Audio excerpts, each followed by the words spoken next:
It's been a few days since the battle. Hopefully the tribes are getting back to normal. The Flower Feather clan was hit the hardest, right? That's Chasca's tribe.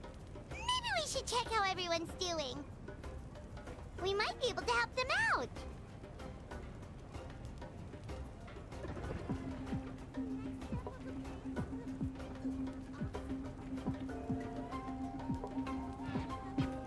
One, two.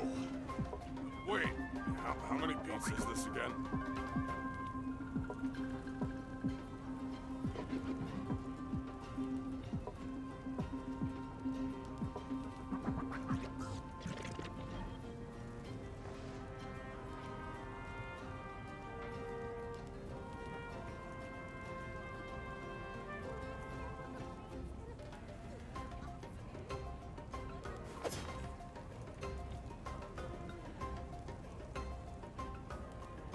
One.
Gather!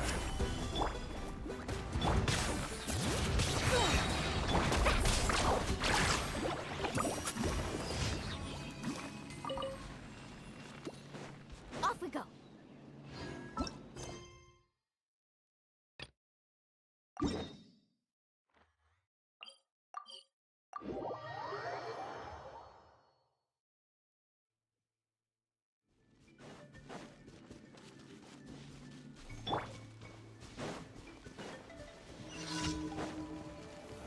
Solidify!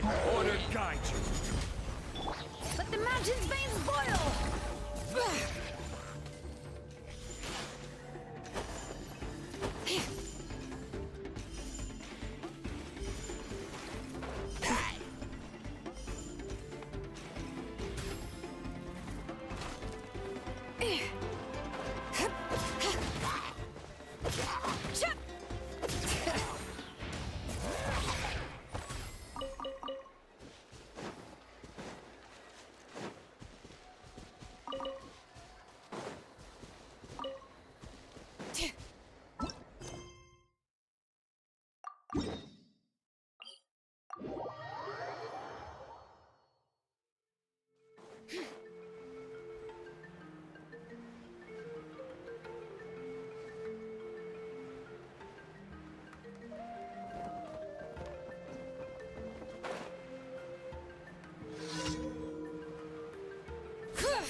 Let's hope you'll pull up a good fight. Here comes another.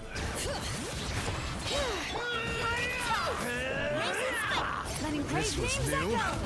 Let's Alright, let's finish this back. Here comes another. This way. All right, you act for it. Amazing. Catching at the flame. Need a surfboard? Solidify!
astra. Thank you for complete. Add astra.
Take me up!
Rough smashed or scorched, which will it be?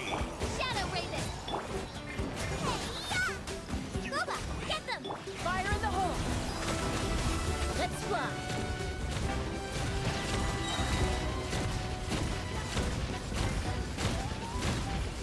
Coming in. Coming in. Bullseye! Knock him down. No rest for the weak. Can't handle your drink. As you wish, mein Fräulein. Eat this! Take me up!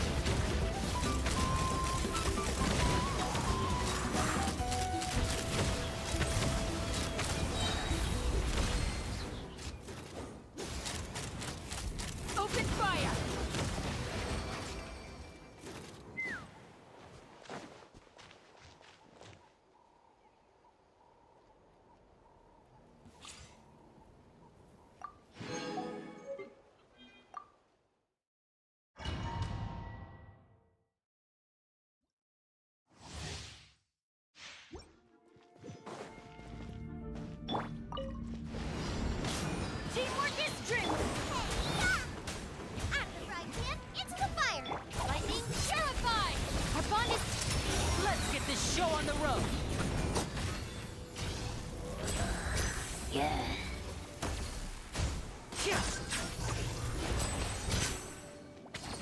Everybody stand back! Booba, get them! Stand with me! Dada Kondala.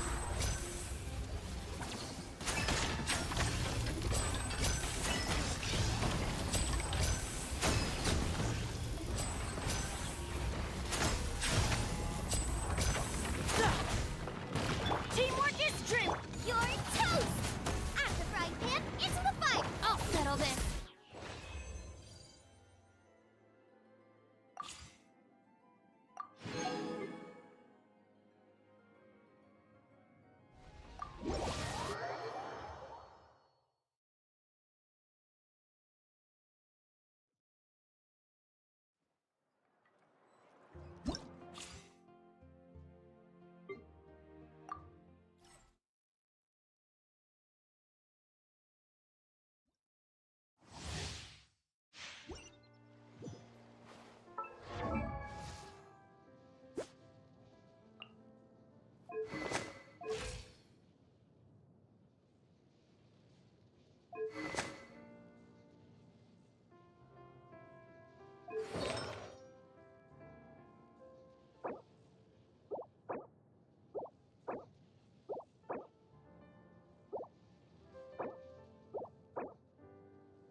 Be free.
Farewell.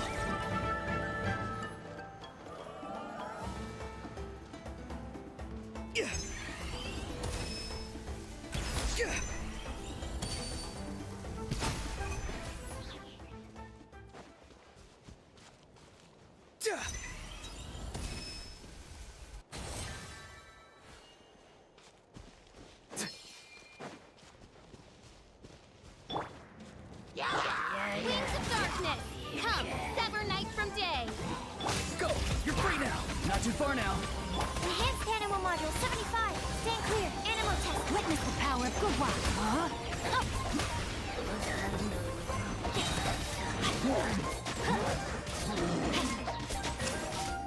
Shadow Raven! Let night fall! Time to say hello. Farewell. Animal hypostasis emulation. Stand clear. Let me weave you a verse.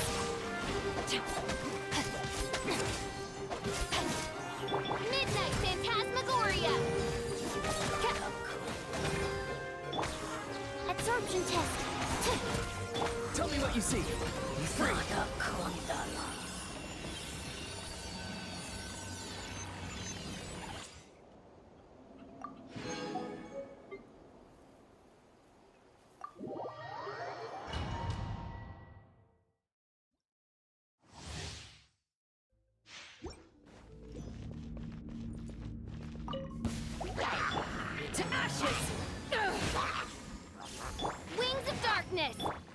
Witness the power of Gugwa. Swirl, Mark 2. Stand clear. Animal Tech 6308. No, my soul.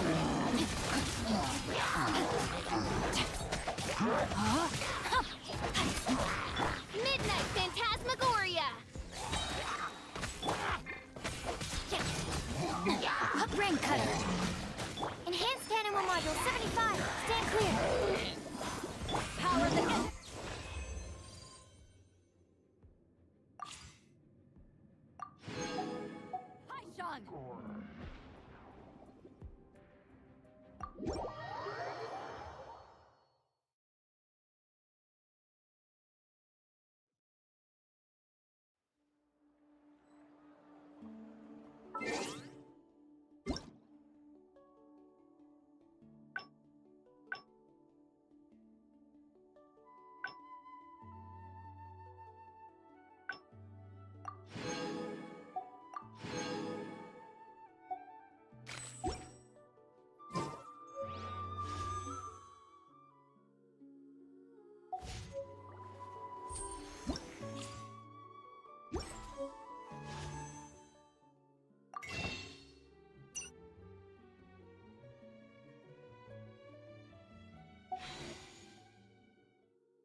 Don't interfere with the mixing process if you don't.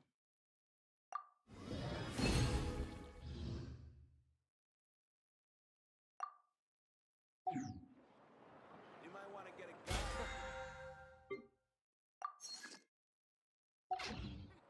What a place. Surprises.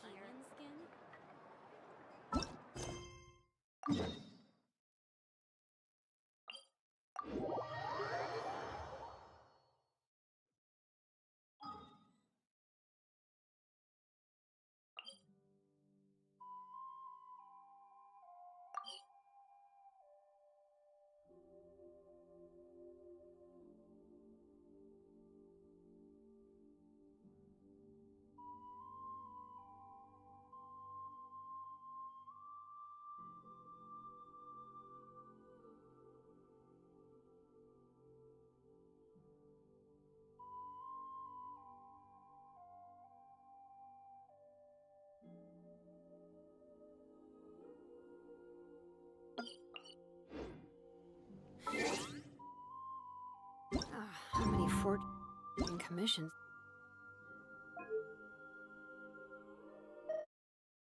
Oh, I still have to finish. Let's see. 1, 2. Not so many as I thought. I'll get to them tomorrow.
We should take a break after all that running around.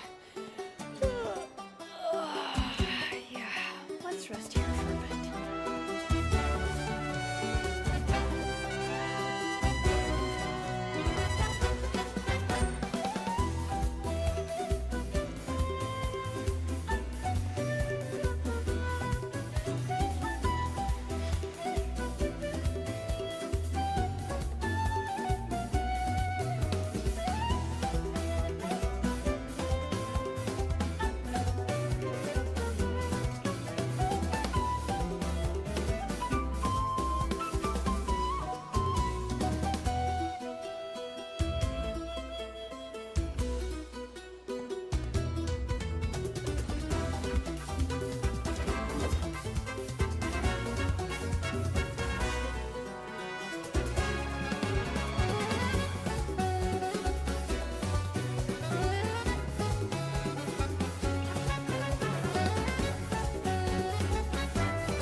Microphone now is working. I had some problem, I think. So let's go. We reduce the music. Yes, now it's better. So, if I want to do the teleport waypoint, I need a very fast team. Where is Cargo? Where is Wanderer?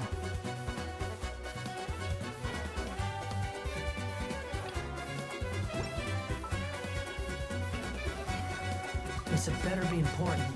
I've got to open a teleport waypoint. From here.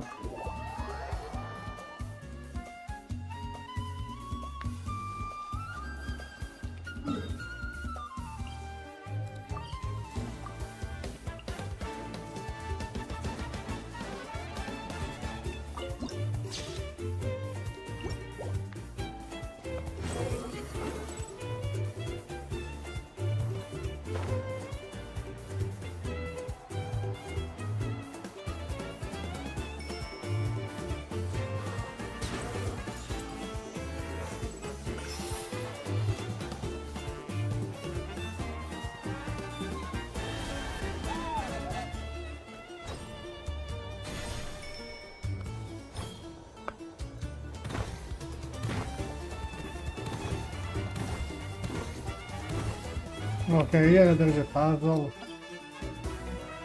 Start marking the things. Puzzle.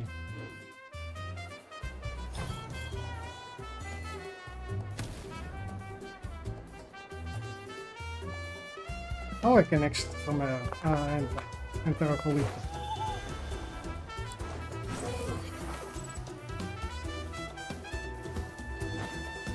Quit following me.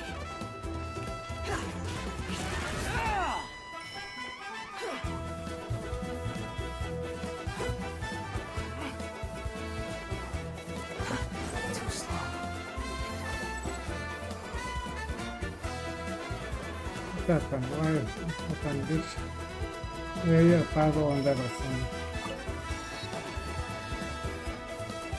Here there is there are puzzle and challenges. Puzzle and challenges. Okay, anyway. What is it? Is it? Let's go. Quit following So me. the Shaven is there. Squall and fury.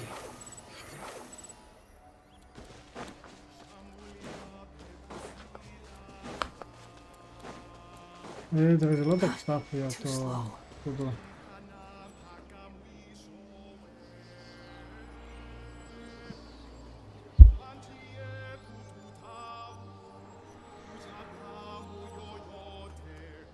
Something's hiding behind that statue! Aw,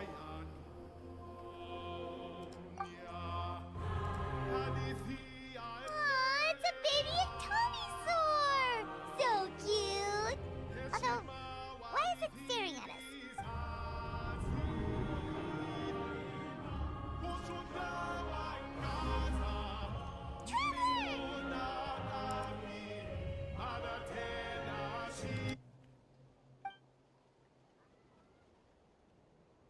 There's no music here.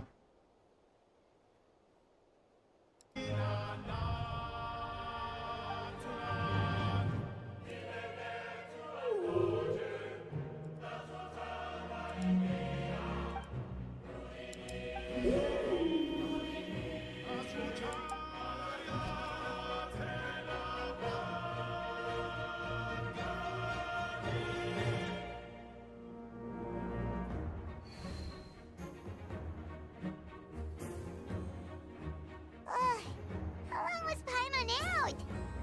Paimon locked eyes with that baby Tomisaur for like a second, and then she was suddenly pulled into this strange place with a huge Tomisaur. Any idea what happened? Traveler? Hey, what's wrong? Look, it's that baby Tomisaur. Seems like it wants us to follow it. Paimon's adventurous side says we have to see.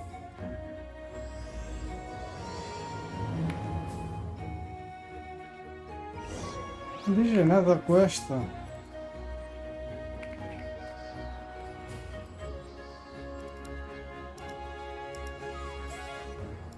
Calling from master. Calling from master of the night wind. From the masters of the night wind.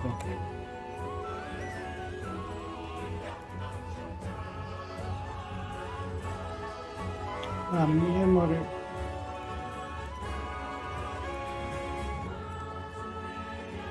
This memory glowing with color. Memories glowing with color. Act 1.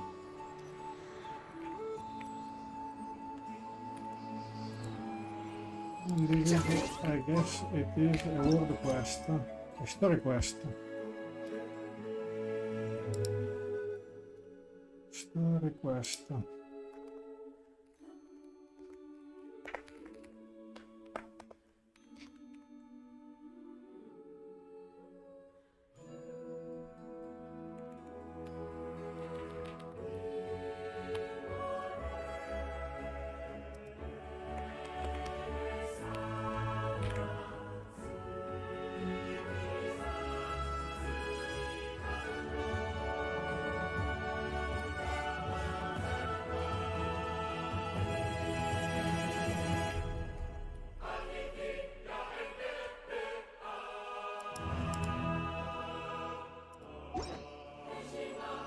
I can open this stick of the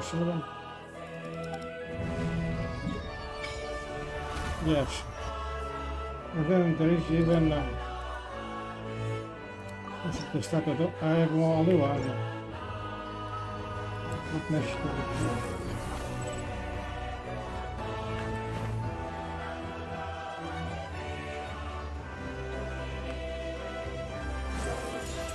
Search for it.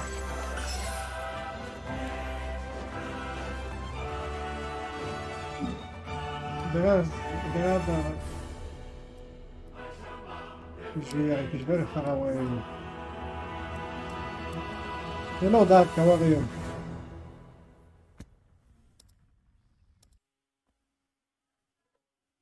I think I'm going to do the Archon Quest now.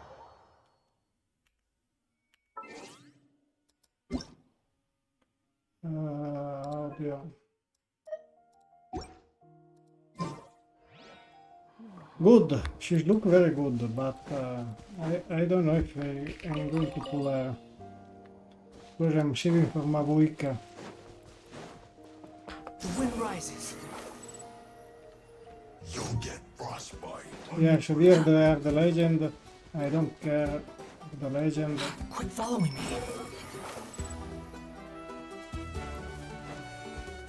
I think the Statue of the Seven is in that direction. Okay.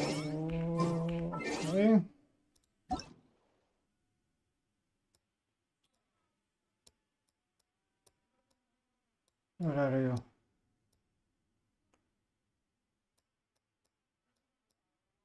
Where are you gone?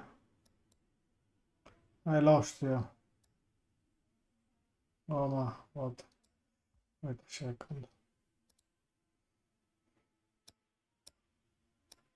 Where are you? Ah, well, no. Well, dark. I'm tired. 58. Ah, dark here. Oh. Already 70. She's skill of attack.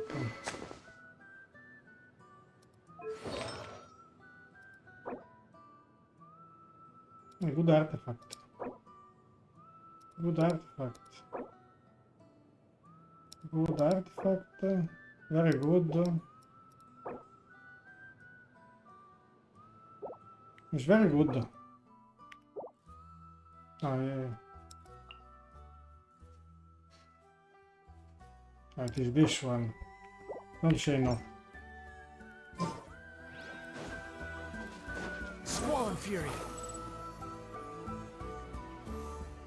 What the hell is this? Ah, it is a new animal.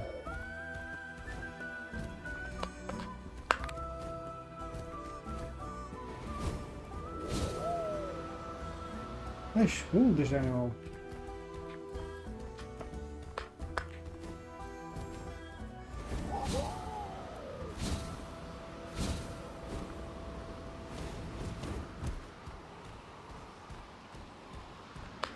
I want to open no, another quest I ended up.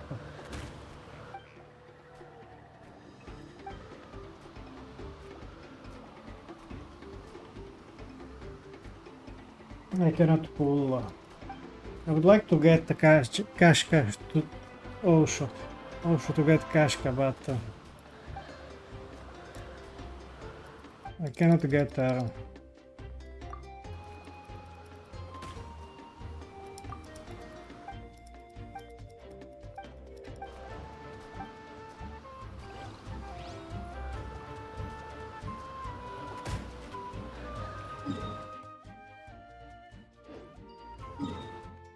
Yeah, possible puzzle quest.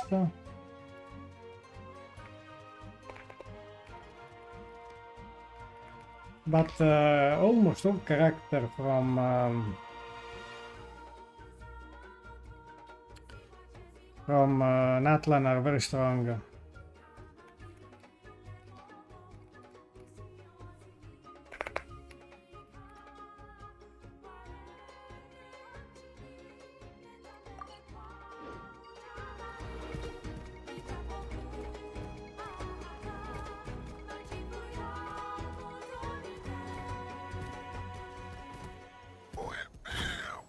What the hell?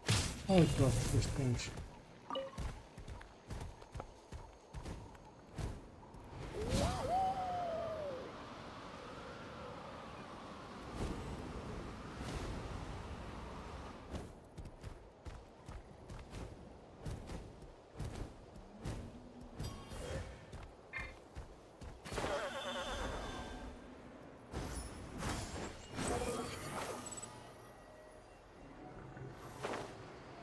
There are at least out of the 7, if I'm not wrong.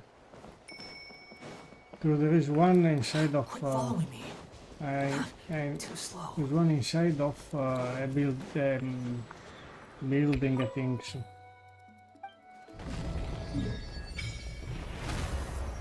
Ah, it is this one which is missing.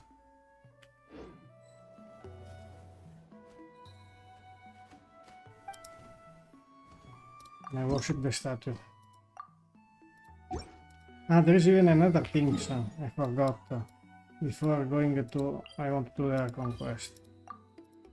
There is here a tablet of toner.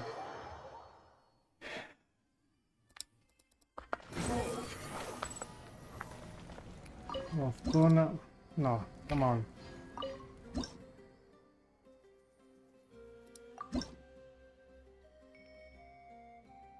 get some standard wishes.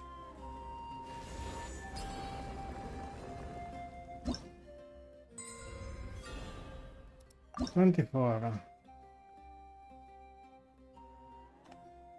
I got some standard wishes.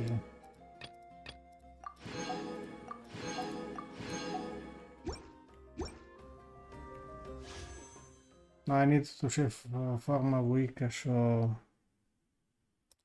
But this I do it now. Standard wishes immediately. Nothing. Oh, no problem. Easy. Let's do the Archon Quest.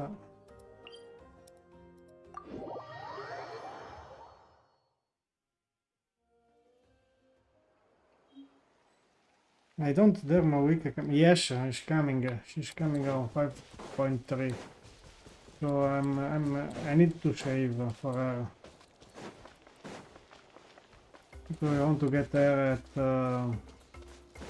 Excavation feature plus the weapon. That is quite a lot.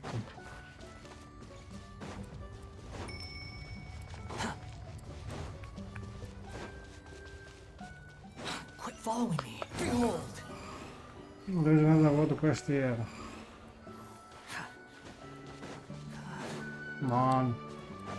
Squall Fury.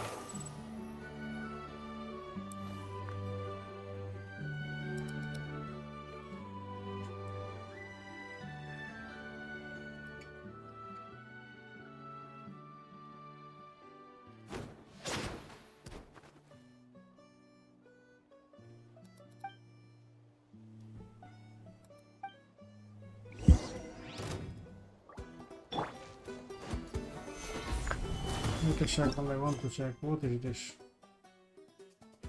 Ah, it's a world quest.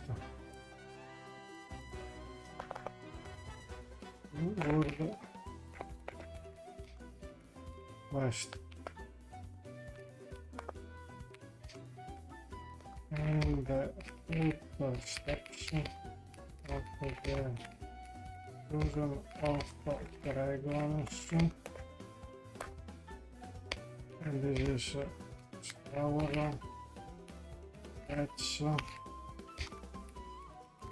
Dilemma. Save. This is order. I'm going in! Have fun with this gift! Who else? The wind rises. Ah! Ja! Ja!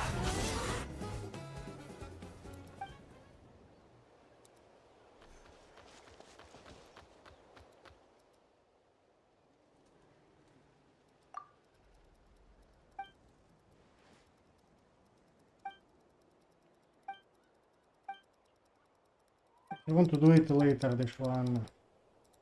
I want to do the Archon Quest because I think it will be very long.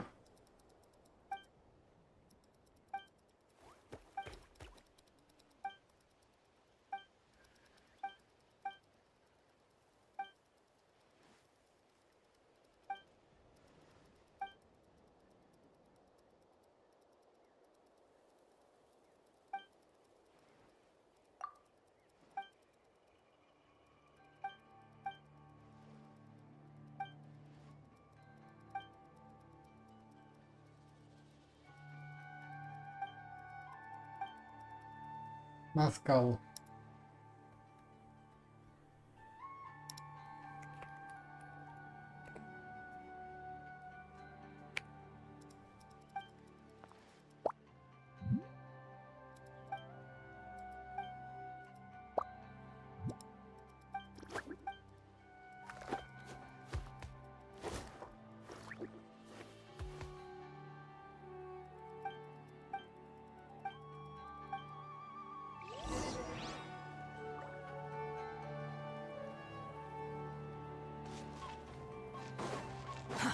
Too slow. Master of Night Wind. No, no, aspetta. Behold.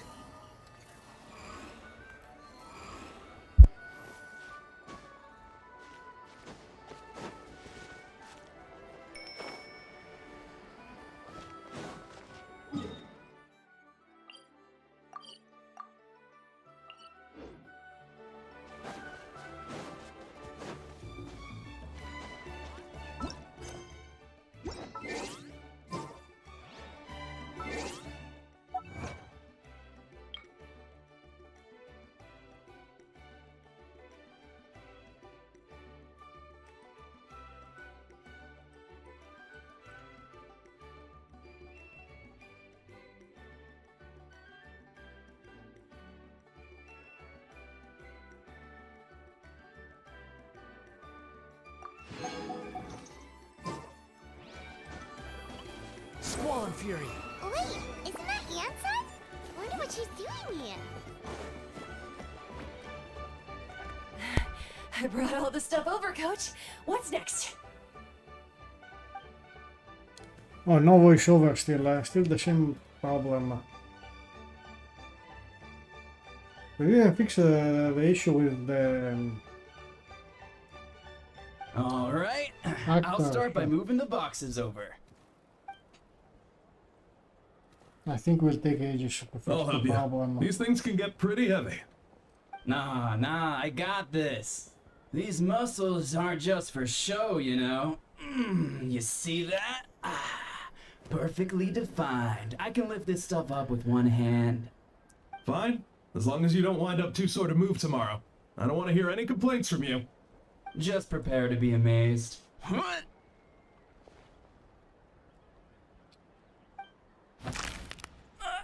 My back. And the back is gone.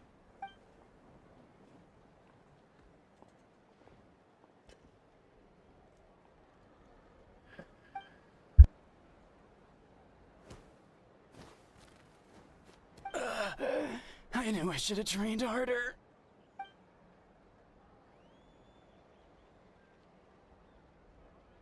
Anson!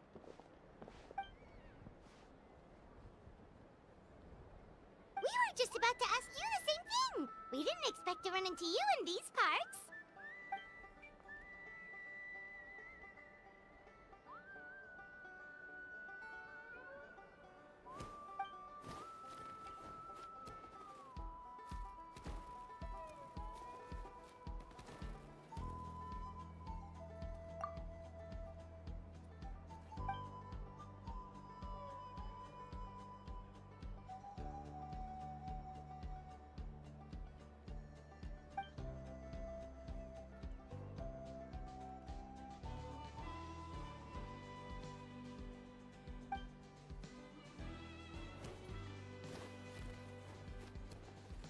Of course, we're also here to help. Let's go see the chief.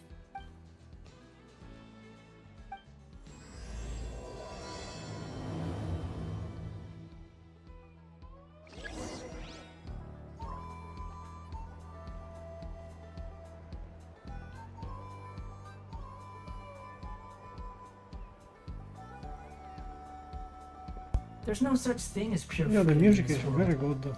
Even the wind cannot blow on forever. And there is here a puzzle.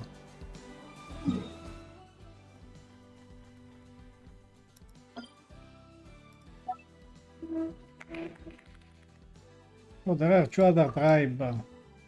Master of Night Wind, a Flower Feather Clan. And on top there, Quit There is- following me. there is the The wind usual rises. Miraculous.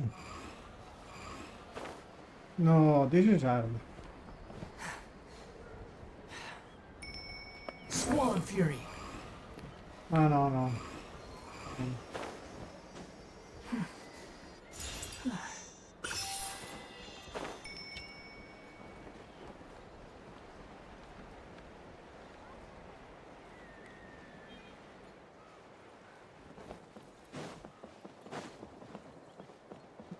This one, Sharon, right? This shouldn't have happened to Conchita. Her younger brother must be devastated.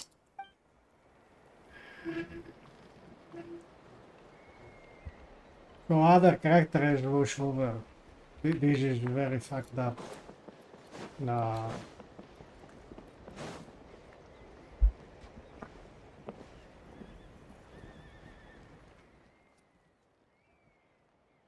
You're here, Eon-san. And you must be the traveler in Paimon. I've heard a lot about you. I'm sure we'll have a much better time now with your help. This guy is cool. All the scratch.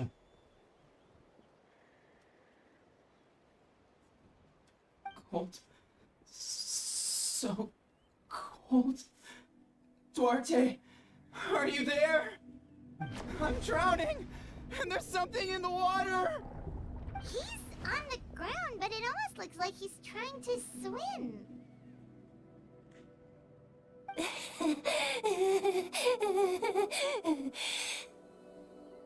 Mental heal person. The abyss. The abyss is coming. There are eyes in my hands, and hands in my stomach. And my stomach is full of teeth. It ate all of you.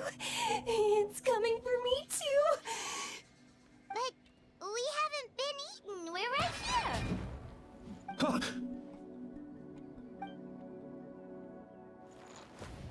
Monstrous beasts! How did you get in here? As you can see, their mental state is quite poor. They went missing after the battle. We found them in the wilderness in the days that followed, but the damage had already been done. We found them unconscious in areas corrupted by abyssal tumors, lying next to their deceased comrades. My only guess is that something terrible must have happened during the battle. According to the chief of the Masters of the Nightwind, sudden exposure to a large amount of abyssal power can have mental as well as physical repercussions. We've never seen the effects this heightened before, but maybe Gasoithoth was just too powerful. Gasoithoth? What's that? It's the abyssal monster that appeared in the sky not too long ago. After consulting our ancient legends, we decided to call it Gasoithoth, Reaper of the Abyss. I think it is the new boss. World boss. Lo so.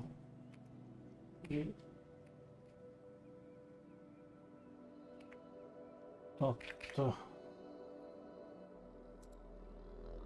Oh, that giant black ball? Didn't we force it to retreat, though? True. It poses no threat to us now. But whatever wound it inflicted on these warriors still endures. We scoured all sorts of records for a solution, but nothing came of it. There was some mention of a treatment from several hundred years ago, but that knowledge is long gone. Right! You can purify abyssal power! Might as well give it a try!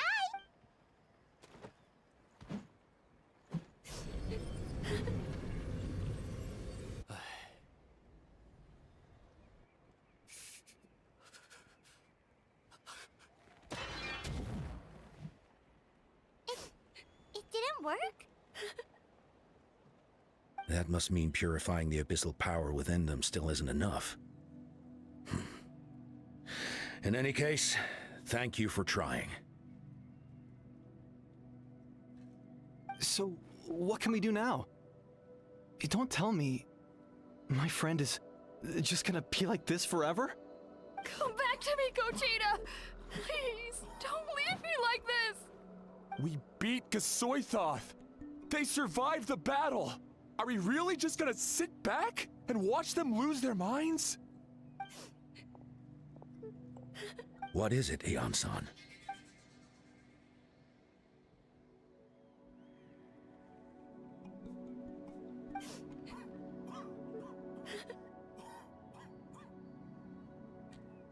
But, Are you sure about this?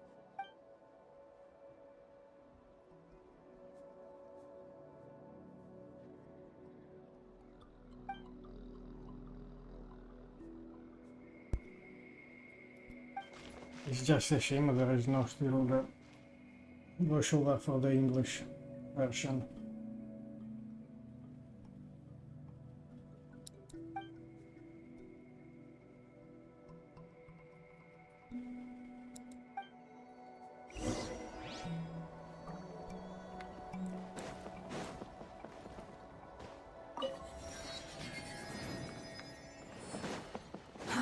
Too slow. Quit following me. Where to go? There.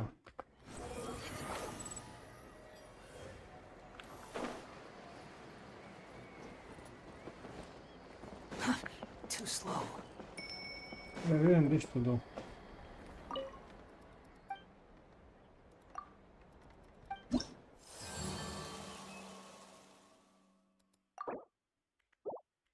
Chapter 5 first. I have to go down. Really? Ah, yes.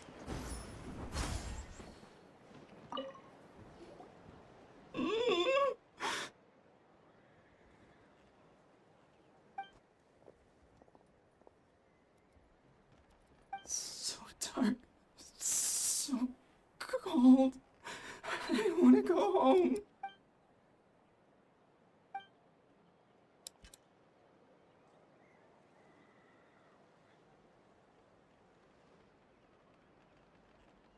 Huh?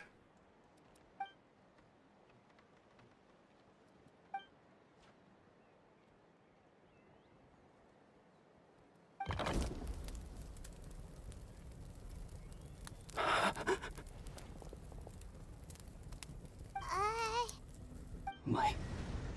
Underwater. Where is it coming from? It's working! Is someone there? Please save me. No. No, wait.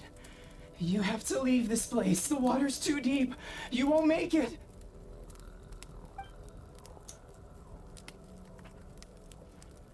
No. Please. Just leave me. Duarte. Oh no! It's not working anymore!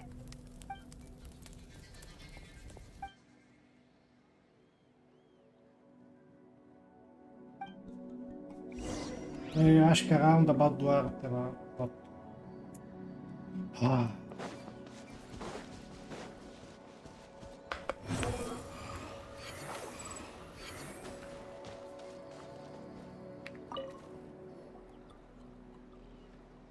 My friend, is he any better?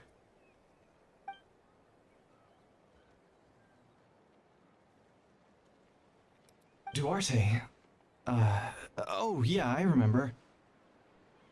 Duarte was the name of Otoko's Surian companion. Otoko almost drowned as a child, and Duarte was the one who saved him. He dove deep into the water and used all his strength to carry Otoko back to the surface. It was pretty touch and go, but both of them made it in the end.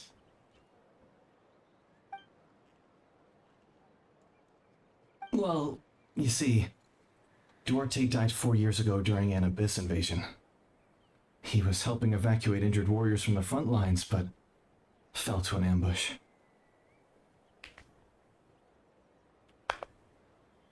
He was a bit on the smaller side, but other than that, he was just your average Kukasaur. Well, hold on. What are you planning?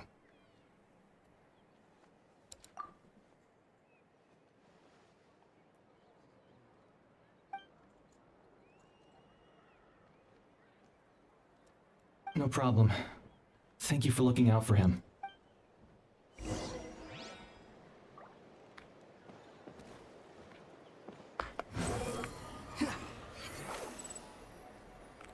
I think I made a mistake. Check if there is a teleport waypoint. See? Yes.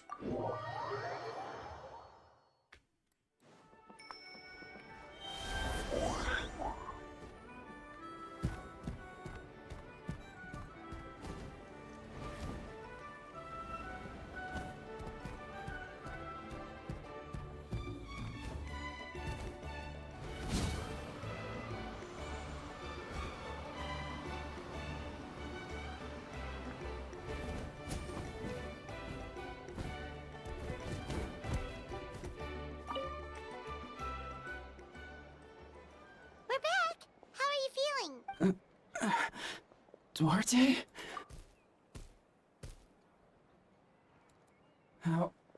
How did you get here? Are you here to save me? It's working!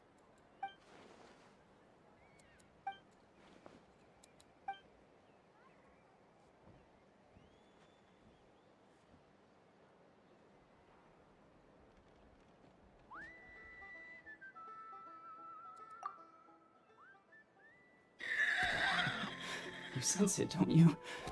This place is dangerous. Still. Hearing you make that noise reminds me of our first few battles together. You were such a little thing back then. And I also had no idea what I was doing.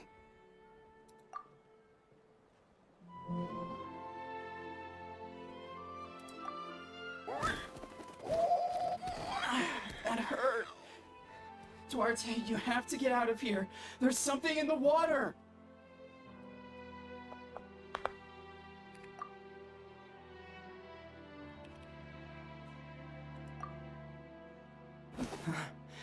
You're gonna carry me out of here just like last time.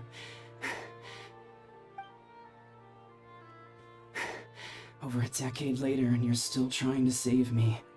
I can't believe you made it this deep underwater, but I'm so glad you found me. Once we're out of here, let's split a huge portion of blazed meat stew, just like old times. I owe you for this. We're almost at the surface. People tried to tell me you were dead, you know. As if I'd let that happen. I promised to protect you. There's no way. No way. No. Wait. I failed.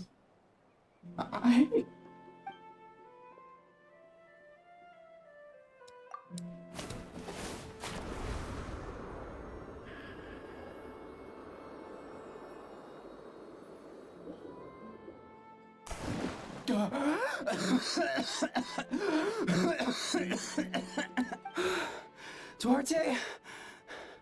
Wait, you're not Duarte. How did I get here?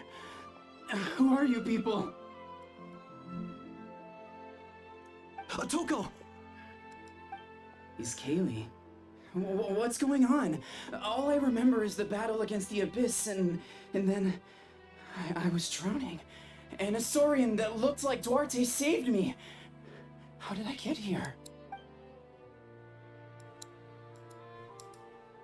You went through all that for me? While all I did was cause trouble for everyone? I'm so sorry.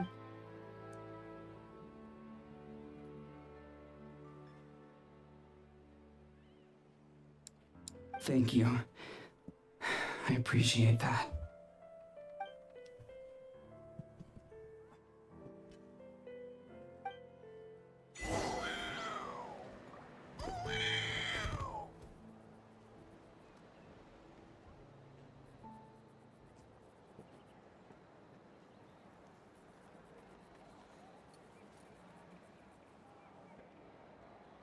There's no need to exchange pleasantries. It's rather pathetic to force a conversation I think I just got to another occupy achievement now. silence. Yeah. A small step.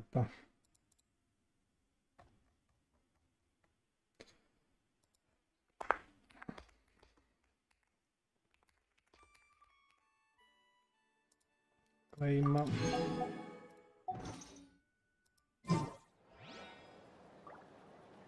Next. There's no such thing as pure freedom in this world. Even the wind cannot blow on forever.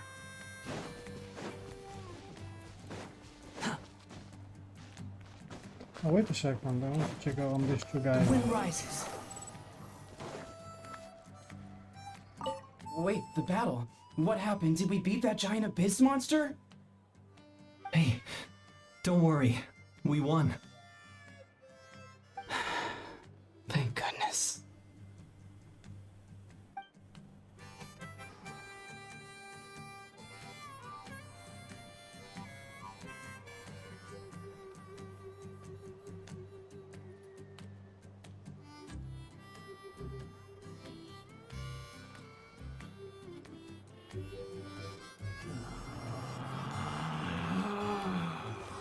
Relax.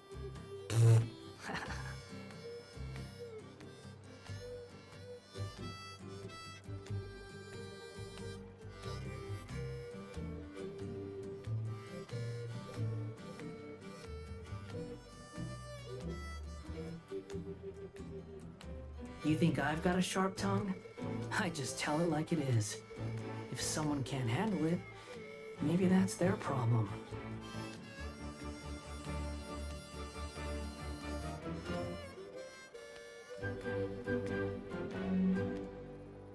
I need the momentum.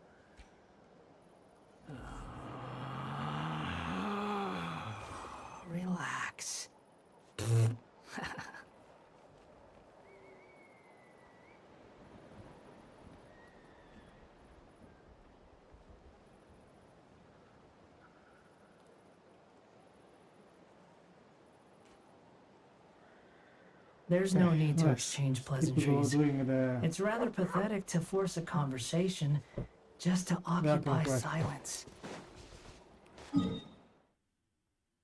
no teleport waypoint there.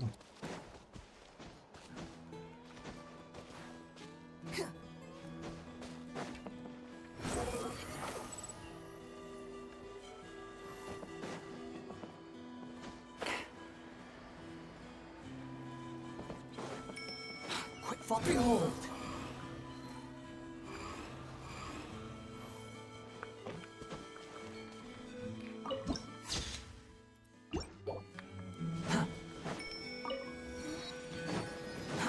Too slow.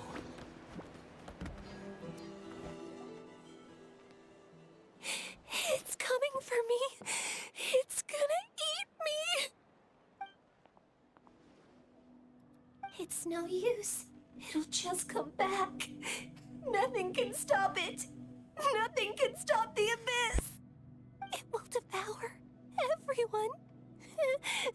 One day, we'll all be reunited in the pit of its stomach. Maybe it's just Paimon, but she seems to be in even worse shape than Atoko. She can talk to us, but nothing she says makes any sense. She also seems really afraid.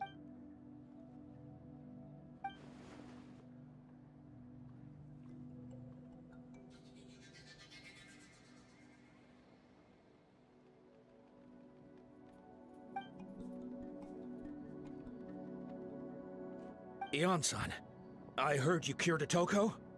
I'm so relieved. Is there anything I can do to help? If you need extra hands, I can...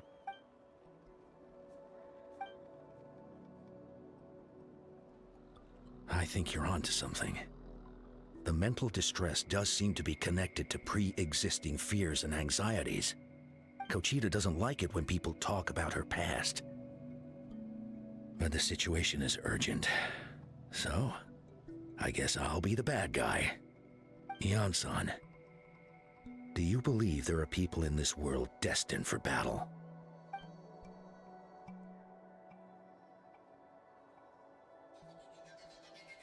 Then, what about people destined to be unfit for battle? When Kochida was little, her parents died fighting the Abyss. She was only 11 or 12 at the time, and her brother, even younger still. The two saw their parents collapse in a pool of blood as flames roared and spread all around them. Kochida trained hard to become a warrior, but still found fighting Abyss monsters too difficult to handle. She and her brother were left with severe trauma after the incident. Pain and fear that they could not get over no matter what. But isn't Kochita one of the warriors who fought the Abyss? Didn't you find her unconscious out on the field? Yes, we did. You see, something changed within her several years ago when the Abyss attacked our tribe and broke into her home. By the time the guards rushed to the scene, they found her standing there, weapon outstretched, hands trembling. Her brother huddling behind her for safety, and the Abyss monster dead at her feet. She didn't even look at it, and just kept repeating the same thing over and over. You're the only family I have left. I won't let anything happen to you. She became a completely different person after that. She earned a reputation as a very capable warrior and fought countless battles against the Abyss. We all thought she overcame the trauma, and we were so happy for her. But now it seems like even if she buried it deep within herself, the fear still never left her.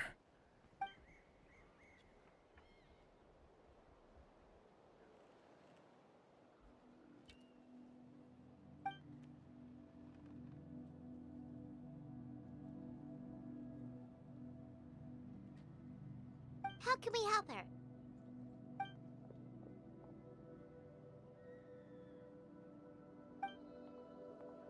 Quali?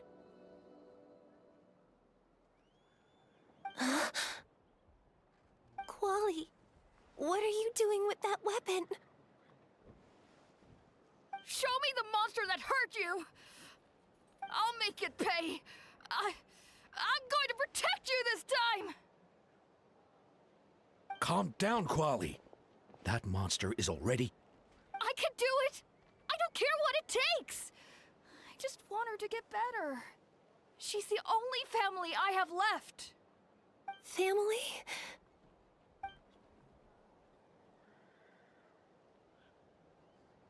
If Quali goes to battle, the Abyss will devour him. I can't let that happen. I have to do something. But it's useless. No one can beat the Abyss. It's a death sentence. Just like what happened to Mom and Dad. But I'm no warrior. I'm just a coward. Still, I have to protect Quali. What should I do? Gogeta.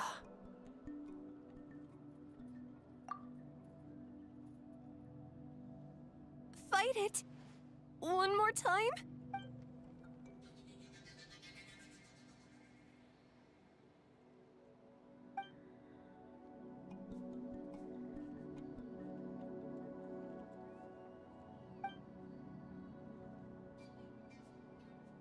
Try checking the mountains to the north. A few fled in that direction after the battle. I dispatched a team to clear them out, so most of them should be gone. But there might still be a few stragglers.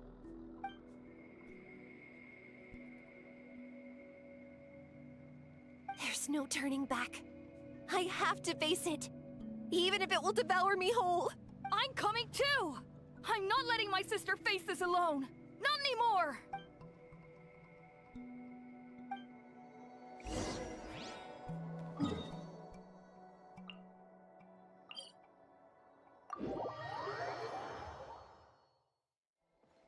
The wind rises.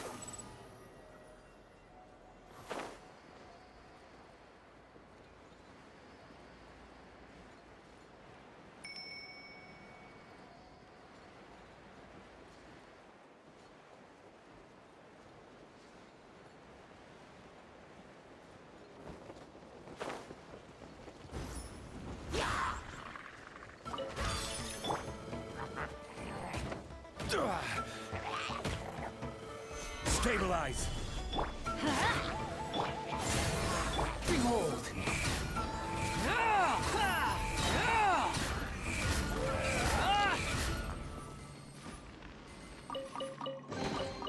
Take it and have fun.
Fury!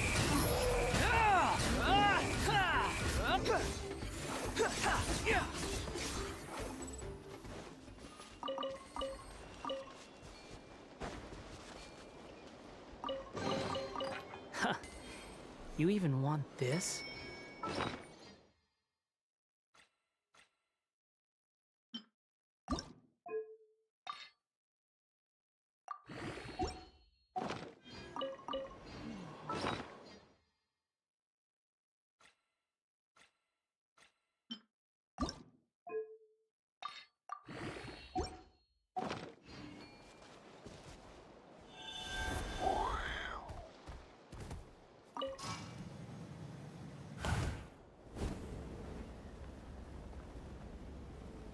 I need to do a user cleanup for artifact.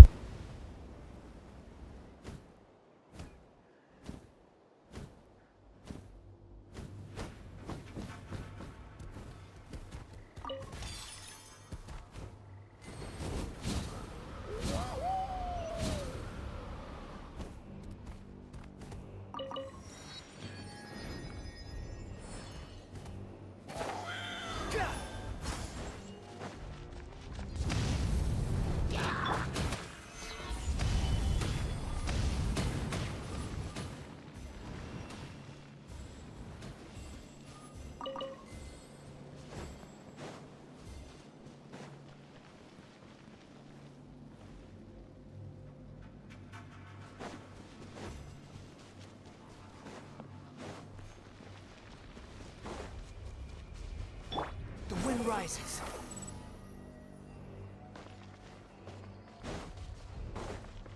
Quit following me.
Buried by Ashen. And let's do the world quest. Okay. By Ashen. Lost travel in the Ashen. Lost.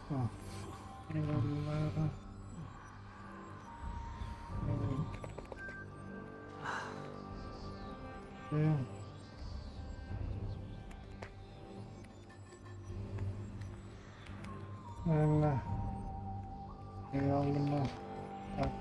And first track is quite interesting.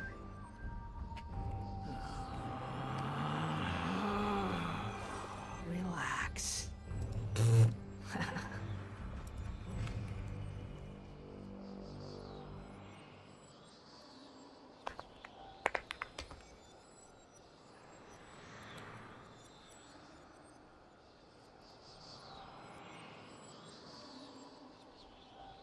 I need a second.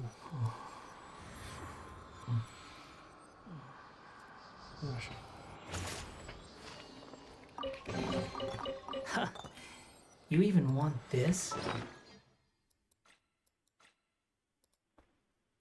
I have to do something about the artifact.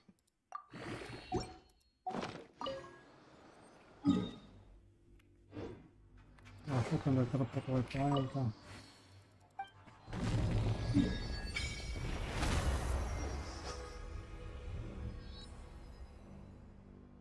Good. Now leave. Already an achievement.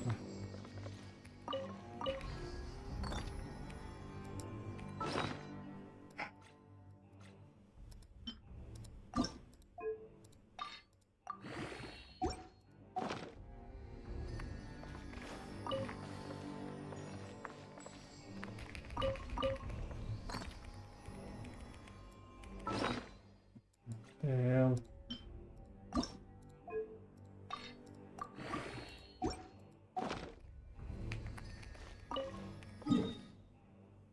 Yes, to put this to clean up the artifact.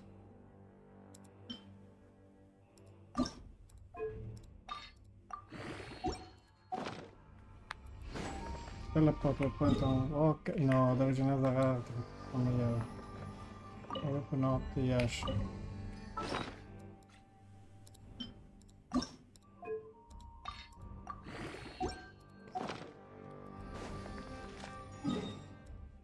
Doing the quest here very quickly. Swarm Fury!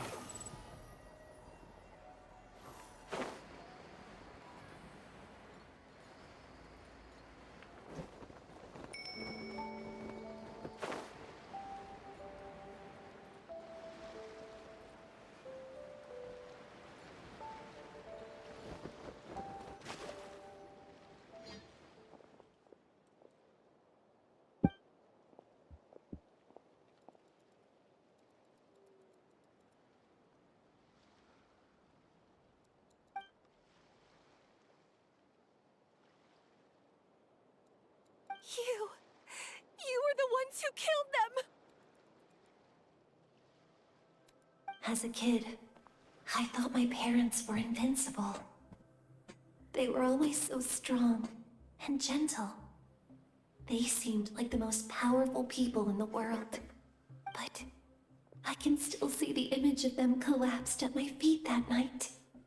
The raging fire, the smoke, the smell of blood, the sound of my brother's cries. It's all burned into my brain. They told me to run, and I could see the fear in their eyes.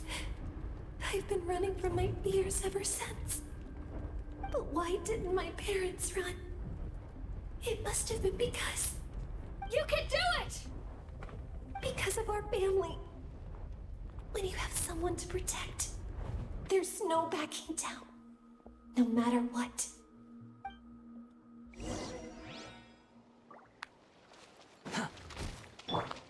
Stay away! Let's help her out! Truth repeats its course. Dare to mess with me? Behold! I can do this. I have to do this. Go away!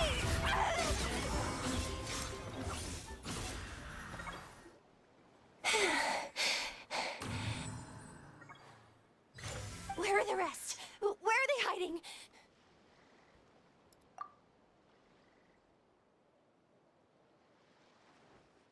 That's impossible! They were gigantic beasts crawling with eyes, ready to devour everything in sight! No. Wait. What am I saying? Abyss monsters are not actually that scary. I've defeated them before. I know I have. She's back to normal! Kuchita! What just happened? Bah, strange. That is quite embarrassing.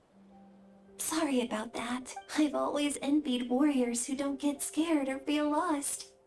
It really felt like I was getting stronger over the years. But in the end, maybe I never made any progress at all. Even though we're both scared of monsters, you were always the one who stepped up to protect me. But not anymore. I'm going to get stronger. From now on, we're in this together. Is that so? Then I'll look forward to the day when you'll be all big and formidable. I finally feel like myself again.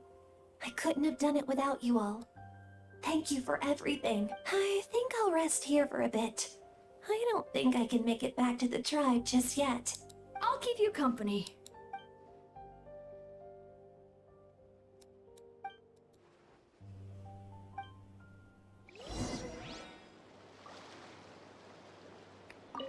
I'll fight by your side until every last monster is gone. That's very brave of you. But you know what would make me even happier? If this whole war would end tomorrow, so you would never have to fight at all.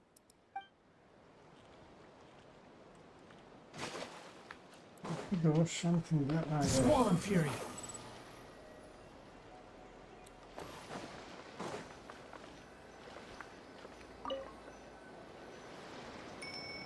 Ah, yeah, there's a puzzle.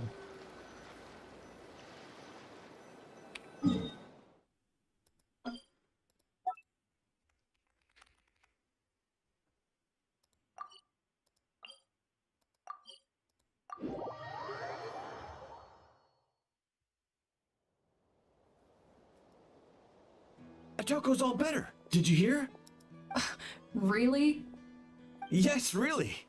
It's all thanks to the Traveler and Eon-san. I see. I was wondering why the Traveler was chosen to accompany the Pyro Archon in the final battle. But I guess she really can do the impossible.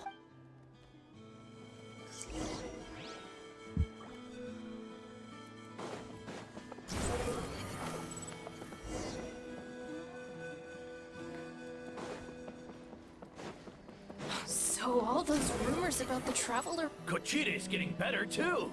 Koichi, give me a hand for a sec. Right. Koichi's not... She's not here anymore. Koichi, give me a hand for a sec.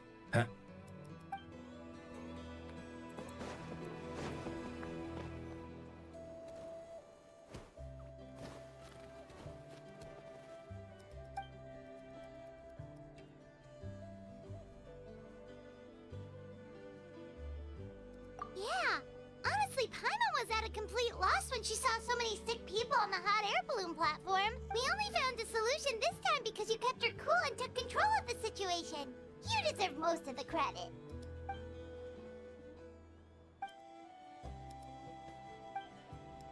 Whoa, you're right. That makes a lot of sense. She can tired of this not voiceover.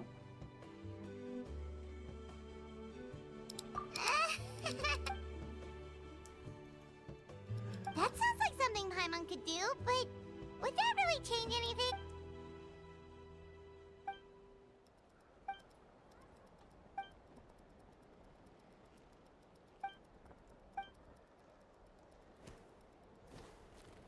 Oh, well, when you put it that way, Paimon's almost encouraged to start drinking kale juice tomorrow.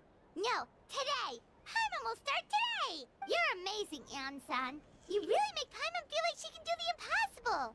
Maybe your true strength is giving other people strength.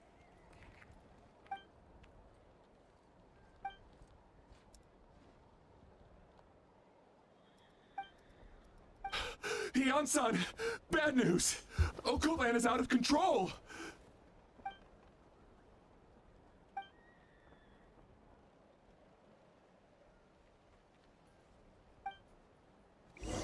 That is a big guy.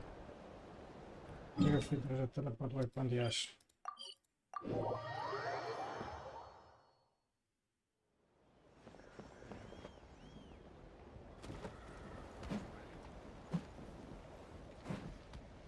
What are you doing, Okolan? Wake up! Don't you recognize us, my boy?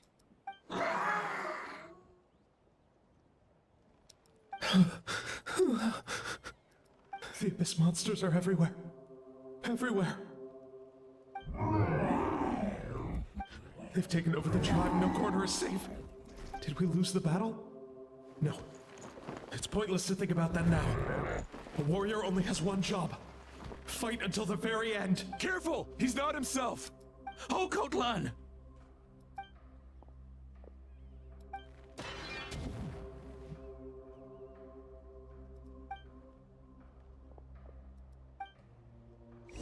Fighting here. Gather! So, he thinks we're a monster? Hey, it's okay! We're not the bad guys! Come on! Give me... Wretched Abyss! Get out of my tribe! Mom, Dad, you're gone. Please, son, you've got to stop. You can't keep going like this. Wretched monsters! Give me my family back! Look, Okolan! That's your father! He's standing right in front of you! Get out of my home! I'll never forgive you!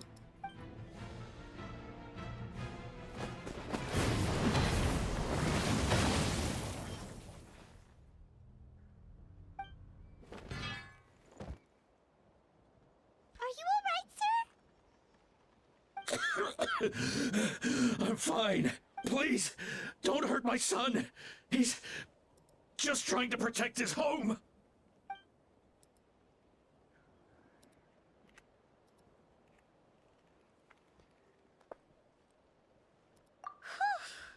What should we do now? He's different from the other two. It's like he can't hear us at all. He keeps calling us monsters. We're basically enemies to him now. Oh, Okolan.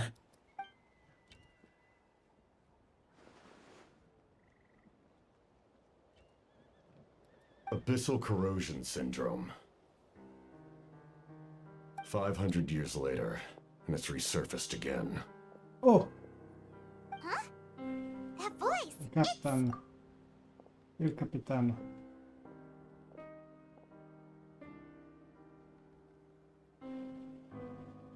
Direct contact with high concentrations of abyssal power causes irreversible mental trauma in most people. The exact presentation will vary according to trauma level. Some will suffer from superficial hallucinations and maintain the capacity to perceive the outside world. In such cases, verbal and physical interaction can be used to break through the hallucination. However, there are also those who are so far gone, entrenched in hallucinations so deep, that medical intervention is the only option. That's why we developed the Drought of Lucidity. The draft of lucidity? It's a kind of medicine that can dispel the psychological impact of the Abyss. The treatment comes with severe side effects, including chronic migraines for the rest of the patient's life.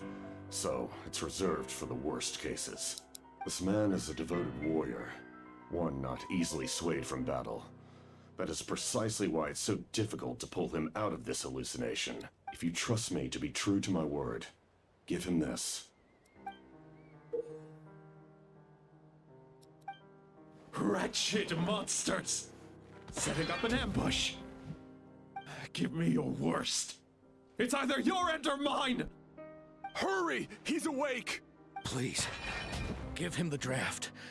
My son thinks he's alone in this world. In his mind, all his family and comrades are gone, and only enemies remain.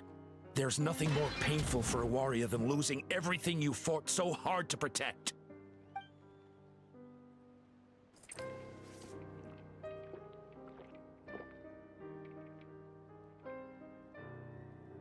monsters!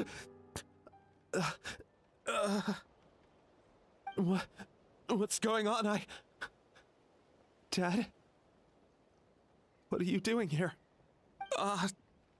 My head hurts. I just had the strangest dream. I dreamt the Abyss took over the tribe. It's all right, my boy. It was just a nightmare. Let's go home. You need a good night's sleep. But first, I want to thank you for saving my son. May I ask your name? Just Capitano is fine. I owe you more than words can say, Mr. Capitano. My name is Mune. You're welcome in my home anytime. Time to go, son. Can you stand?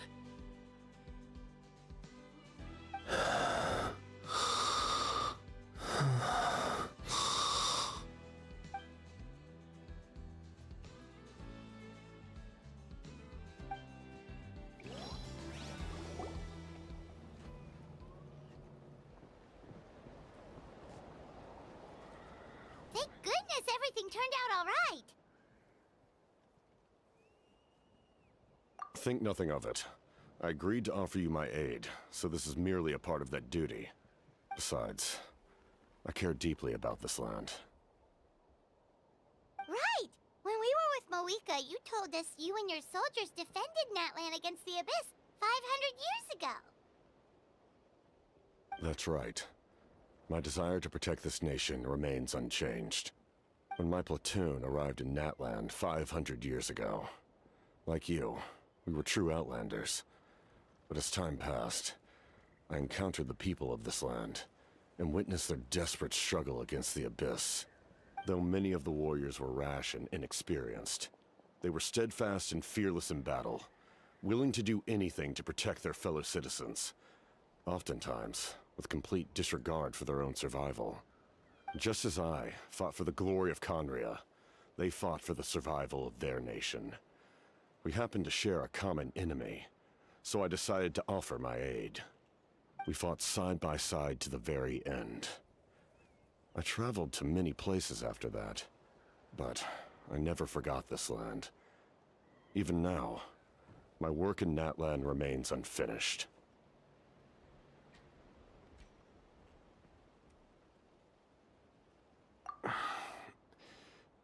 It may seem difficult to understand, but the reason is really quite simple. That name carries with it the glory of my homeland and the honor of Natlan. Yet, I failed to bring my soldiers home. And I failed to help Natlan defeat the Abyss. But that's not your fault. The Abyss is way stronger than any of us imagined. You need not comfort me. I am no longer who I once was. Let the events of the past continue to collect dust in the annals of history. I will continue to help Natlan in my own way. Like, with the draft of lucidity? Who knew you could make medicine? Were you a doctor before? The drought was Guthred's invention. He was a respected military doctor, as well as my trusted second-in-command. We faced a similar situation to what you witnessed today. The endless battles against the Abyss triggered delusions among the soldiers, to the point where some attempted to kill each other. In order to develop a treatment as fast as possible, Guthred used himself as a test subject. He passed away shortly after the drought was complete. That's who he was. Unrelenting in his pursuits. No matter the cost, no matter the sacrifice. In the end, he even gave himself up for a chance at success. I'm sure he would be pleased his creation aids people even now. The Abyss has wrought enough suffering on this land. I sincerely hope this war will end soon.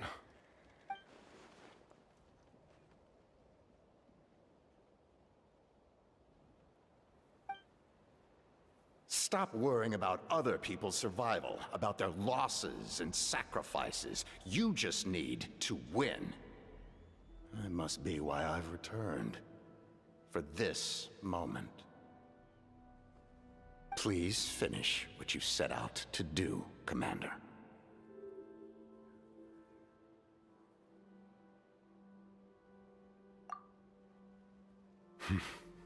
You're more perceptive than I imagined. However, some things are better kept secret for now. We may be working together, but our goals are not entirely aligned. What's with the secrets all of a sudden? I'm starting to think we should be more careful around you. I do not mean to jeopardize the trust between us. I simply prefer to keep this to myself, because it's a personal matter. All I can tell you is this.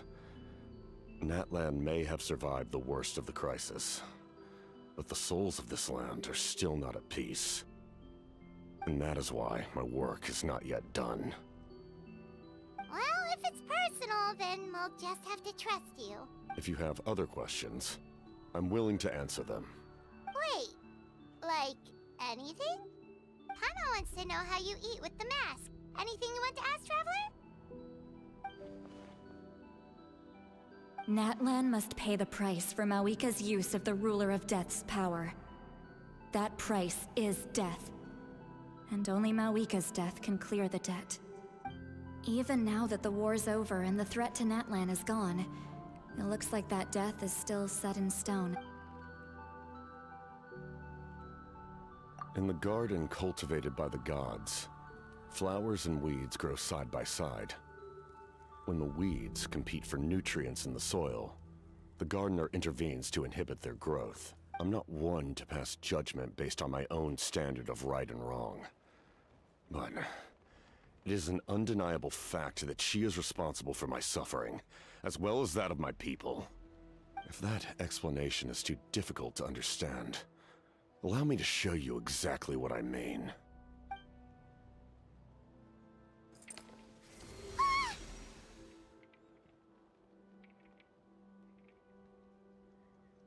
The Ruler of Death can freely define the form of death, or grant immortality to anyone she desires. Her power is a rule in and of itself. Faced with such an overwhelming level of power, it can feel hopeless to resist. But I am of the belief that, in this world, no destiny is unchangeable, no death inevitable, and no rule unbreakable. So, before the final moment truly arrives, we must fight harder than ever.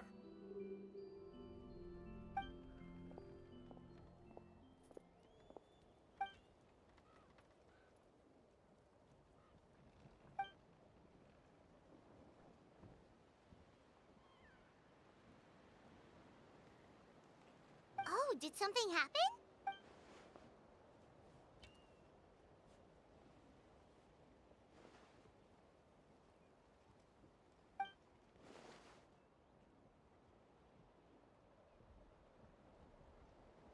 This is a critical time for you, Traveler. It's best not to delay, so let us end our conversation for now. Best of luck to you all. Goodbye.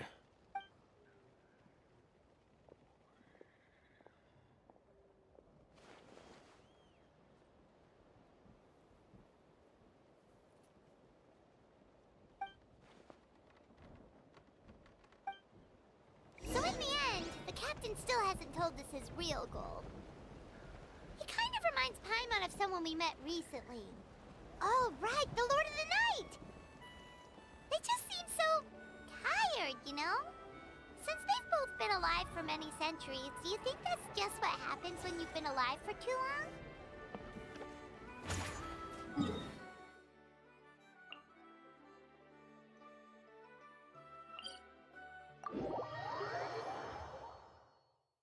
I hope the Archon Quest is not over, because otherwise...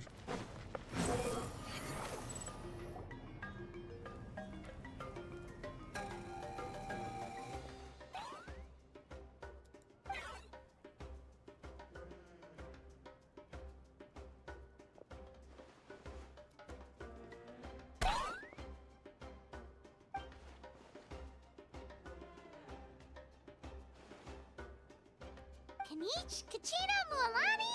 Woo, everyone's here! Reunited at last. Did you miss us? I brought candy and cookies to Oh, share. Kachina is now a voiceover. We missed you. Ooh, Wonderful. You brought Source crackers too? Score! Ah, just in time, Traveler. so stifling in here. I was just about to go outside to get some air. It's the same temperature Even outside. Ororon, Anyway, how was the trip here? To be honest, I also didn't expect this many people to show up. A third of this amount is more than enough for my plan. I need to ask them about you, gather their thoughts and hopes. That will help the formation of your ancient name. Oh, you brought the Pilgrim's Chronicle, right? Yeah, let me take a look.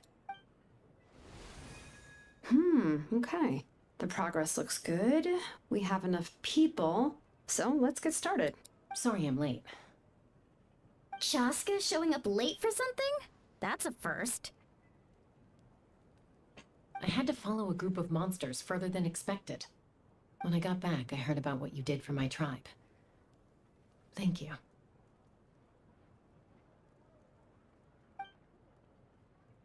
Only Ashen doesn't have a voiceover. Okay, let's save the pleasantries for later.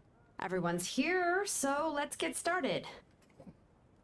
All right, let me remind everyone what's going to happen. I need each of you to stand before the Pilgrim's Chronicle and share your stories about the Traveler. Your words will be recorded and become a part of the Traveler's ancient name. Any, questions? Nope. All right, then, to start things off... Hold on. Remember what we discussed? Oh, right, I almost forgot. Traveler, Paimon, you, can't be here for this part. Huh? But why? We want to hear what everyone has to say. I need people's true thoughts and feelings. It's best if the subject in question isn't involved. It's much more difficult to express those feelings to someone's face. People get shy in those situations. It's just how it is. You're right. Just like when Paimon doesn't have enough more to pay for her meal, but she's too embarrassed to tell the Traveler, so she has to make up some excuse. So basically, you want us to leave the Pilgrim's Chronicle here and wait nearby? Oh, don't worry. This shouldn't take long. Everything Shilonen said made sense, but did you see St. Lolly's reaction back there? She was definitely the one who decided we should leave. But staying out here is just making Paimon even more curious about what everyone's gonna say. Anyway, you're gonna have an ancient name soon. Ooh, that's so exciting! Feels like we've been in Natland for quite a while already, doesn't it? You're right!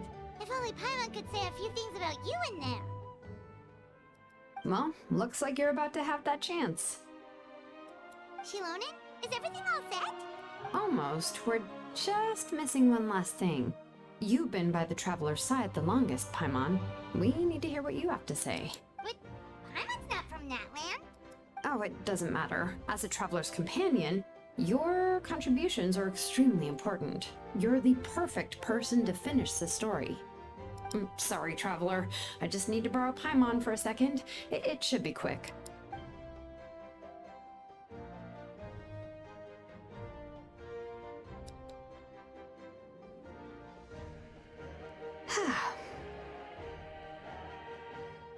Paimon gave us a lot, and I mean a lot of information.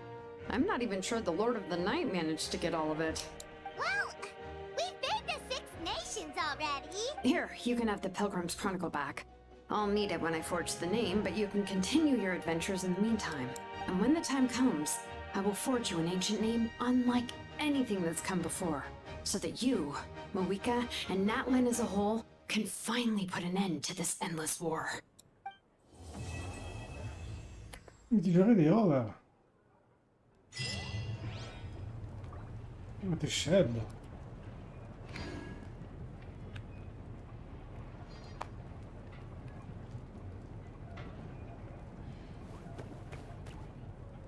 No cutscene, no nothing.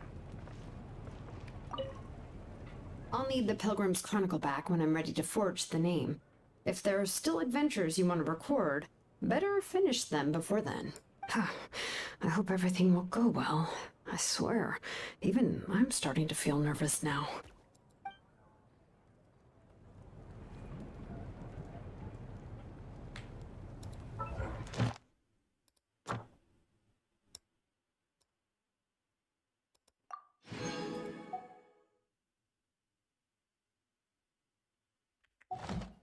And then there is... There's no such...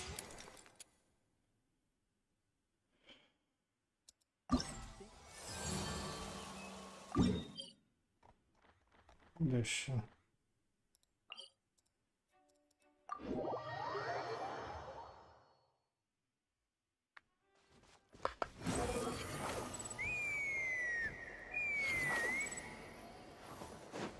Huh? What's that sound? Seems like it's coming from that bridge.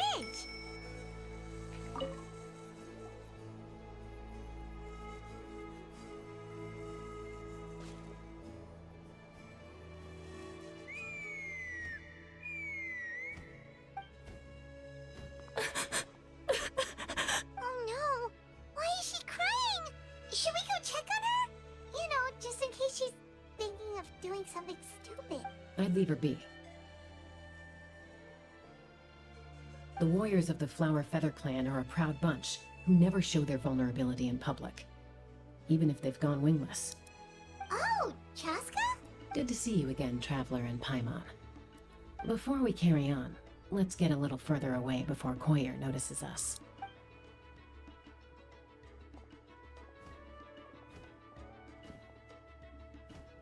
So, that girl on the bridge, Koyer, you said? Should she really be on her own right now? With the mental state she's in, it just seems risky.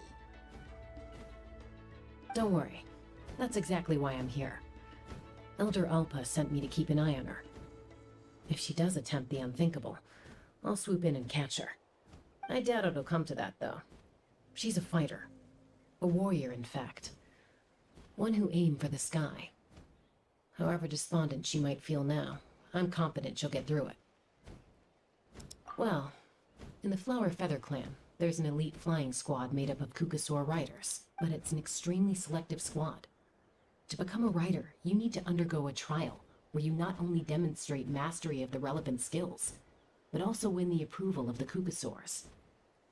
Very few candidates make it through the process. Koyer has spent years training for her most recent attempt, but unfortunately she didn't pass.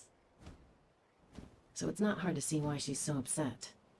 Sometimes, after multiple failed attempts to pass the flying test and win the Kukasaur's approval, people get so disheartened that they give up on their dream to soar the skies. They resolve to quit trying for good. We call those people the Wingless. Do they get expelled from the tribe? What? No, of course not. They're still prized warriors. We have a saying. Just as the Kukasaur treasures every feather on its body, so the tribe treasures each one of its children. This hits even harder in the wake of the war. All of our young warriors carry the future of our tribe on their shoulders. Besides, every Kukasaur falls from its nest before it learns to fly. It's practically a rite of passage. Likewise for the Wingless, we always hold out hope that one day, when they're ready, they'll rekindle their dreams and keep trying. Until then, all we can do is quietly watch over them from a distance. Just like I'm doing now. Ah, okay. Paimon hopes she'll get back on her feet soon. Well, from the sound of her whistling, her confidence has been seriously shaken. No Kukasaur is going to respond to a call that sounds like that.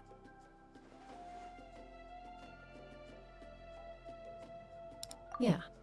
People from my tribe call to their Saurian companions by whistling or blowing a horn. So it sounds like Koyer was trying to summon a Kukasaur to practice her flying. But the Kukasaurs are an even prouder bunch than our warriors.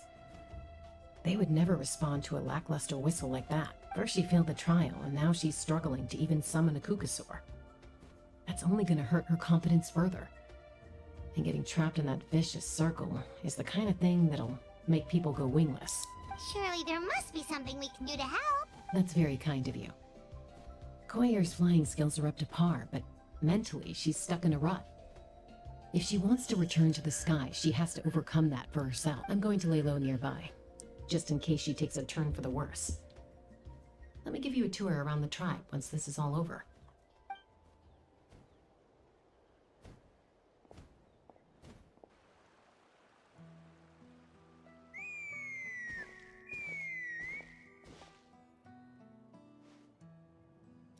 Koyer still isn't giving up, even though Chasca said that she has to do this by herself. Paimon can't help feeling like maybe we can nudge her in the right direction. What if we could get a Cuckoosaur to fly up to her? That might give her the confidence boost she needs.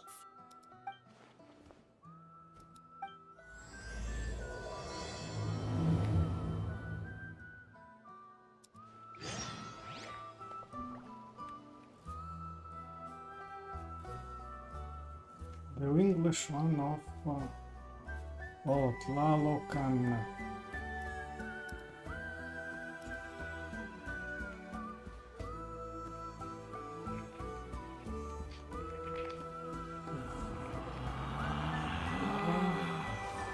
Relax.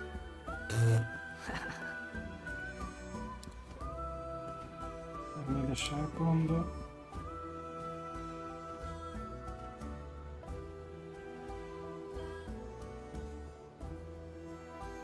You think I've got a sharp tongue? I just tell it like it is. If someone can't handle it, maybe that's their problem.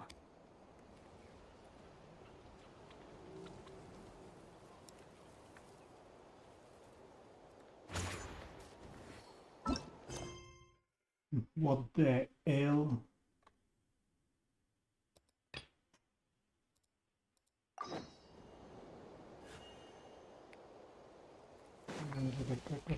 Here.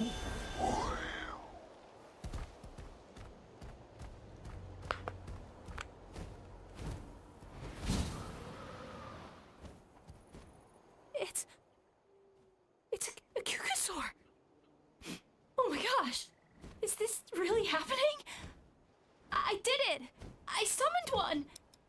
I was beginning to think you'd all given up on me completely. Thank you. Oh, thank you.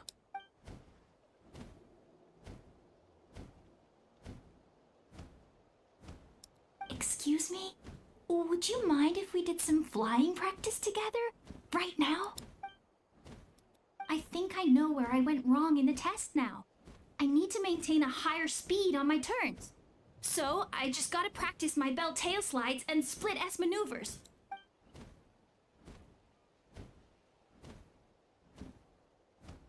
Also, I really want to try some stall turns and cobra maneuvers.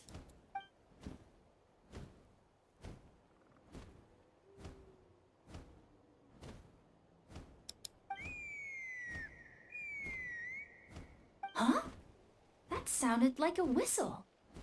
Is someone else trying to summon a Cuckoosaur? Hey! Wait! Wait!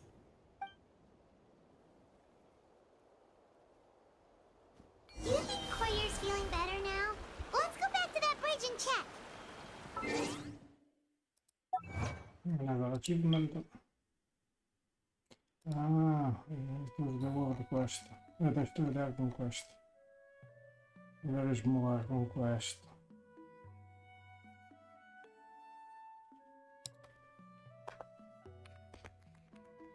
Oh, fires. Fuel.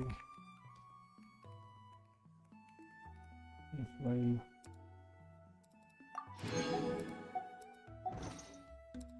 Achievement. Ah, okay, Continental exploration. Yes.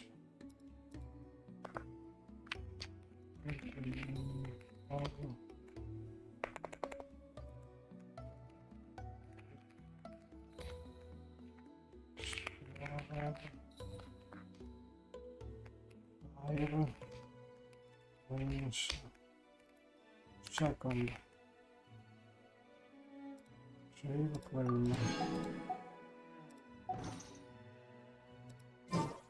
There's no such thing as pure freedom in this world. Even the wind cannot blow on forever.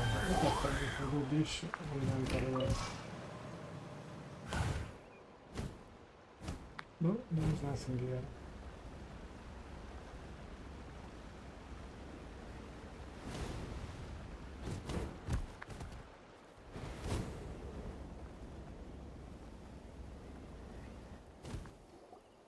Chasca! I summoned a Cuckoosaur! They do still respond to me after all! Although, unfortunately, someone else summoned it away again before I had a chance to go for a flight. Oh, really? That is unfortunate. But if you can do it once, you can do it again. Keep at it, and you'll pass the trial eventually. You're right. You know, I almost thought about giving up, but I'm glad I didn't. Hey, Chasca, how's Koyer doing? Huh? Who are you? And how do you know my name? These are my, friends. The Traveler and Paimon. You came up in conversation the other day because I was telling them about up-and-coming warriors in our tribe. Oh, the Traveler, huh? So that's you. What do you mean up and coming? I'm closer to being wingless than I am to passing the trial. Anyway, we haven't met before, have we? You look so familiar somehow. Maybe you saw her in the stadium? Or anywhere, really. She's been all over Natlan lately, so it's not surprising that you've seen her around. If you say so. Koyer, Chasca.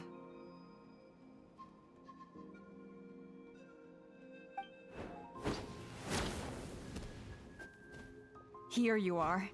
I've been looking everywhere for you two. Oh, Elder Alpa! What's the matter? I thought I should tell you myself. We're going to redo the flying trials. Redo them? How come? This is so unexpected. And I can't believe you came out here just to tell us that in person. It's embarrassing to admit, but due to time constraints, we didn't do a proper inspection of the arena before the last round of trials began.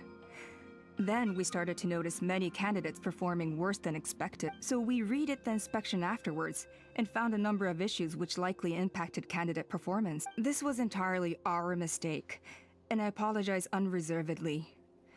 I know it doesn't make up for it, but I thought bringing you this message in person was the least I could do. Oh, okay. Chasca, these people you're with, are they the Traveler and Paimon?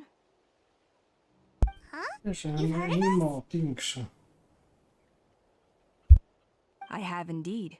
Gathering intel is an essential part of being a warrior. Plus, you've already made quite a name for yourself in Natlan. Actually, I've been meaning to invite you to enjoy our tribe's hospitality for some time. Hospitality? Oh, that includes food, right?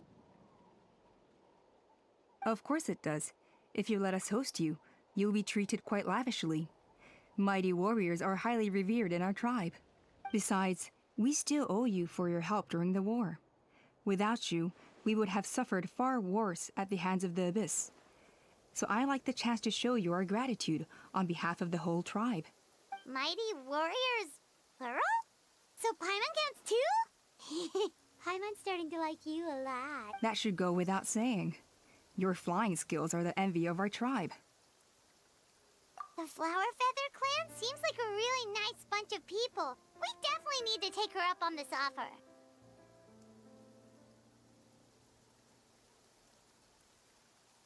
Well, I'd love to stay, but I'm afraid I still have to inform the other candidates about the retrials. With our younger generation's future on the line, there's no time to lose. Wait, Elder Alpa! Let me help! The sooner everyone gets the news, the better! Very well. In that case, Chasca, could I leave you to entertain our guests? Sure thing. Okay. Let's meet by the Obsidian Totem Pole later. Koyer, let's get going. Okay.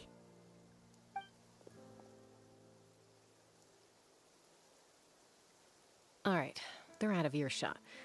I'm just gonna come out and ask. That Kukasaur who responded to Koyer's call, that was your doing, wasn't it? I grew up with these creatures. I could tell something was off the second I saw it. Her whole demeanor seemed less like a Kukasaur and more like, well, you. So I figure you must have been pulling the strings somehow. She looked very flustered when Koyer asked for a ride, so I whistled to give her a chance to escape. And judging by the look on your face, that was a welcome intervention, huh? It's all right.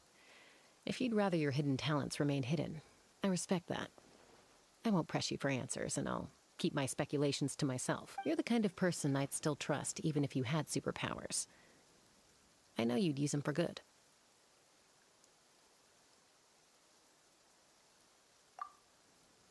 I think the ends justify the means in this case. She just lacked confidence, and you helped her resolve her internal conflict. If you hadn't intervened, I likely would have gotten my mom to help out instead. Although, having said that, there's a small chance she might have recognized her and seen through the whole thing. That would have done more harm than good. Yeah. Anyway, if you're free now, how about I give you that tour I promised?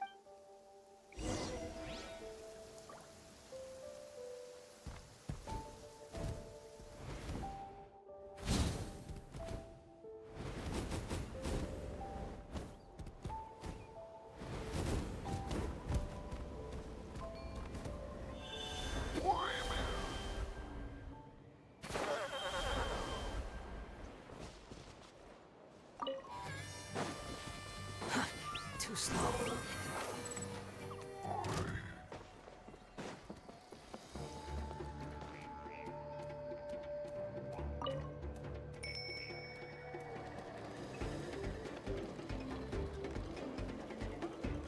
Everyone gets opportunities.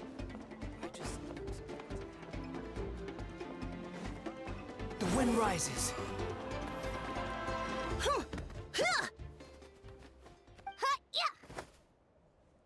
Ready?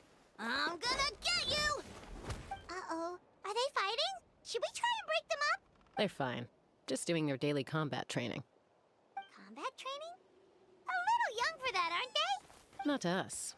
We're a tribe of warriors. In ancient times, we were the most elite troops in the nation, responsible for patrolling and defending all of Natlan. And even though times have changed, we've kept our martial spirit alive. Hey, is that Chasca? Chasca, you're back! Oh, can you come train with us?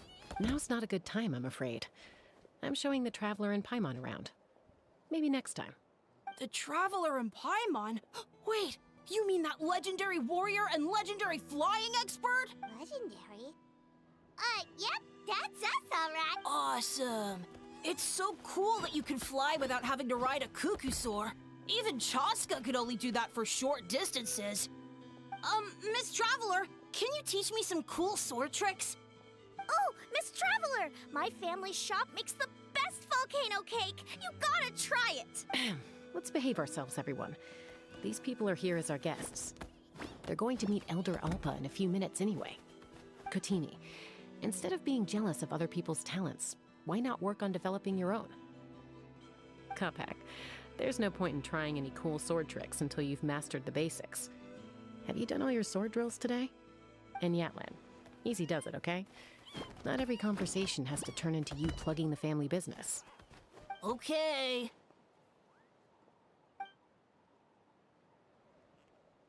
Sorry about those kids. They just got overexcited when they heard your name. I hope it didn't bother you too much. This is a volcano cake that Yatlan forced into my hands. She said to think of it as an apology gift. Whoa, it smells amazing! Traveler, you want some? That's good. Yatlan will be thrilled. By the way, Chasca, those kids really adore you. You're way better with them than Paimon expected. Paimon figured you'd be more... aloof, maybe? Aloof, huh? Well, to be fair, there was a period when I was like that. Around the time when I first joined the tribe. But it's a terrible attitude to have as a peacemaker. It tends to turn situations that could have had a peaceful resolution into a stalemate that can only be resolved by force. Yep, exactly. As long as other options are available, I try to avoid that at all costs. Someone once told me that peace imposed by force will crumble in a matter of days. But peace achieved through genuine dialogue actually benefits both sides, even if sometimes the parties are only willing to negotiate because they're both armed to the teeth. That's true. Hey, Chasca! Uncle Cusco knows you're back, and he's coming to get you. Oh, thanks. Traveler, Paimon, got a dash. I'll meet you at the totem pole up ahead. You can't miss it. It sticks out like a sore thumb. Wait, are you running away? First rule of conflict resolution? Grab the fan and run before the you-know-what hits. Trust Chasca to make even running away sound cool. Sorry about this. Just stall him for me, okay? I'll explain everything later.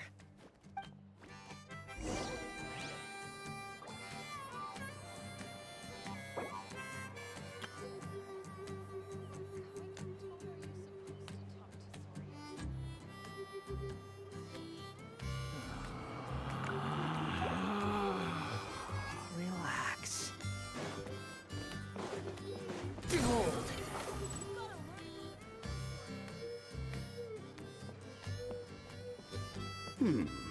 A golden-haired outlander and a white flying object. You must be the traveler in Paimon. I heard Chasca was with you, but I suppose she's run away again, has she? Sorry, who are you? Who am I? Only her father. She's supposed to go for a checkup every 3 months to see how her abyss condition is doing. We both agreed on it. But she's already missed 3 checkups this year. That's 3 out of 4. Yes. She got exposed to abyssal energy as a young child. Then her birth parents abandoned her. It's lucky those wild cuckoosaurs found her when they did, or she wouldn't have made it. They took her under their wing and raised her as one of their own. Eventually, some riders out on patrol spotted her and brought her back to the tribe. But she was practically feral at that point. The moment you took your eyes off her, she'd be getting herself into a fight, or she'd run away to be with the Saurians. She seemed to prefer them to her own kind. She might as well have been a Saurian in human form. That must be the aloof period she mentioned, right? We later discovered that her exposure to the abyss had planted seeds of conflict in her heart. So, we started trying to bring it under control, but ultimately, she's the only one who can control it. Anyway, she's much more human these days. Yeah, don't worry about her. She seems pretty stable to Paimon. She's probably only avoiding the checkups because she thinks it'll stop you guys from worrying about her. Yes, I'm well aware of that. She knows she needs to be careful. If her condition ever took a turn for the worse, she wouldn't be brushing it aside like this. It's just, every checkup she's been to, they find new cuts and bruises. Nothing to do with the abyss, of course. Oh no, that's all fine. The problem with her is, she's her own worst enemy. She's been living dangerously again. I'm sure of it. That's why she's avoiding the checkups. She wants to hide it from us. Yeah, Paimon can see her doing that. Oh. In the past, she always had Koichi to keep an eye on her. Now Koichi's gone, and I don't want to lose another daughter. Chasca's been increasingly reckless since Koichi passed. It's like she's trying to make up for it somehow. Next time you see her, please tell her to be careful for me. Even if she doesn't want to hear it. If she doesn't want to do these checkups anymore, that's fine. I just want her to stop putting herself in harm's way.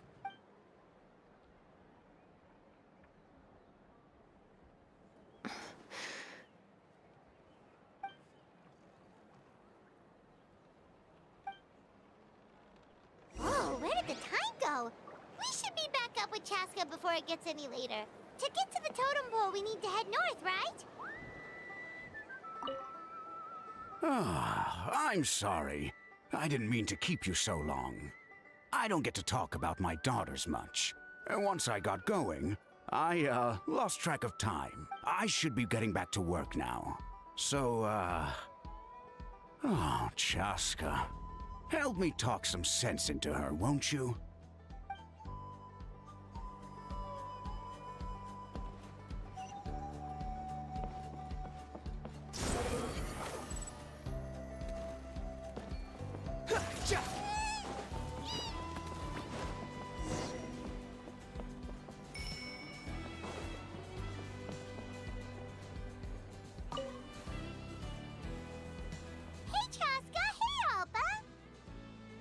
It's all right. I bet my dad talked your heads off, huh? What did he say?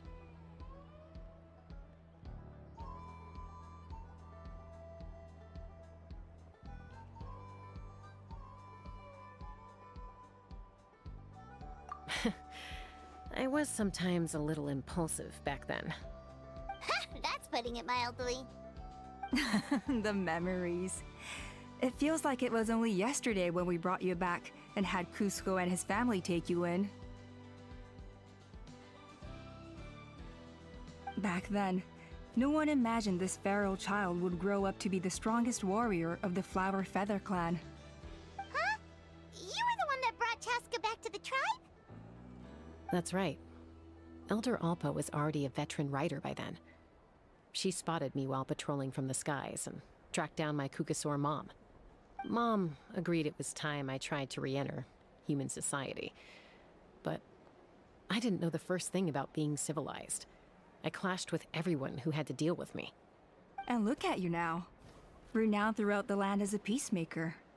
How time flies. When the day comes that I can't fly anymore, it will be up to you to look after our tribe and our flying squad. You know me, though. I'm not a natural commander. I'm better off as a lone wolf on the front line. So stick it out at least a few more years, okay? Give Koyer and the others time to come into their own. Oh, stop. Wait, so isn't the leader just the strongest warrior in the tribe? At least Paimon figured that's how your tribe would work. Strength is certainly a core tenet in the Flower Feather clan. But strength means far more than martial prowess alone. If it all came down to individual strength, I'd struggle to call myself a warrior, let alone a member of the flying squad. Any fighter in the tribe could take me down. Well, sorry to disappoint you. It was something I aspired to at one point. So much so that I went adventuring in the Cinder City, Continental, to try and prove myself. But it was foolish of me. I wasn't ready. I came back empty-handed and seriously injured. The fact that I survived was something, I suppose. But after that, I never seriously considered myself a strong fighter. And yet, you still managed to become the leader of the flying squad, thanks to your experience and determination. All while battling those old injuries. Don't you think that's a display of strength in its own right? Let's shelve this discussion for now. Traveler, Paimon, there are some simple refreshments on the table. Please help yourselves. Yes! Paimon was waiting for that part! They were for the snack stomach. The refreshment stomach still has plenty of space.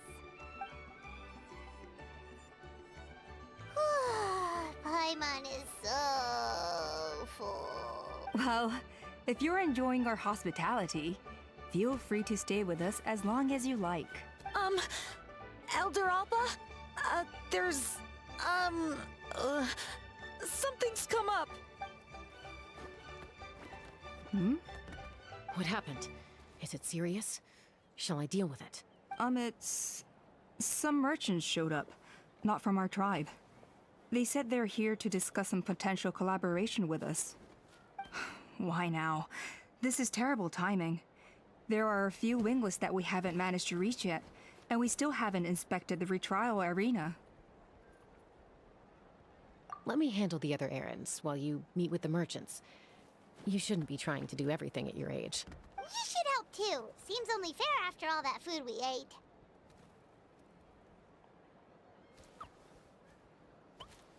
Huh. Well, much obliged. Chasca, the remaining wingless are all people you know. Let's see.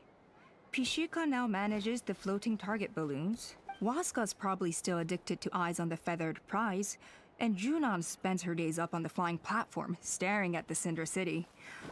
I'll leave you to tell them the news.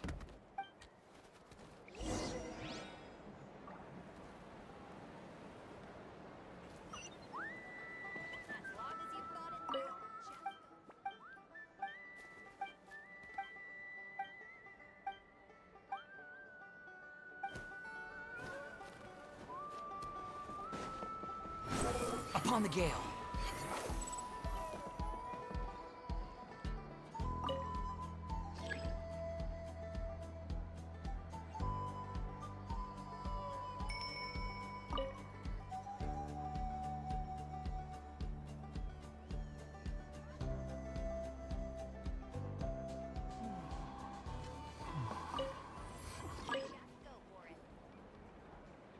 Are you sure you don't want to reconsider, Pashika? I appreciate it, boss. But honestly, I'm pretty happy with my life nowadays. Pashika, they're redoing the flying trials. Huh? Utona? Ah, did Alpa send you? I was just telling Pashika the news, actually. The way things are with the tribe these days. I mean, you don't need me to tell you. This here is no future for a seasoned warrior like you. Ah, come on, boss. Do you have any idea how long it's been? I've been wingless for years now. I'm not cut out for that anymore. Of course, I'll do my part if we ever need to defend the tribe. But there's really no point in me trying out for the flying squad now. I've already made my peace with it. Not everyone has what it takes to return to the sky after going wingless. Elder Alpa's perseverance is something else. And it's okay if I'm not destined for greatness. I might not have the Kukasaur's approval, but with my hot air balloons, I can still reach the skies. Handling these balloons every day, seeing how the customers react, the looks on their faces, that's enough for me. Finding something you love doing can be just as hard as passing the flying trial. It's worth holding on to. Fair enough. It's your choice. I won't force you. Oh, by the way, you should try taking a balloon ride if you've got the time. Once you've been up there for yourself, you'll see why I love it so much. No problem. If you ever want to give it a try, you know where to find me.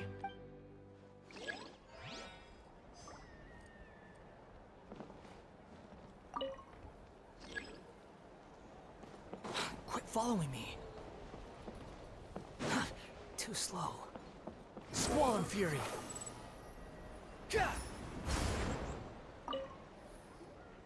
A retrial? What's the point? I pretty much treat life like it's a game. No Kukasaur is ever going to approve of that, no matter how many times I try. Waskar, I can assure you, Kukasaurs wouldn't judge you for something like that. Well, they must be judging me for something. Maybe I lack fighting spirit, or just don't have the talent. Not everyone's a natural like you. Don't waste your time on me. You'll have better luck with the ones who still have their heads in the clouds. In the meantime, I think I'm going to treat myself to a few more games of Eyes on the Feathered Prize. Yeesh, there's Wingless, then there's being a total lost cause. You used to be a fierce warrior, actually. But fighting spirit alone won't win you the Kukasaur's approval. Are all Kukasaurs so strict? The ones in floating target balloons and Eyes on the Feather Prize seemed pretty chilled out. It's one thing to hang out and have fun, but quite another to take to the skies with a human life on your back. Giving a ride to someone who's unqualified endangers not only the rider, but also the Kukasaur themselves.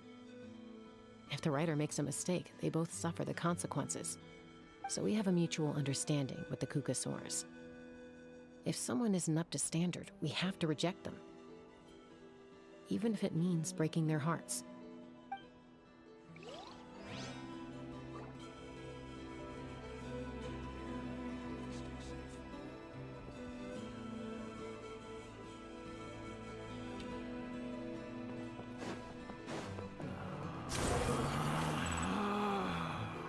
Relax. Behold!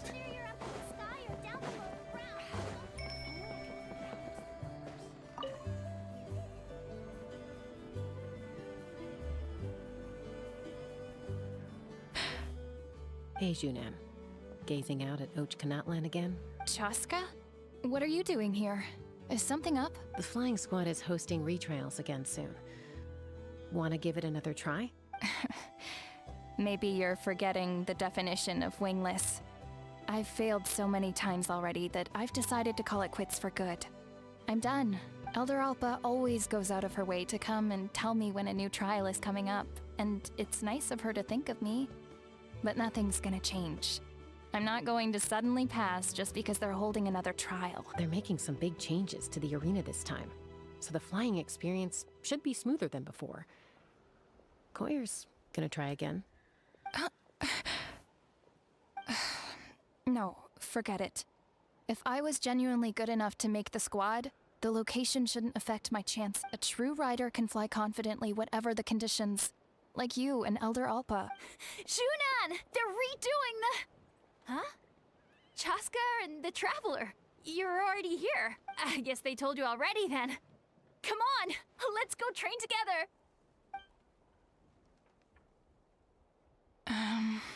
I'm gonna sit this one out. What? Why? But you've always looked up to Elder Alpa. She went wingless after her injury and spent years drifting, but even she came back and made it in the end. If she can do it, why can't you? I mean, I don't have that kind of perseverance. And besides, the last thing I want to do is fail in front of her yet again. Oh, come on. You know you don't need to worry about that. Alright, well, how about we just treat this as you being my mentor? Then will you train with me? I mean... Enough umming and ahhing. Let's just get up in the air and figure it out as we go. Wait! Hold on, slow down. I can't keep up. Well, that's one way to do it. They've been best friends since they were kids. If anyone knows how to get Junan out of a rut, it's Koyer. You helped Koyer deal with her internal conflict, and now she's done the same for someone else. You know, people often talk about how one conflict leads to another and so on, but sometimes in life, things spiral in a good direction instead.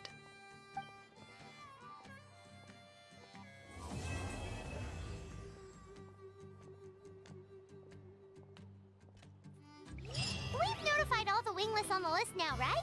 Where to next? The trial arena. It's not far from the tribe.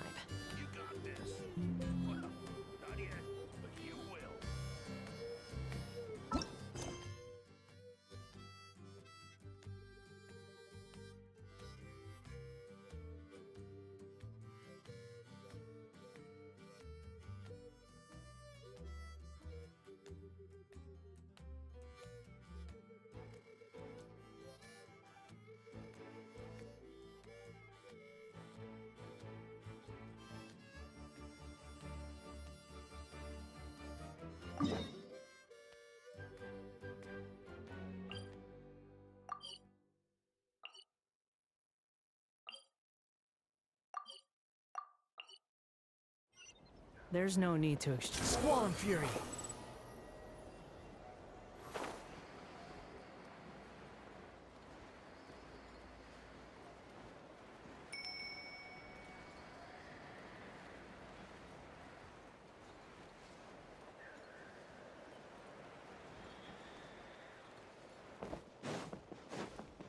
The wind rises.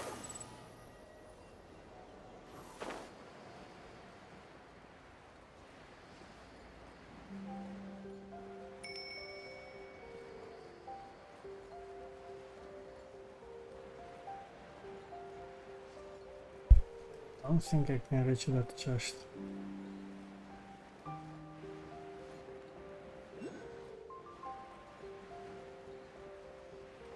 I'm short.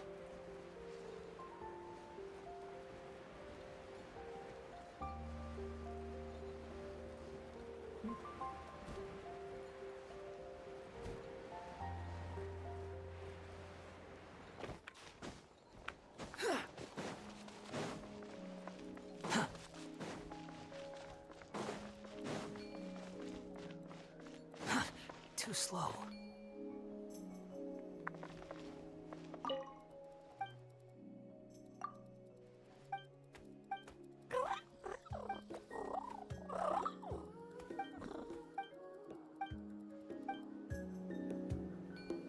I'm still short.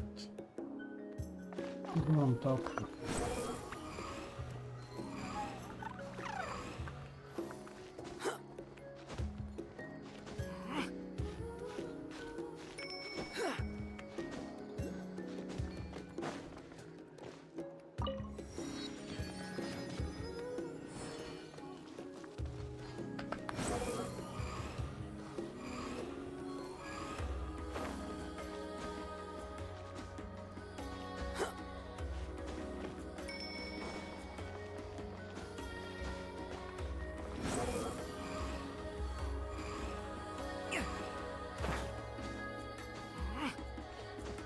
I don't think I can manage to go on top of these things.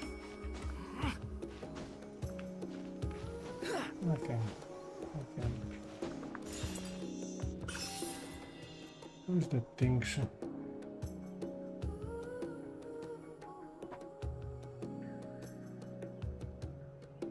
Okay.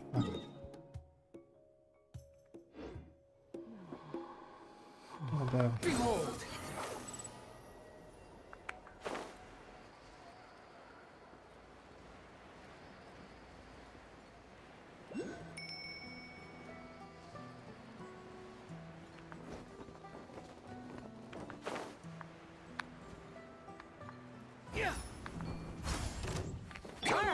Let's finish this fast. To Lakebird! The wind rises.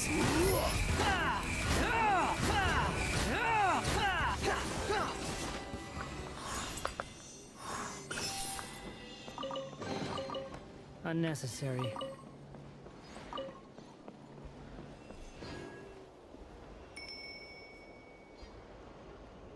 Yes. He's there.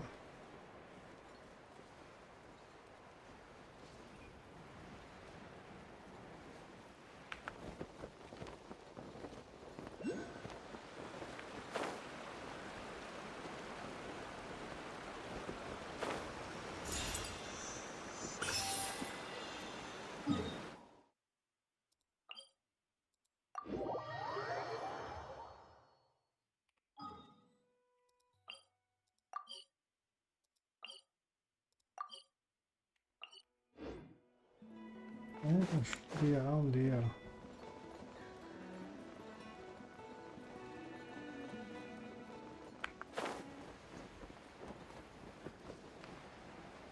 Yes.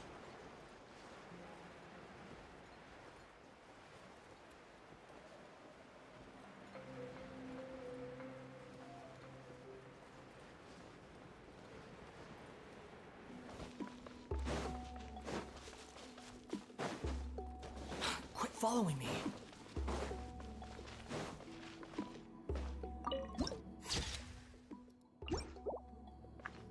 Here's the teleport waypoint. On my left. Squall Fury. It's not here. Oh, no.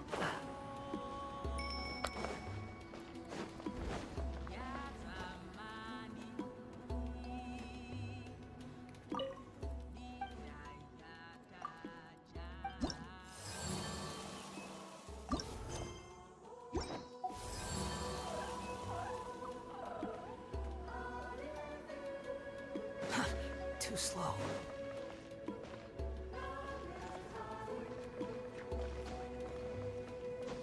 Huh? Did someone call me just now? Quit following me. Where the hell I have to go?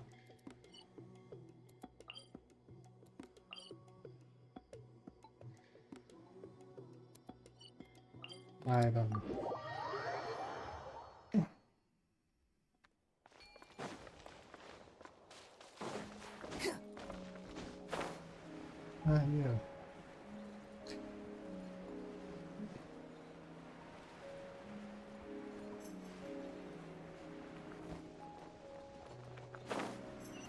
Yeah.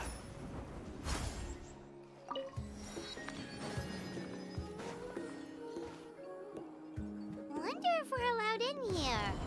Oh, the door opened all by itself. Taking that as a yes. Aw, the Tommy store from earlier. It's really here. Then let's go introduce ourselves.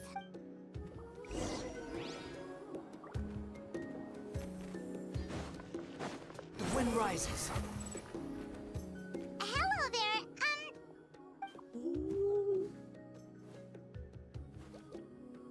Okay. Probably doesn't understand what we're saying. Doesn't look like any cogs are turning in there.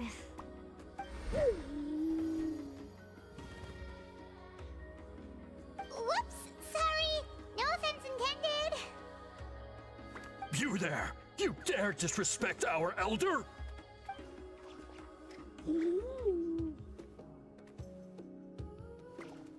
Oh, you mean... Oh, I see. Sorry, my mistake. Apparently you are here by invitation. In which case, it's my job to make you feel welcome. Some introductions are in order. I am Kaholam, one of the priests of our tribe. And this is our Iktomisor Elder, the great Tlapokpokteets, a living totem among the masters of the Nightwind. Whoa, that's quite a tongue twister.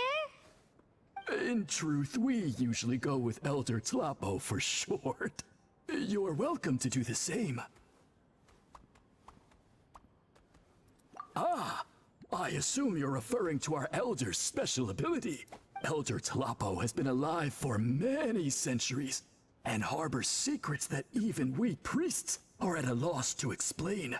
So your reaction is entirely natural. But one thing I can say for sure is that Elder Tlapo has appointed the two of you to an extremely important task.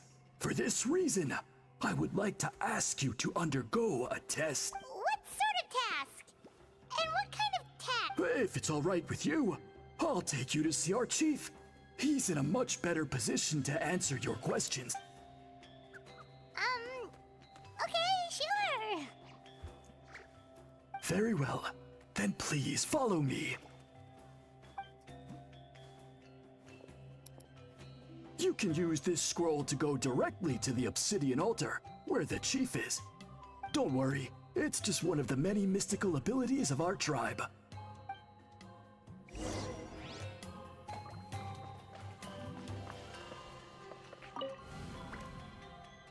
The domain.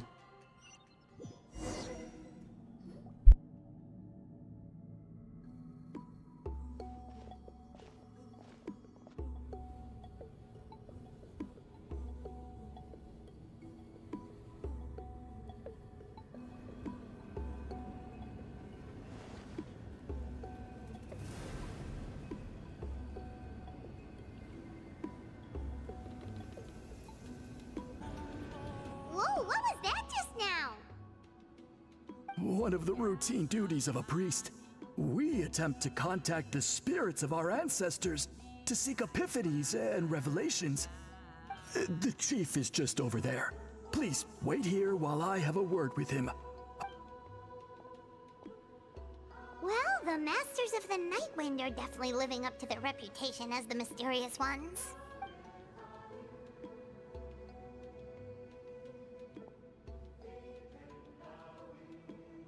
All right, I've told the chief why we're here, and now you may speak with him. Right this way. So, you two are the appointed ones. I am Chief Biram. Welcome, and thank you for your patience. So tall. Unusually so. Yes, I am aware, but I assure you, it's no cause for alarm. Oh, no, of course not. Sorry, Paimon just reacted without thinking. Ah, yes. Kaholam told me about that. As outsiders to our tribe, this is probably the first you've heard of such appointments. I'm sure the whole thing seems very confusing. Throughout our history, only members of the Masters of the Nightwind have been appointed to undertake these tasks. This is the first time an outsider has ever been chosen. Really? Allow me to explain. Our tribe has an old tradition of recording history in the form of woven scrolls. And not just our own history. We record the legends and heroic feats of all other tribes as well. It is a tradition we have observed for many centuries. We treat it as a solemn duty. However, when a major event occurs that affects all of Natlan, we record it on a different kind of scroll, used for this exact purpose. And these scrolls can only be woven by someone of the Iktomisor Elder's choosing.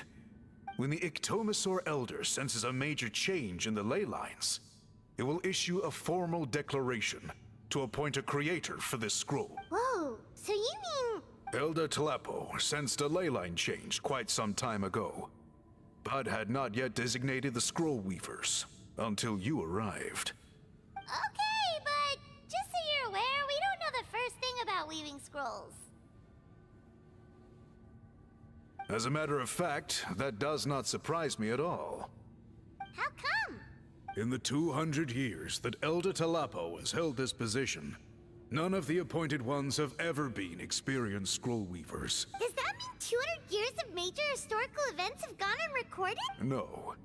They all submitted scrolls in time, yet each of them claimed it was not their own work, but a gift from the spirits. Man, this tribe gets more mysterious by the second. Yes, well, that is the part that troubles me. The notion that we have to rely on esoteric things like gifts from the spirits to record historical events of such great importance. It is unsettling. Huh. That's pretty surprising to hear, coming from the chief of this tribe. I can imagine. You probably see the Masters of the Night Wind as a people shrouded in mystery, who pride ourselves on our arcane practices. But I am something of an exception. I may be the chief, but when it comes to our traditions, I'm in fact a proponent of change and reform. I have dedicated my energies to deciphering the many mysteries of our tribe. In doing so, I hope to establish clearer rules that will help sustain our traditions in the future. Wow, that sounds great! So have you figured out the mystery of the gift from the spirit? Sadly not. It is something I've been investigating for a long time, but I have yet to uncover what this gift truly refers to.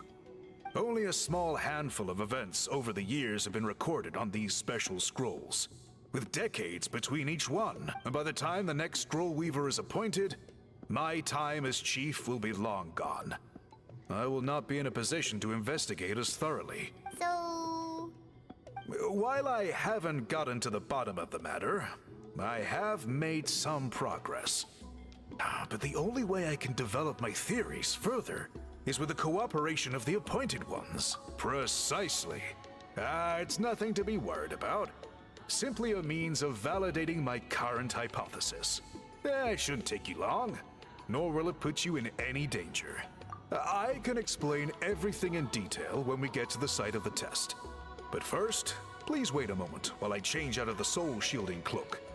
This garb is one of our important cultural relics, handed down by generations of chiefs.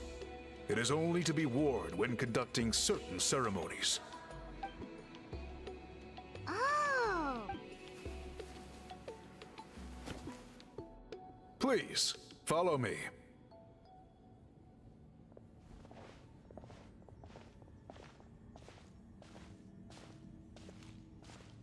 Do you see this scroll? If you touch it, you will enter a hidden space.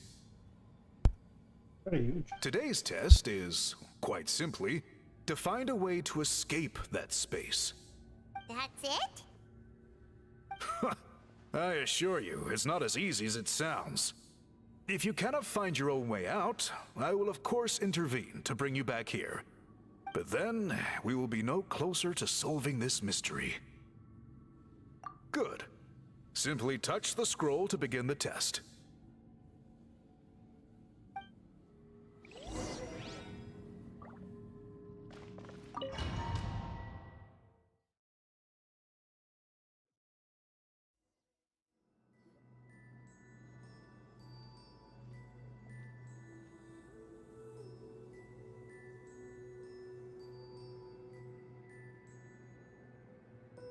Whoa, we really did get teleported. It seems like this place is completely sealed off. Doesn't look like there's an exit anywhere. Let's take a look around and see what we can find.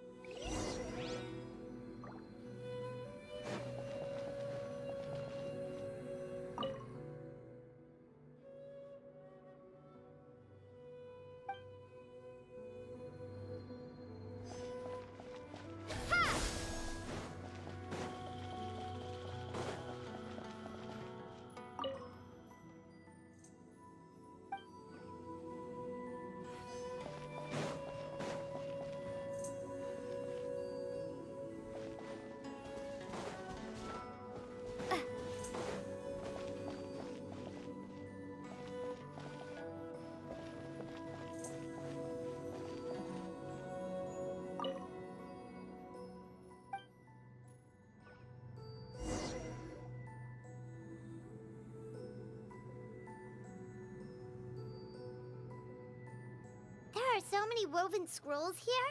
Paimon remembers seeing some of them before in other tribes.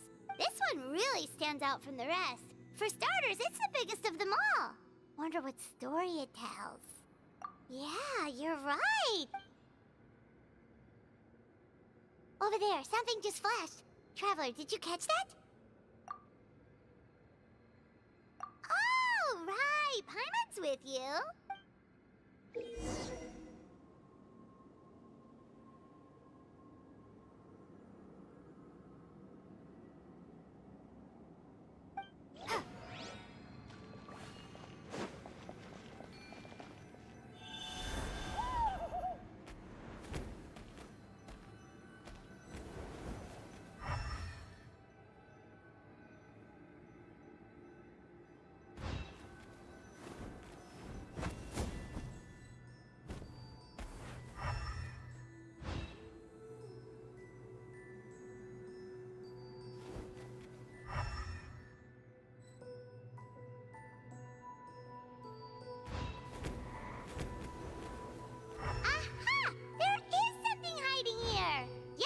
Looks like our ticket out of this place.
We finally made it out! It is just as I thought.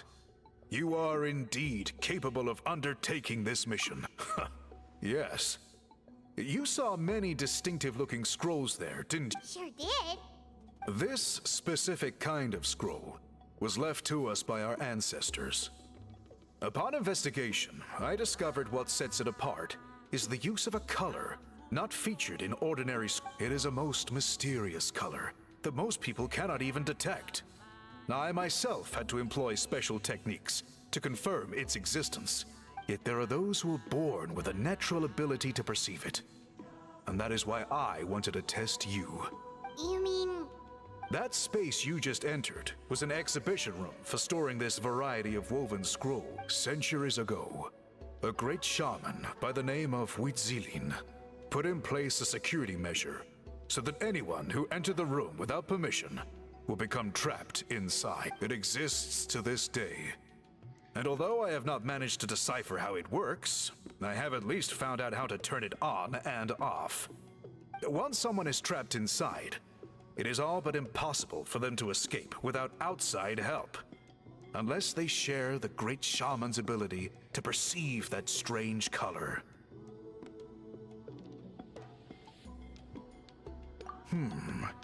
Clearly you must have this ability, which leads me to believe that our Ictomisaur Elder can sense this ability in people, and that it appoints a scroll weaver on this big... Another secret power? Traveler, you are full of mysteries. Still, having this ability doesn't change the fact that neither of us know where to start with weaving a scroll. Don't worry about that. The method for weaving this kind of scroll appears to be largely the same as for an ordinary scroll. The main difference is in the dye that gives it its unique color. If my suspicions are correct, this dye is the key to weaving the scroll, and your special ability is the key to obtaining it. The dyeing process is also a little different from the norm, but I don't anticipate any major issues there.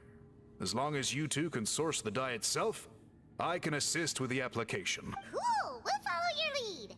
Great! Then please use your abilities to source the necessary ingredients. And in the meantime, I will have someone prepare some fabric for test dyeing. We'll make a few sample pieces to test out my hypothesis. And if that goes well, we can begin the scroll in earnest. If you agree to help, you can expect to be handsomely rewarded once this is all over. So Agreed! Especially if there's a reward in it. What is the reward, by the way? Is it food? Paimon hopes it's food. Given the stakes involved for our tribe, I was thinking a substantial sum of mora would be appropriate. Surely that would be preferable to just a free meal. Mora works too! Anyway, how do we go about finding these ingredients? Are we supposed to just keep walking around Natlan until we stumble across them? Thankfully not. I've already identified a location where I suspect they may be found. And I've arranged for someone to guide you there. Your guide is waiting just outside. You can set off at your leisure.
Swollen Fury!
Behold!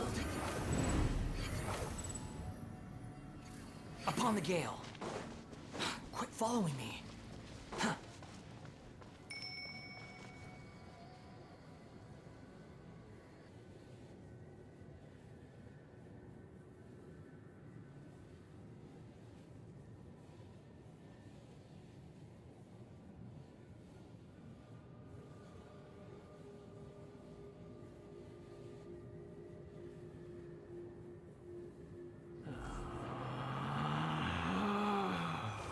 Relax.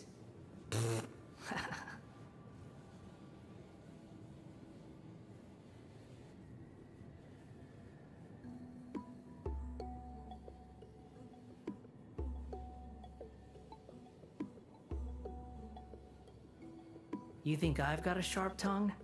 I just tell it like it is. If someone can't handle it, maybe that's their problem.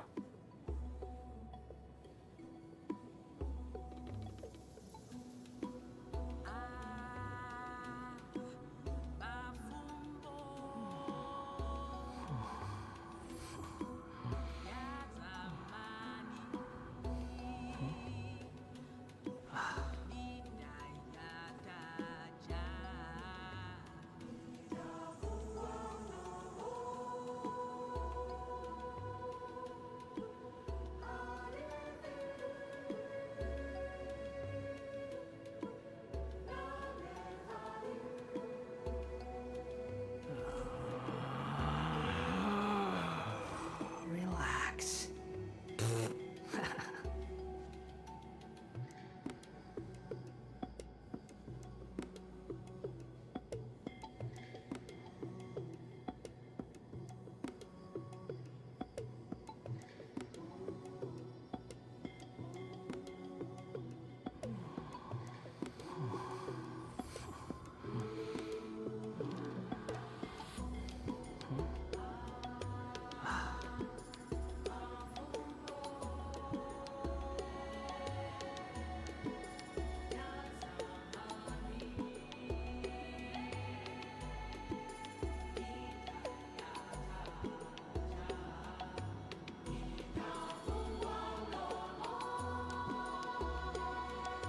There's no need to exchange pleasantries.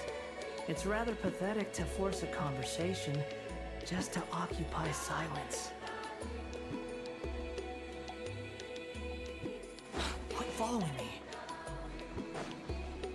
Quit following me. I take it you're the ones appointed by Elder Tlalocan? Yep, and you are... Call me Toltec. The chief asked me to be your guide for the day. His messengers already filled me in on the situation, so just follow me.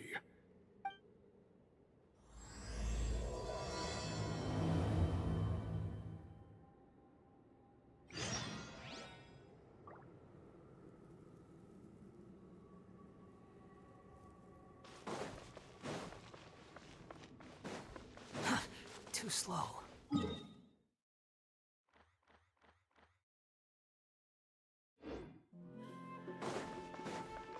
Squall Fury! Quit following me. Behold!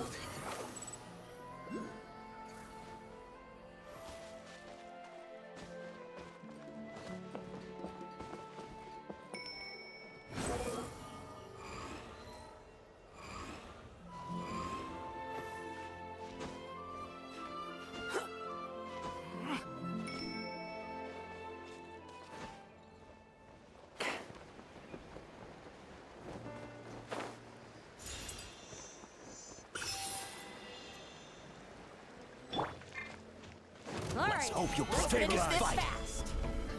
Teamwork is dreamwork. Dare to mess with me? Squall and Fury!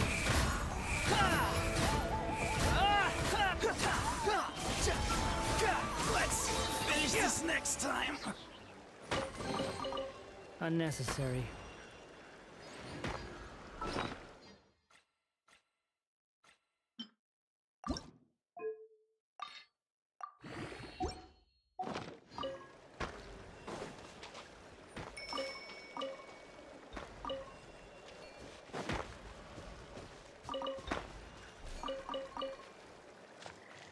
Quit following me.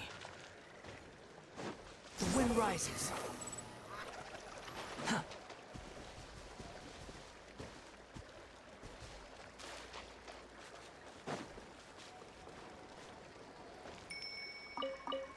Squall and Fury.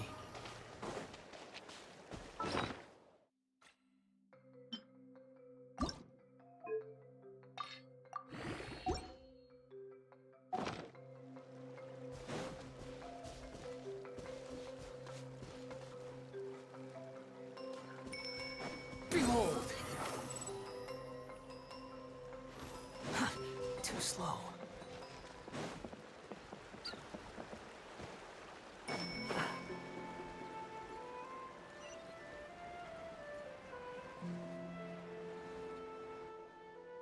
So the guide is somewhere in this cave, huh?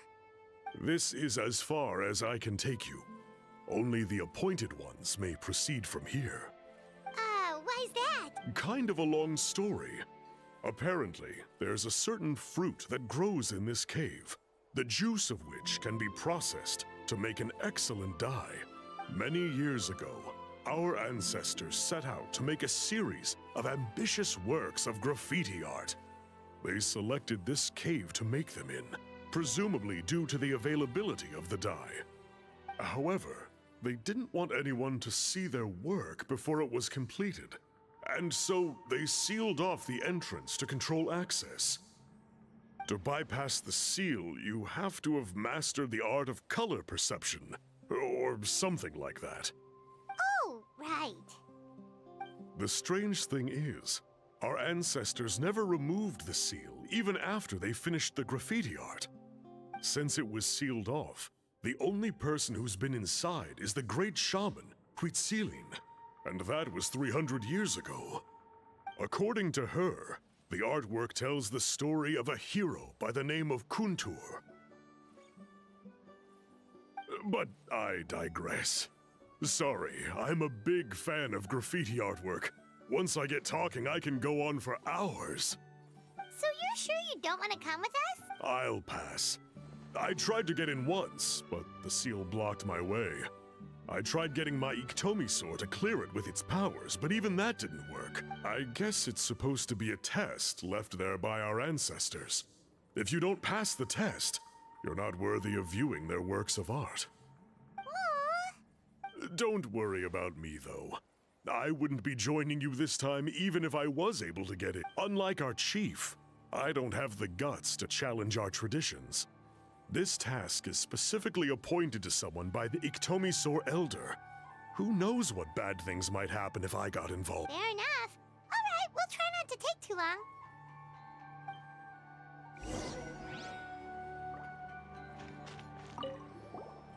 You two head up. Rises. Search for it.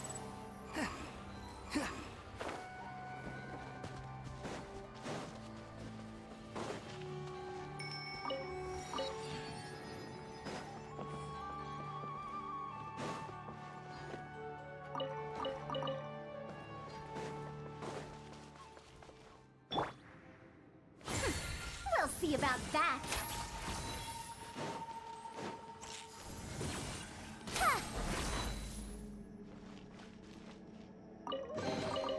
Hey, find that was worth the trip.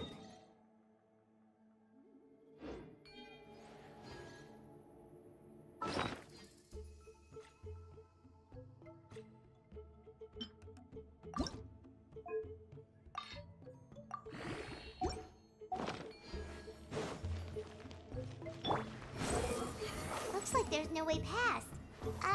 Maybe try the same thing as before?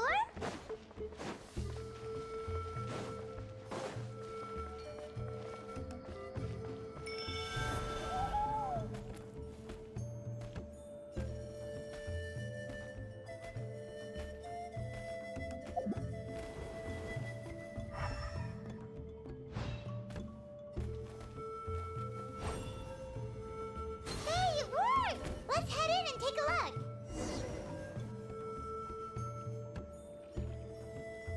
This should be the place. That fruit Toltec mentioned should be the one on the wall, right? Now the only question is, which ones do we pick? Well, go ahead.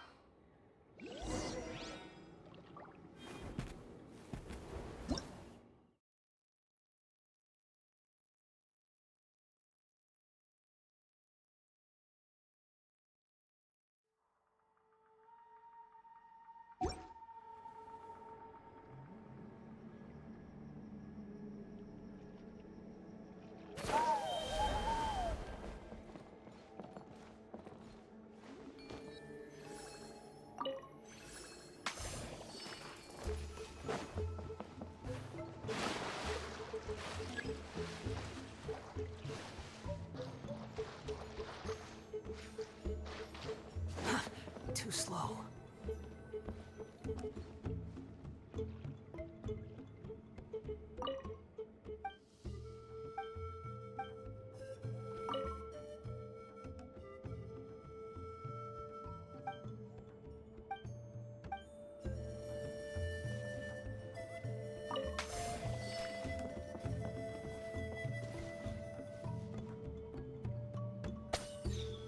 Squall Fury.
The wind rises.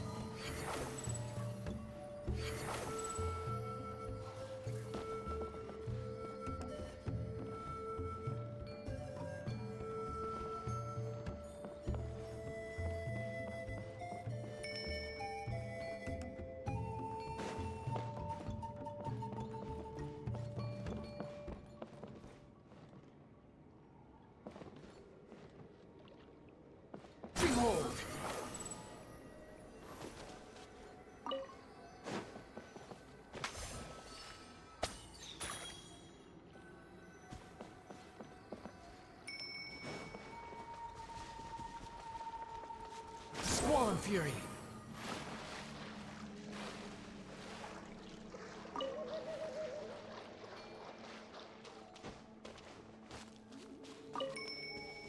Quit following me.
Take it and have fun.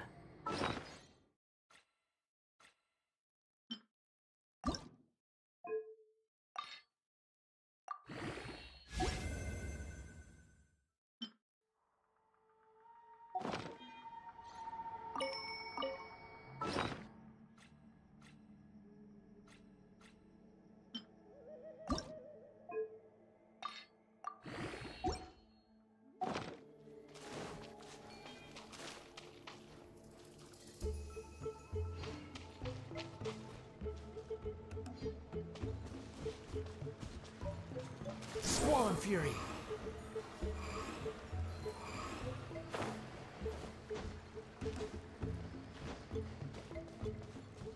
Behold!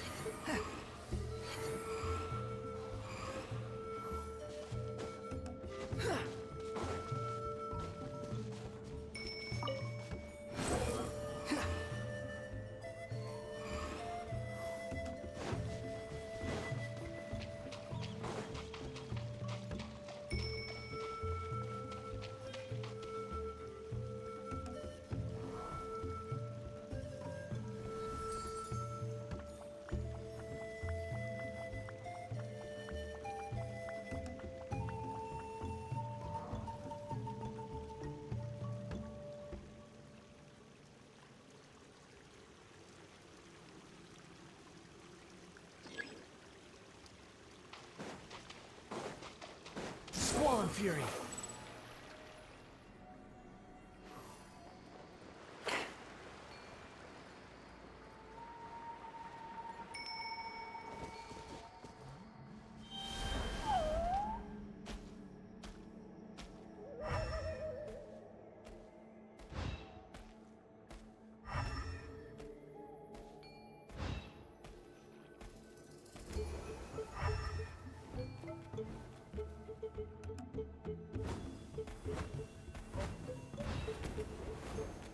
You saw something, right? Whatever it was, grab it!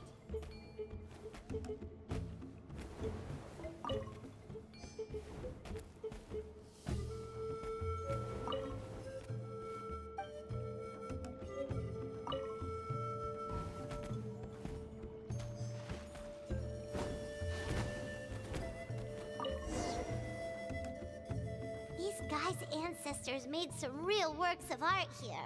But based on what we've seen so far, it seems like there should be more to the story. Do you think maybe there's more artwork further inside? Seems kinda strange. Oh, no need. Paimon was just thinking aloud. Toltek's waiting for us, and we have a job to do. So maybe it's best if we head out now. Let's head back and meet up with Toltek.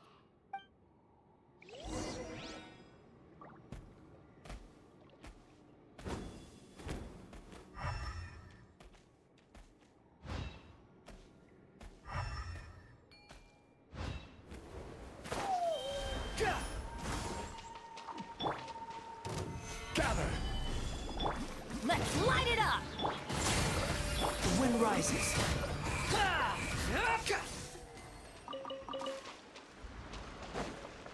Quit following me.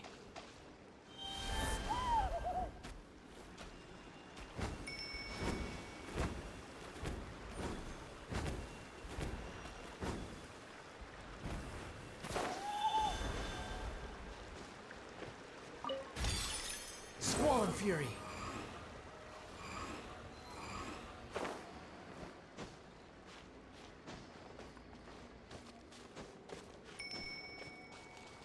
Behold!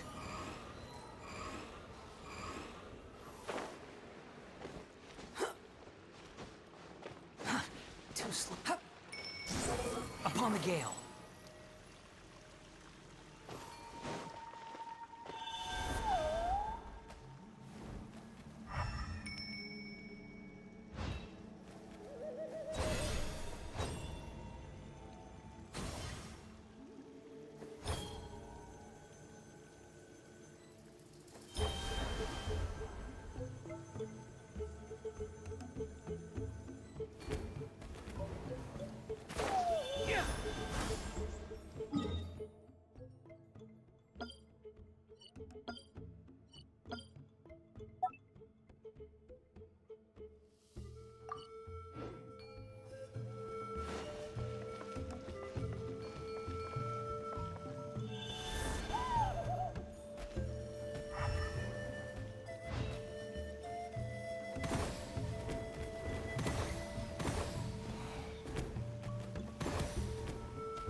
I knew you couldn't Let's resist! finish this fast. Stabilize! I will have order! Truth repeats its course. Dare to mess with me.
The wind rises.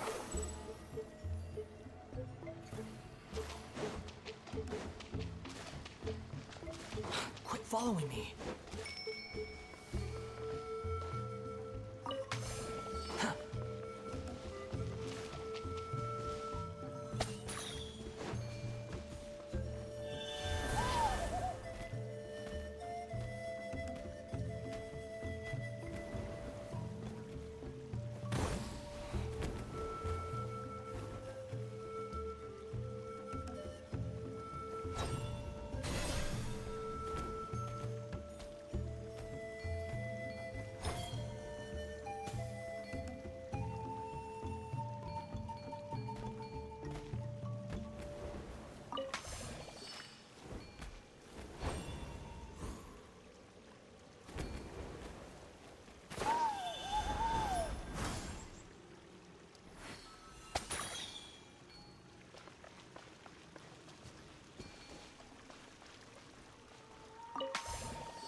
There's no such thing as pure freedom in this world. Even the wind cannot blow on forever.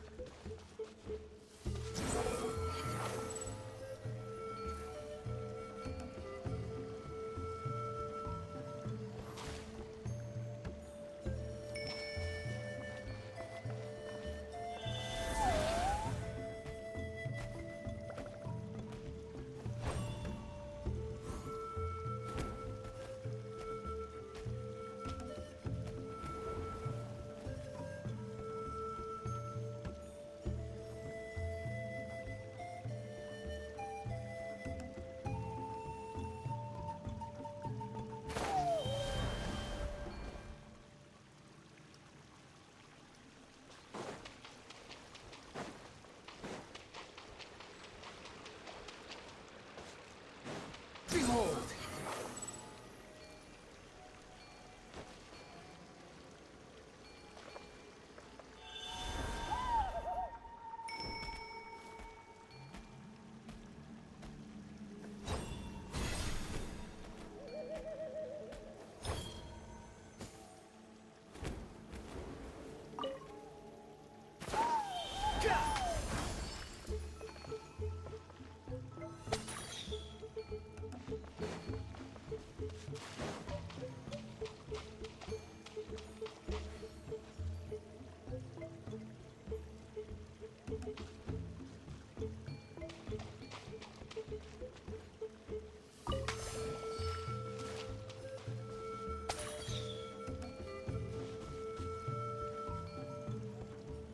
Quit following me.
Too slow.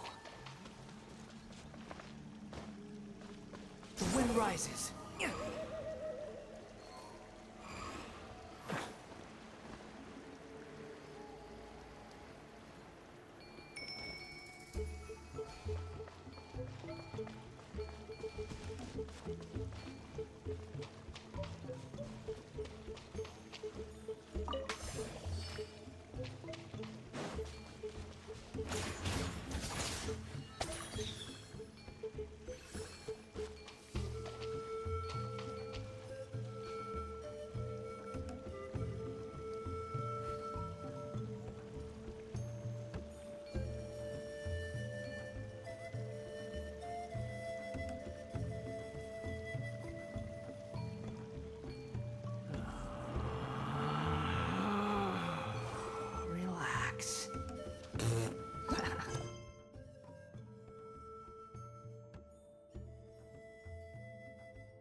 Take it and have fun.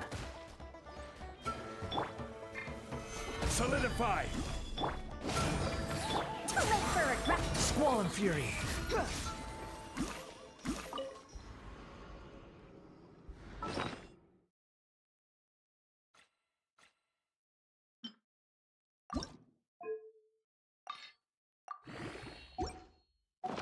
There's no need to exchange pleasantries. It's rather pathetic to force a conversation just to occupy silence.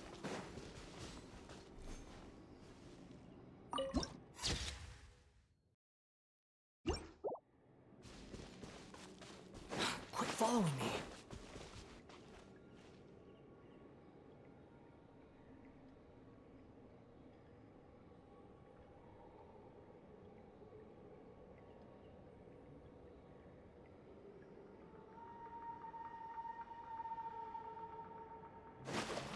Behold!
There's no need to exchange pleasantries.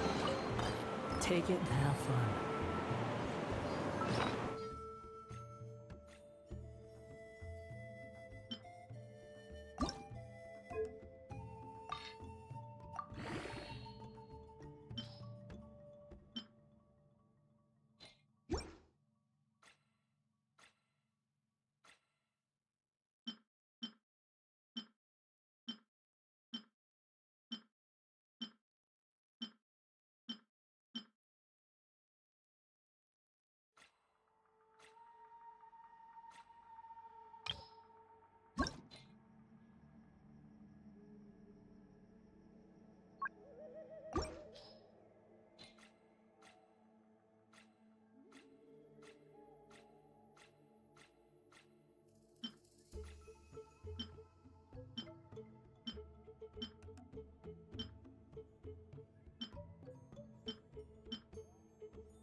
Squall Fury.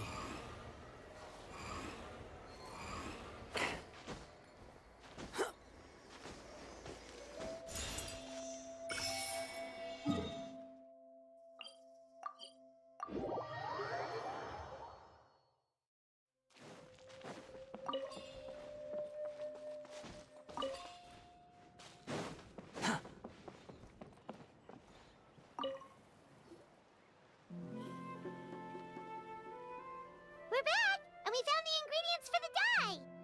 Sounds like it's getting late. Follow me. I'll take us back. Too slow.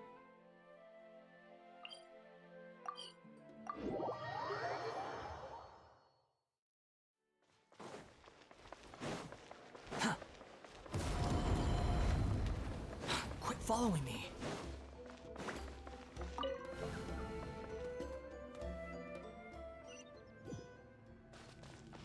Behold!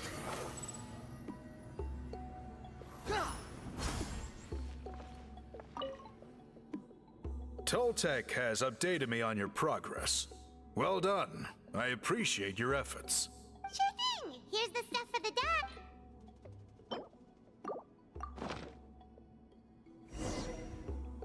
I see.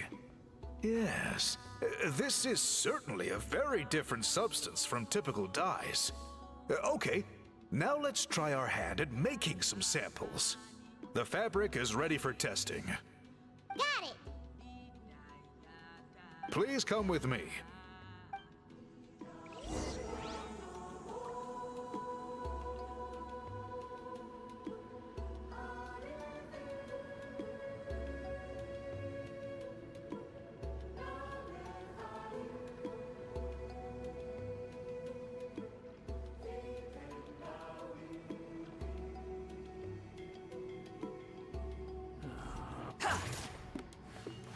Squall and Fury.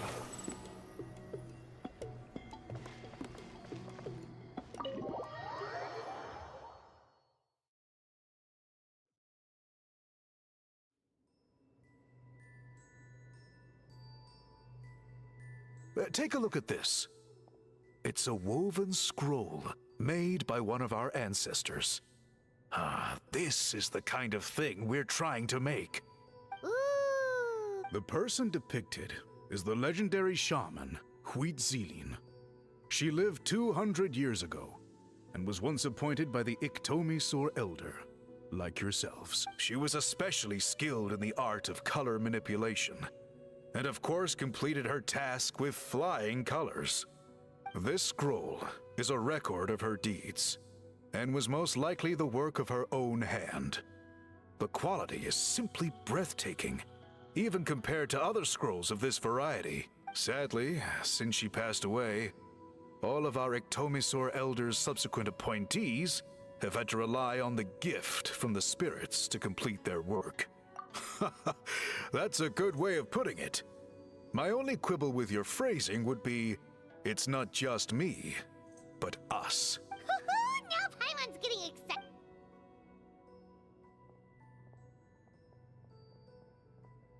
Bring out the samples.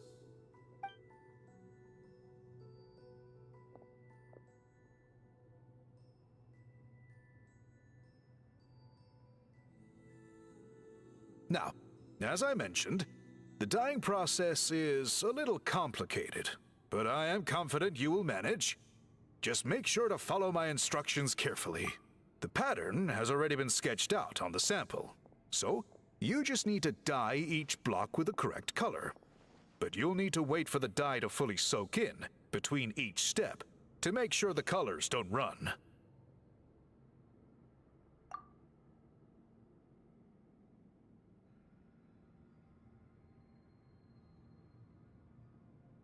Ha ha ha! Good! The dye has taken to the fabric, and the pattern is crisp and clear. Next, apply all the remaining dye, and we should see that elusive signature color emerge. Okay, final step.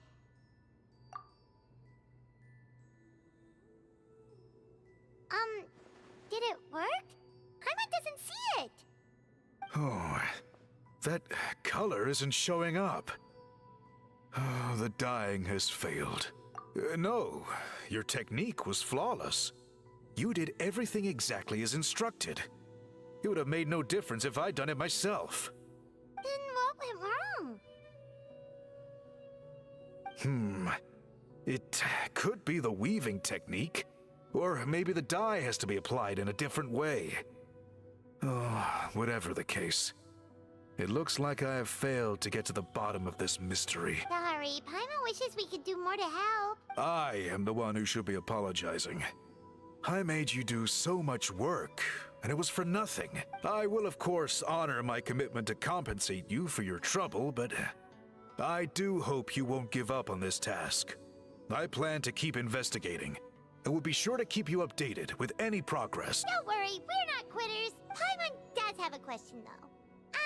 This whole process of recording history on woven scrolls seems so complicated. Why don't you just write it down instead? You said yourself you're all about change and reform. Well, this seems like a pretty good place to start, don't you think? Writing things down would be easier for everyone, and your records would be more detailed. I think you perhaps misunderstood my philosophy, but that's okay. I can answer your question, but there's somewhere I need to show you first. Oh, sure.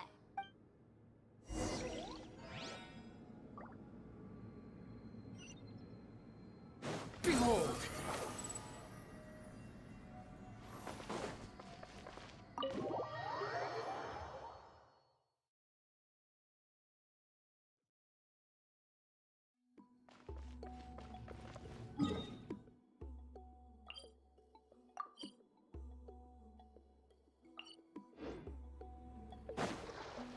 The wind rises.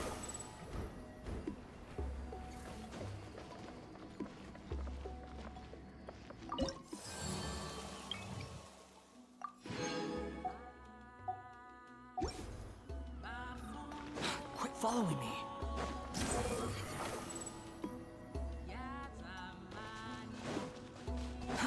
Too slow.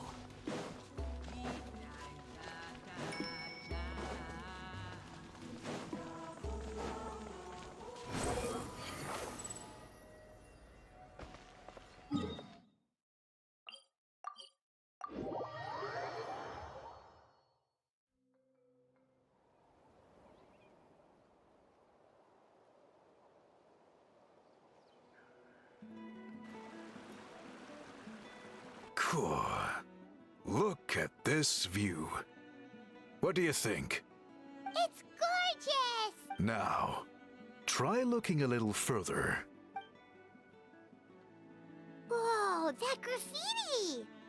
In all the years since the founding of our tribe, those colors have been with us every step of the way. It is true that I seek to bring new life to this ancient tribe through change and reform. But I also understand there are certain foundational things that we cannot afford to throw away. The foremost of these is the way we record our history. Oh, that makes... Since the very beginnings, our tribe has always sought to bring color to history. And I have a deep sense that this is one part of our heritage that we should not give up. So, whatever it takes, I must find a way for us to continue producing our traditional woven scrolls. You're completely right. Paimon's sorry for what she said earlier. It was out of line. It's quite all right. I'm just grateful you're able to understand where I'm coming from. Then let us hope that when we next meet, we succeed in reviving this tradition.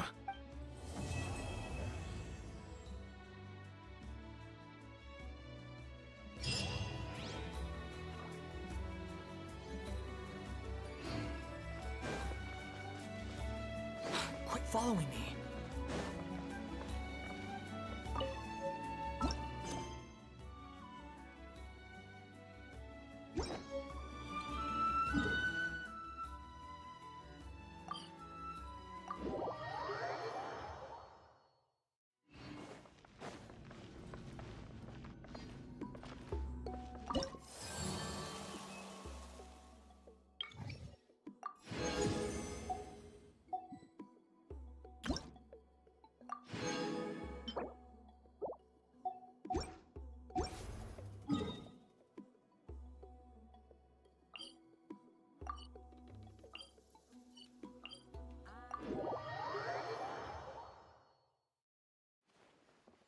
Behold!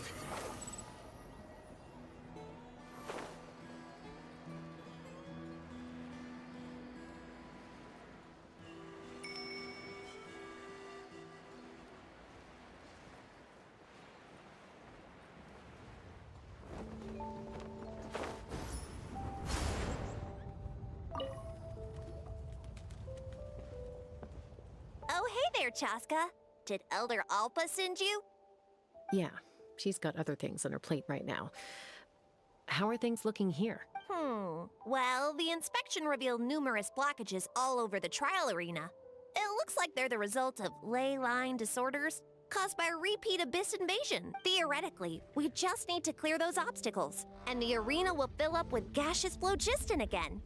But that's proving difficult to achieve in practice, for all sorts of reasons. Why don't don't you head on down and check things out for yourself? Feel free to ask the staff for more details.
I think it should be possible to clear this spout with just a few hard hits.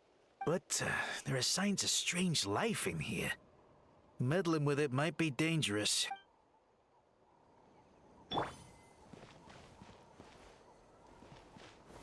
Gather! Hey! Monsters!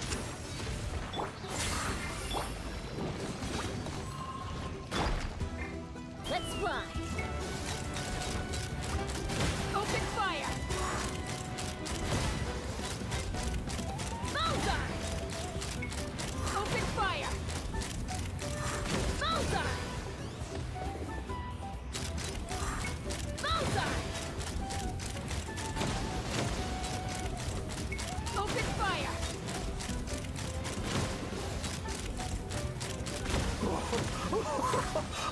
I thought I was done for.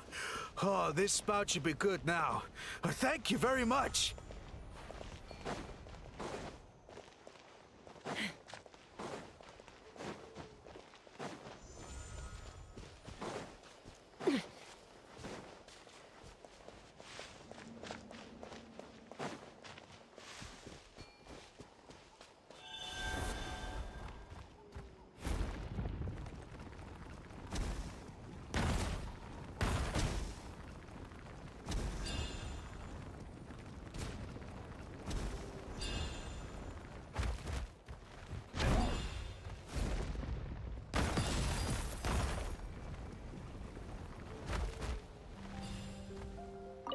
Whoa! Did you see that? A Tepetli sword just showed up out of nowhere. How did it get here? Just passing by, or...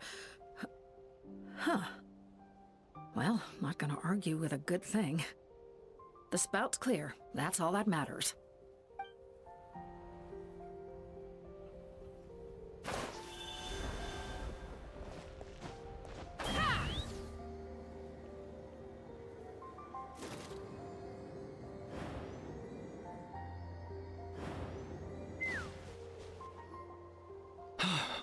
Oh, are you here to help?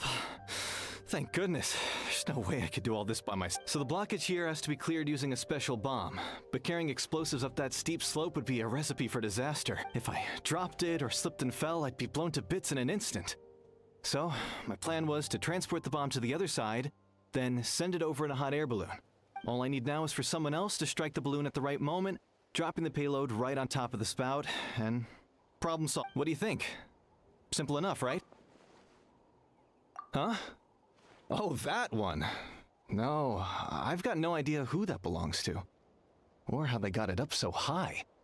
I just wish I could fly up there and check out what kind of tech they're using. Ah, well. Getting the trial arena back in order is more important. I'll head over and set up now. Let me know when you're ready.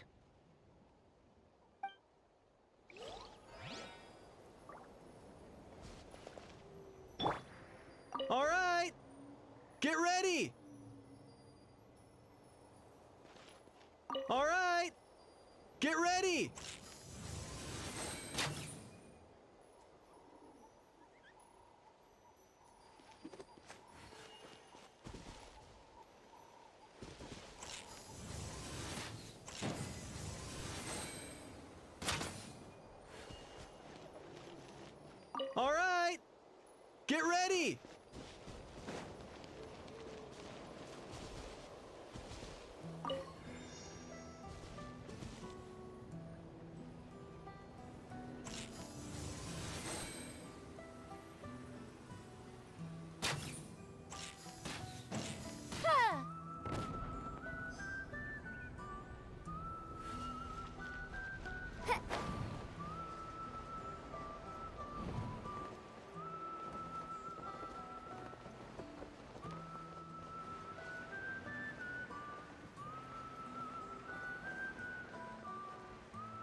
This is crazy. I put all of my strength into it, but it just won't. Maybe Inkanak was right after all. If a stable structure is formed inside the solid phlogiston, I'll need to hit all the weak spots at the same time to break it. But how am I supposed to do that?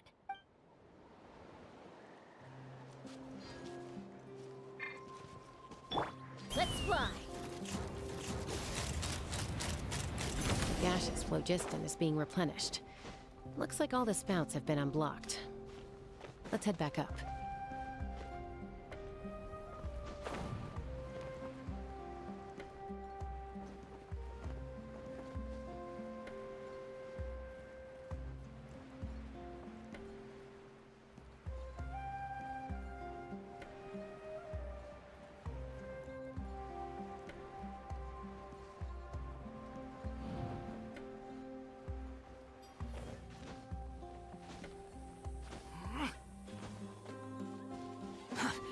The wind rises.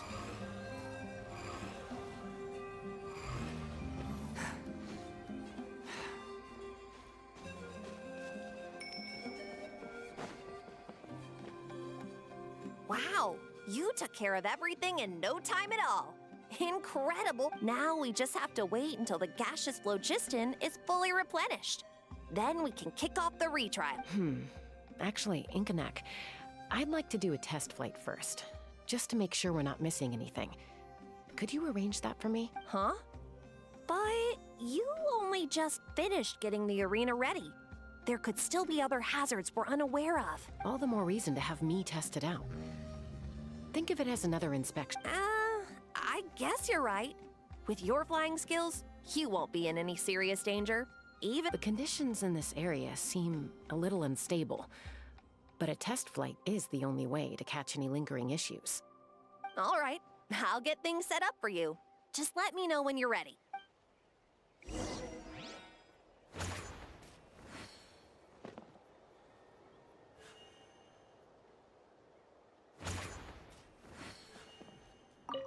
Are you ready? This should be a piece of cake for Chasca, but still, try to be careful. All right, then spread your wings and fly.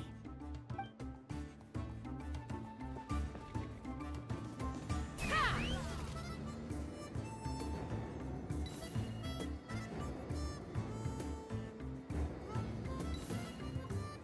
Yeah!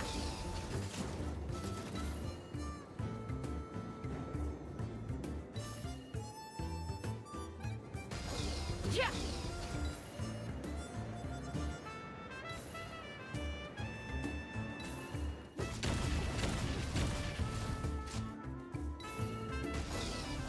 Giddy up!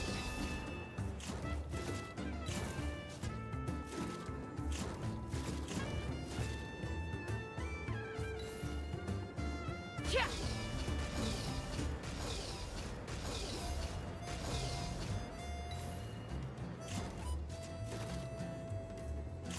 Watch out, or you'll get singed. It's raining fire!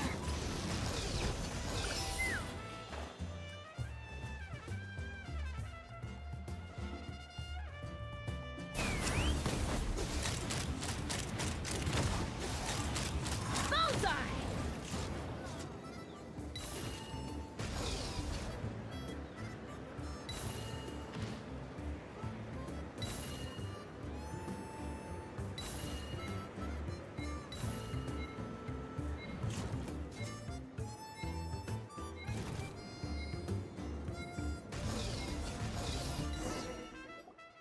That was amazing. Paimon couldn't take her eyes off you. No, nothing major. Give it a few days, and we should be able to conduct the trials. Help! Help me! You're from the Flower Feather clan, right? Please, come quick, you've got to help us! Catch your breath first. What's the situation? We got attacked by a Kukasaur. My friends are still stranded in the middle of the road with the goods we were transporting. Please, I'm begging you, save them! Huh? Are Kukusaurs really that aggressive? Do they usually attack groups of people and provoke? Not in my experience, but there are exceptions to every rule. Let's go check it out.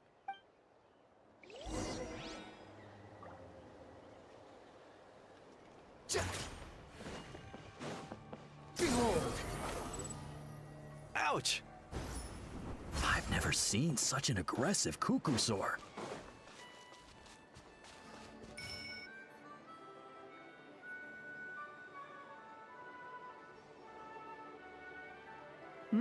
Chasca? Traveler? This is a surprise. Elder Alpa? Huh. So, where's this aggressive Kukusaur we've heard about? Already flew away. Looks like it backed off once it realized that reinforcements were coming. So why do you think it attacked these people in the first place? Was it after the food? No. These merchants are even transporting food. Ah! Thank goodness! The phlogiston wings are intact! Phlogiston wings. Thank you so much for coming to our rescue. These phlogiston wings are our most prized goods. If anything happened to them, it would ruin us. Wait a minute. Are you the merchants that were looking to collaborate with us? Wormy told me about you. Yeah, that's us. So I take it you're Elder Alpa? I am. You must be exhausted from your journey. Not to mention shaking up from the attack. Let me bring you back to our tribe to rest. We can talk business after you've recovered. But Elder Alpa, what about the Kukusaur attack? Well, our guests here weren't seriously injured, and their goods are intact. Perhaps that Kukusaur was just having a bad day. There are so many of them around here. You'd expect something like this every once in a while. I don't think we need to pursue it any further. More importantly, how are the preparations for the flying trials going? Is everything in order over at the arena? Huh? Did you say flying trials? What a coincidence! Sounds like a perfect use case for our phlogiston wings. You'll be pleasantly surprised by what they can do. Oh, really? Now I'm intrigued.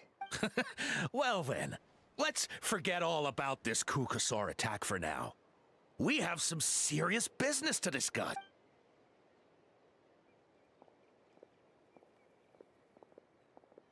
Huh? So that's it? That all went smoother than expected. Well, guess we'd better get going. Huh?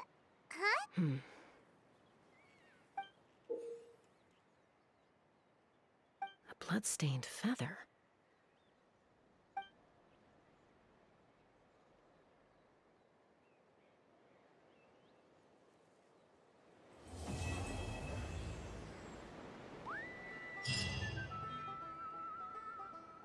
The Flower Feather Clan should be about ready to hold the new flying trials by now. Let's go check it out!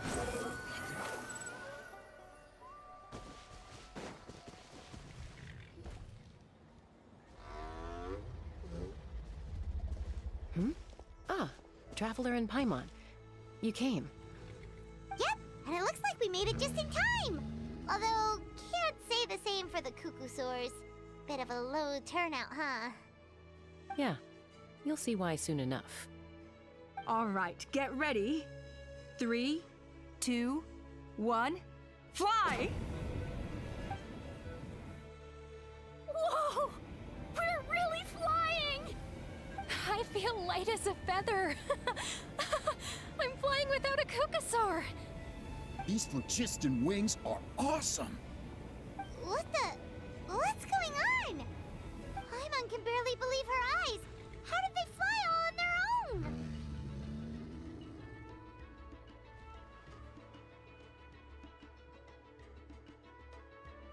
The merchants we ran into that day were selling a product called phlogiston wings. It's a flying machine worn on the back. To operate it, you just use a handheld trackball that controls the flow of gaseous phlogiston. That's incredible. Yeah. If our tribe, well, if Natlan mass adopted this technology, it would revolutionize our mobility and responsiveness in times of crisis.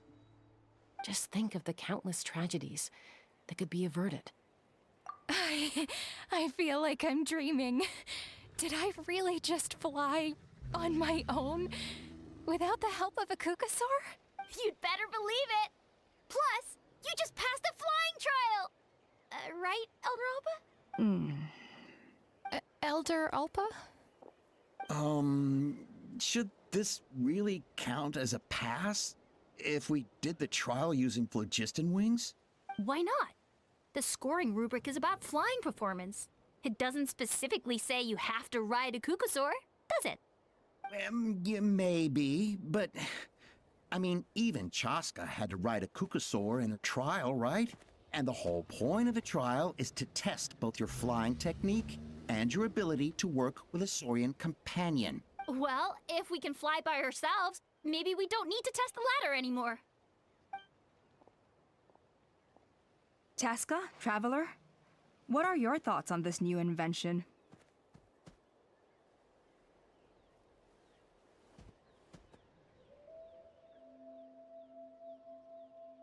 Right? That's what I think too. I agree that they have strategic value, but I don't think it makes any sense to evaluate candidates by the current testing standards if they're using phlogiston wings. Why? Shunan finally mustered the courage to go through with this, and now you're saying it doesn't count? We don't have any experience using these wings in battle, nor is it immediately obvious how to incorporate them into the existing systems in our tribe. Taking a longer-term perspective, I think we need to start by getting thoroughly acquainted with how these things work. Then we can develop a new trial format with new assessment You all raise valid points. But Chasca, while your proposal sounds perfectly reasonable, it would probably take years to put it into practice. We lost so many people in that war. These phlogiston wings could be exactly what we need to strengthen our forces and boost morale in this trying time. And as for real-world battle experience, there will be plenty of opportunities to gain that. I have high hopes for you, Junon. Huh?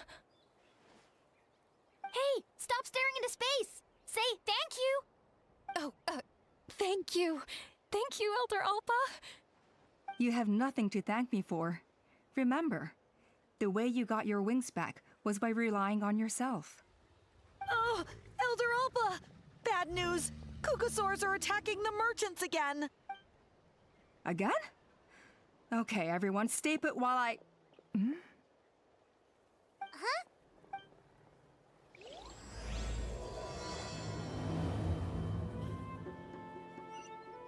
Why did Chasca rush off like that? And then Elder Alpa and the others too? Anyway, let's go see what this is all about.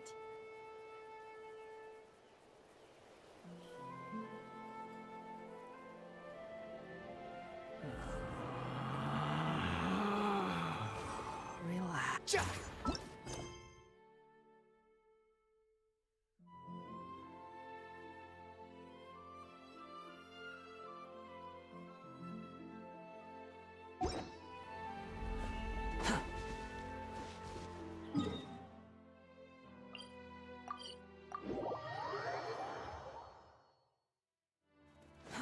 Too slow.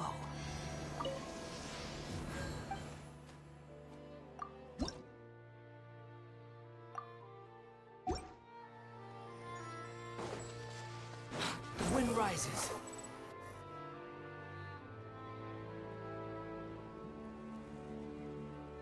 Oh, it's back! It found us again! Run! Get out of here!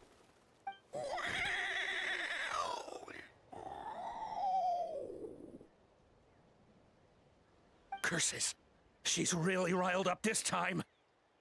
Hey! Stop running! We'll never outrun a creature with wings! Get back here and let's fight!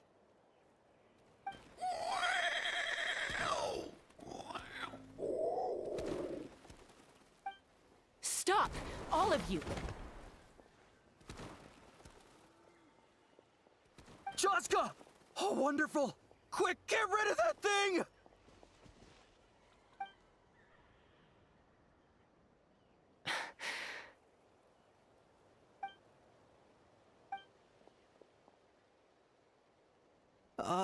What's going on? Why isn't she doing anything? So it really is you, sister. Wait, sister? That Kukusaur is Chasca's sister?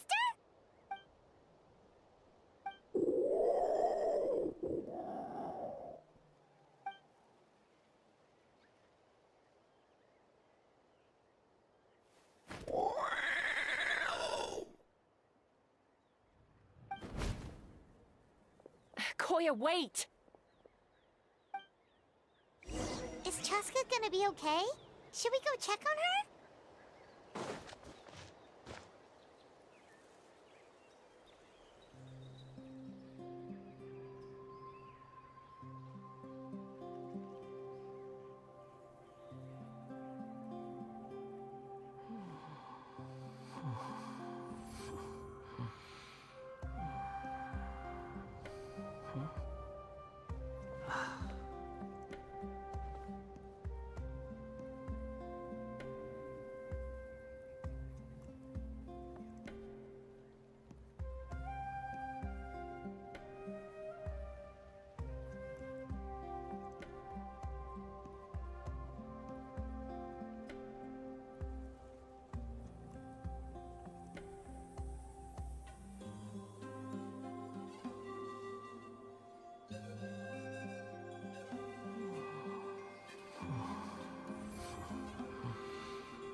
You think I've got a sharp tongue? I just tell it like it is. If someone can't handle it, maybe that's their problem.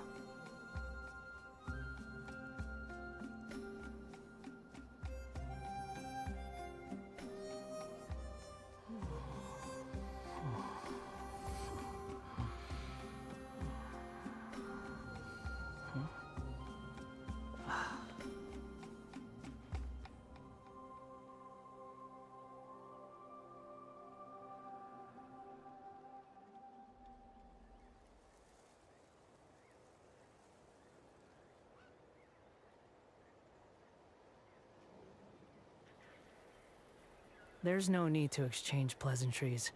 It's rather pathetic to force a conversation just to occupy silence. Chasca, are you okay? I'm fine. Sorry for making you worry. No point. She's an expert at hiding her tracks. Once she's shaken you off, you'll never catch up to her. At least, I always used to lose to her at hide-and-seek when we were kids. Well, yeah. You know I was raised by Kukasaurs. Anyway, she and I grew up in the nest together. Her name's Koya, and she's my big sister. We played together all the time, chasing each other through treetops or mountaintops. It felt like it would go on that way forever. Until the day I was sent back to live with the humans. Not all Kukasaurs are friendly towards people. Koya, for instance, she's fine with me because we grew up around each other, but she's not fond of other humans. When Mom decided to send me away, Koya strongly protested, and after I left, she became more and more reluctant to interact with humans. Maybe she thinks that humans stole you away from her. It's a possibility, but in any case, we still stayed best friends at first. I had a hard time adjusting to life in the tribe. So whenever something went wrong, I'd run off into the wild and vent to Koya.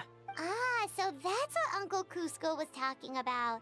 He said you seemed to prefer hanging out with Saurians to your own kind back then. Yeah, I did. But then, gradually, everything changed.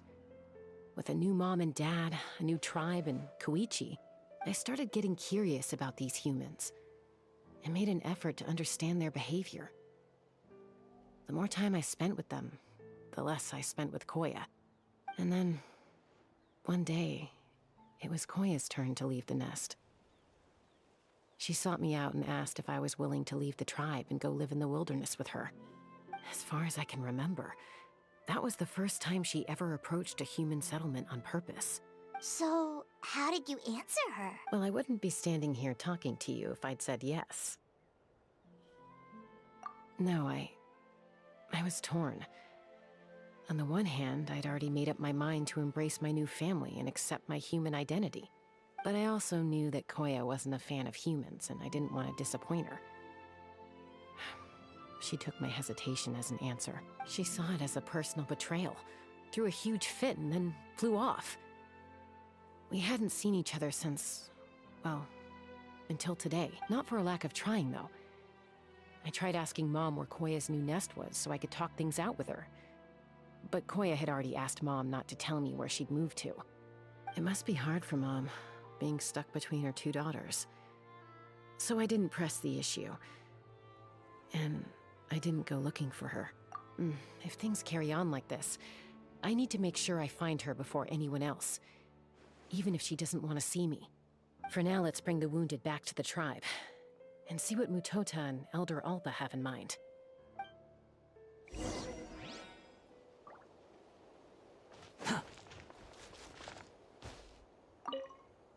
What was wrong with that Kukusaur? Why was it so aggressive? If we just let it escape back into the wild, who's to say it won't attack again?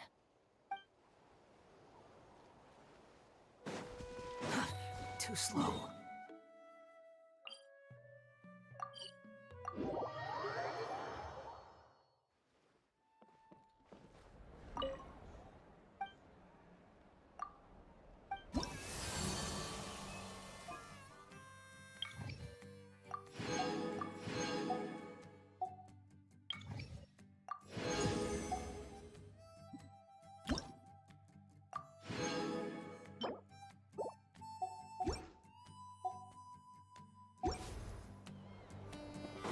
Following me.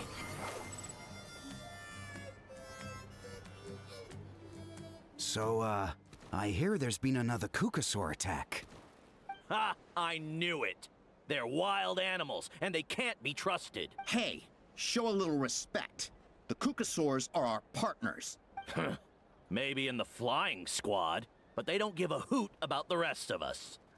Well, now that we have the phlogiston wings, do we even need the Kukusaurs anymore? Are you kidding? How are we supposed to protect our tribe without them? I didn't mean it like that. Huh? Protect our tribe? Or are you just scared that your precious flying squad will lose its prestigious position? You take that back!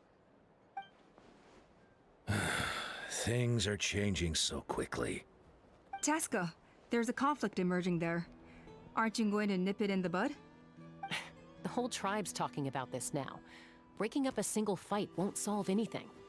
The real source of conflict here is the phlogiston wings. And what happened with Koya. On any other day, people would just brush this attack aside. After all, clashes between wild Kukusaurs and humans are no more common than those between people. But now that the phlogiston wings have entered the equation, it's sparked a debate over whether our tribe needs the Kukusaurs at all. I worry that we risk repeating the mistakes of the Cinder City. Back then, Lord Ochkon's hatred of the Saurians nearly destroyed the peace forged by the Pyro Archon. Chasca, to prevent things from deteriorating further, I'd like to task you with restoring peace to the tribe. I will. Traveler, you've already done so much for Natlan, and the Flower Feather clan has no right to ask more of you. But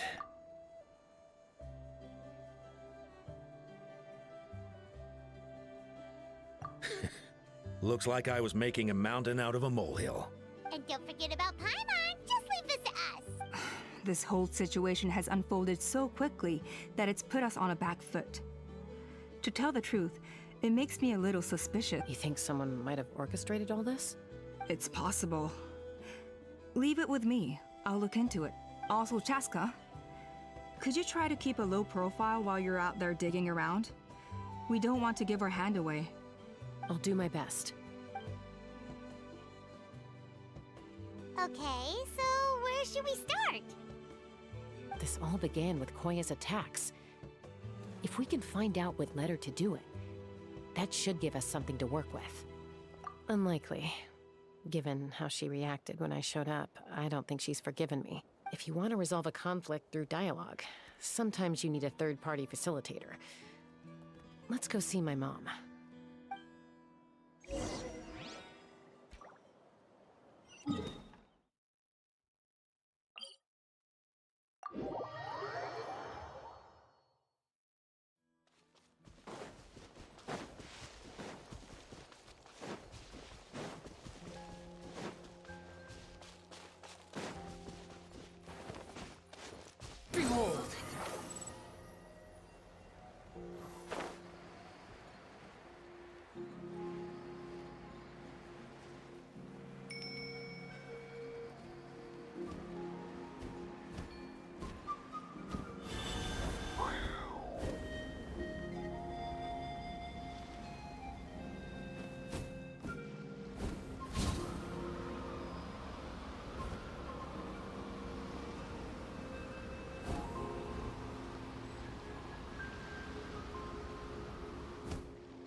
Oh, so this is where you used to live as a child? Mm-hmm. When I was little, we used to do this thing where I'd jump from the top of this tree, and Koya would fly over from the platform and catch me in midair. Or sometimes we'd both fly from the treetop together, and then after some aerial maneuvering, she'd throw me up onto that platform. After we got a bit older, we went to the nearby shores looking for even greater heights. Stop! You're gonna give Paimon a heart attack! Oh, really? I just thought it made a fun story. Then I'll share more with you when there's time. Anyway, back to the matter at hand.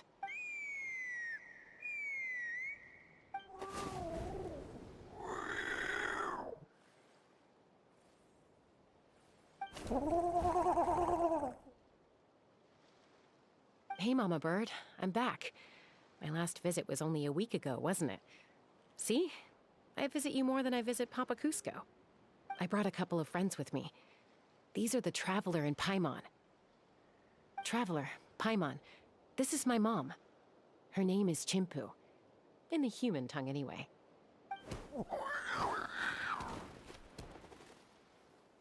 Hi! No, not really. I don't speak it as such, but I can sort of get the gist. Although only with Mom and Koya, since I spent my formative years with them. Even then, it's basically a best guess based on their sounds, body language, and expressions. Seems to work about 9 times out of 10, anyway. As for whether Mom understands me, I can't always tell. But somehow we still manage to communicate. Call it the family bond, I guess.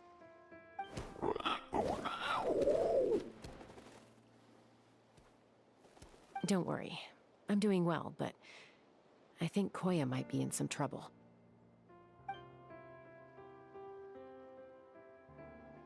I know she's never been a fan of humans, but she's never deliberately attacked them before either. What's behind this sudden change? Does, Auntie Chimpu know anything? Doesn't look like it. Koya hasn't visited her in a long time. Then, could you please tell me where she's living nowadays? I really need to talk to her. If this animosity between her and the tribe continues, then the next time there's an incident, I don't know if I'll make it there in time.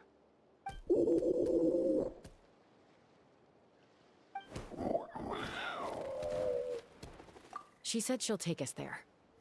Thank you, Mom.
is a really remote location.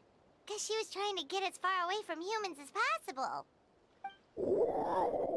We stay here? Okay. Got it. Traveler. Paimon. Mom says we should stay out of sight for now. She'll talk to Koya first. Koya is very hostile toward humans right now. So if we show up unannounced, it might just make things worse.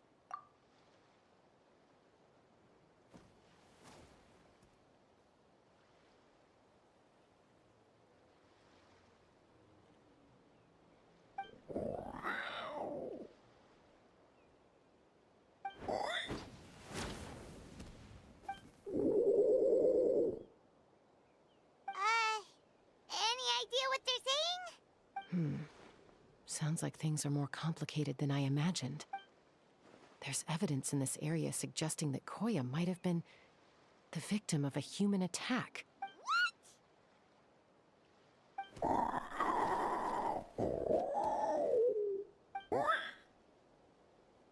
No!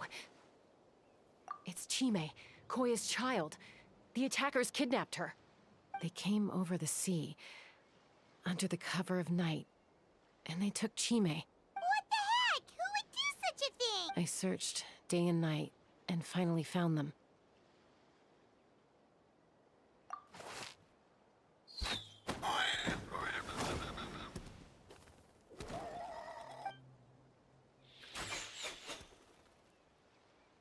Oh, yeah! T'Pol's contraption is working like a charm! Got her in one! Hey, there's another one! Wait, is that the one that got away last time? Who cares? Just get them all!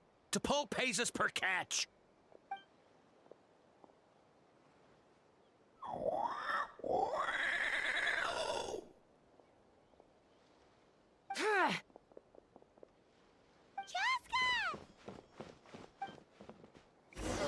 Chasca? How?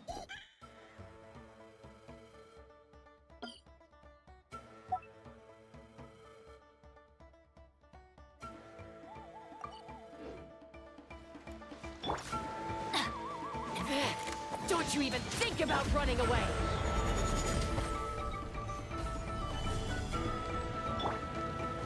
Have fun with this gift!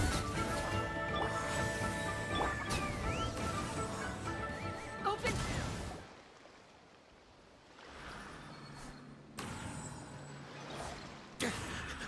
Don't come any closer, or I'll...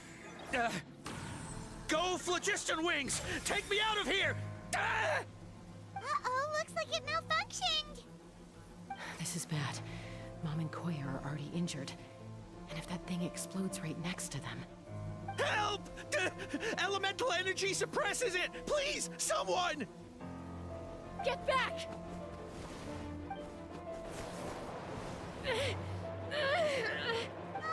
It's still going, and it's getting worse! Guess we need a more permanent solution. All right then.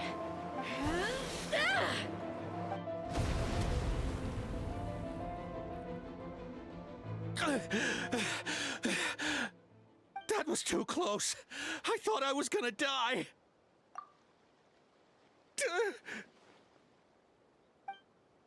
Answer us honestly. Were you the ones who attacked Koya before?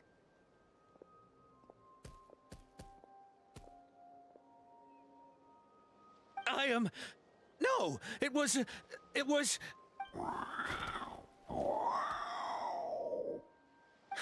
Well, she says it was you. Just tell me, who sent you here? It was T'Pol. He told us to catch all the wild Kukasaurs we can find, and he also said that this Kukasaur has become a thorn in his side, so it needs dealing with urgently. T'Pol? Huh. Sounds familiar. He tends to send his orders in writing.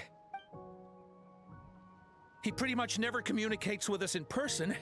When he does, he wears a mask to hide his face. And whenever we trade Kukasaurs for Phlogiston Wings, we deal with his henchmen. So you didn't even make those wings? All we did was slap some labels on them and transport them over here, to make them look like they're imported. To make it harder to trace their origins. I don't know. Honest! Well, that's mighty convenient, huh? What about if I held a gun to your head? Would that change your answer? No need. I'm sorry. I'll tell you everything I know. T'Pol doesn't tell us much, but he always stresses that he wants them alive. So that gives us some clues. This is just a best guess, of course, but we suspect that the gaseous phlogiston stored in the trackballs is drawn directly from the Kukasaurs. What? Easy now. You're still injured.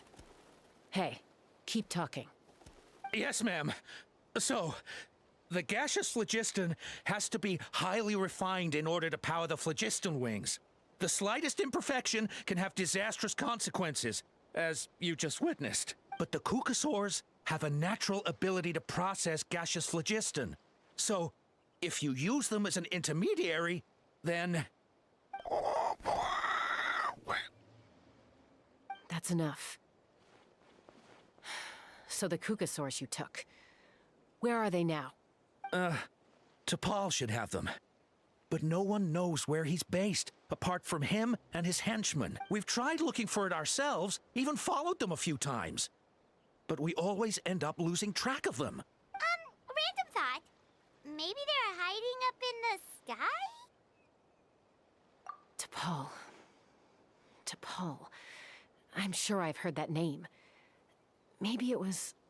Chasca! Traveler!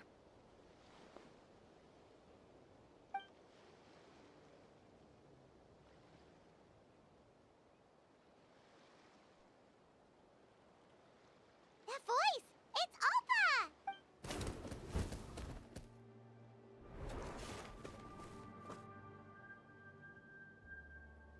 Elder Alpa? What brings you all the way out here? Well, I was patrolling nearby when I heard the sound of an explosion. What's going... I don't believe it. Elder Alpa, does the name T'Pol ring a bell to you? I feel like I've seen it written down before. Maybe in a list of candidates for the flying trials? Huh? So he's a member of your tribe then? No. If he was a member of the Flower Feather clan, I definitely know him.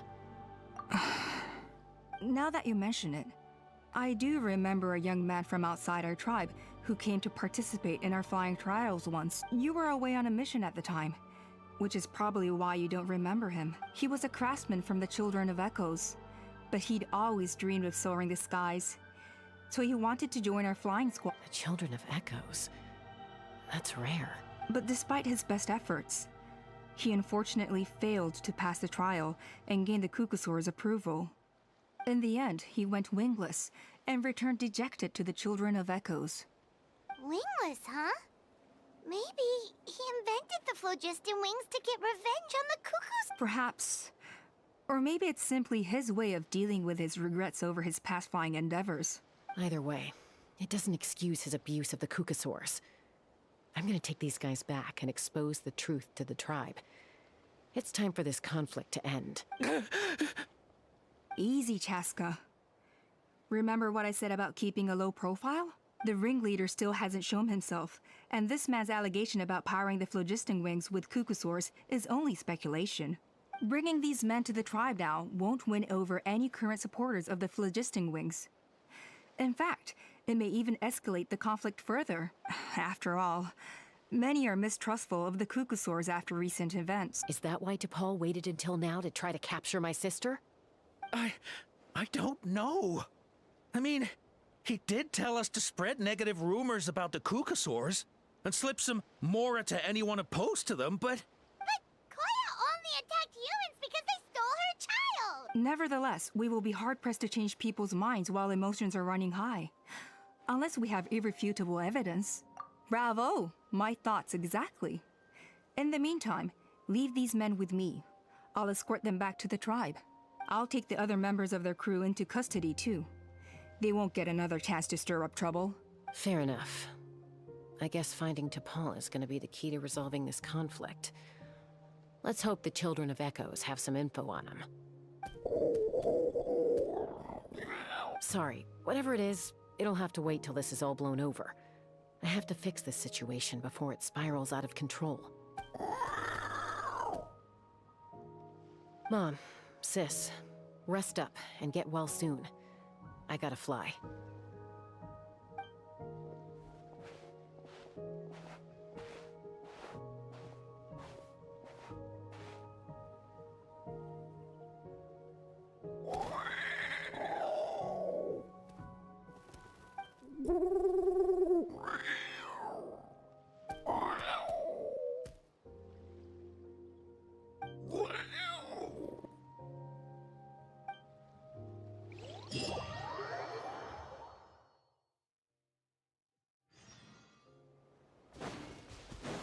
The wind rises.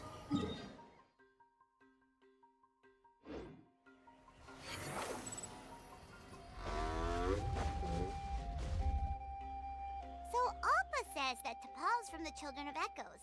But how do we track him down? Just ask around until we find him?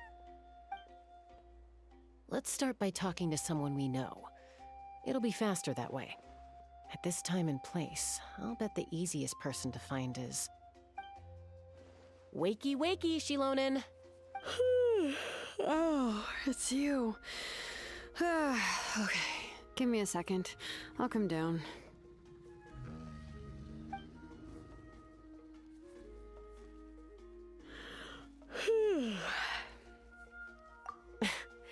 I climb trees to fly further and see farther.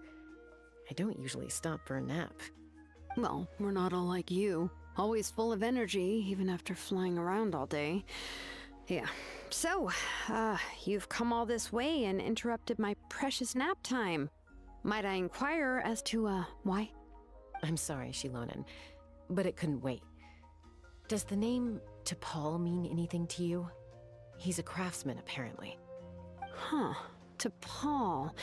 Yeah, that rings a bell. I think that's Puma's child. Nope, I'm afraid you're a few years too late. Why are you looking for him?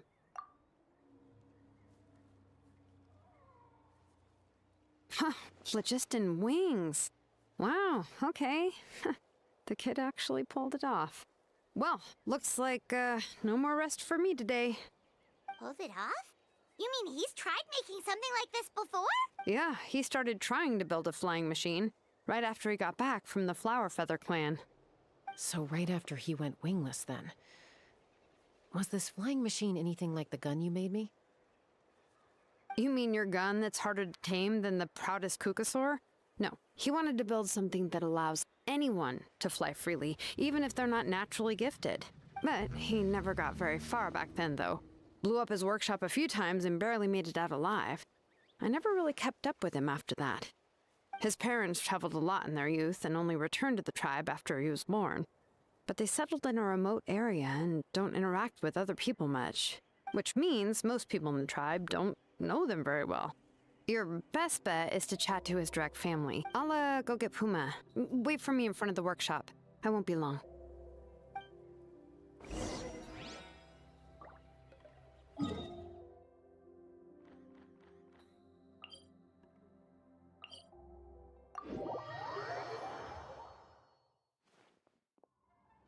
Behold!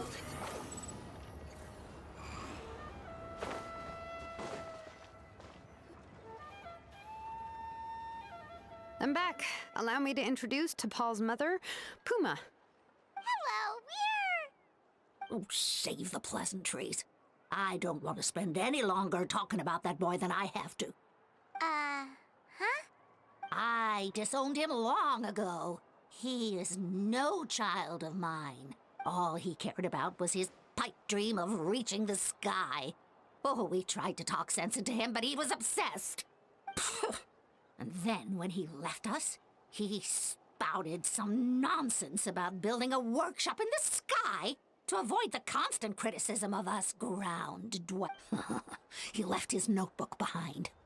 Whatever questions you have, you can look for them in there. I am done talking about him.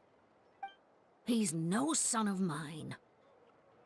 He never called me Mom anyhow.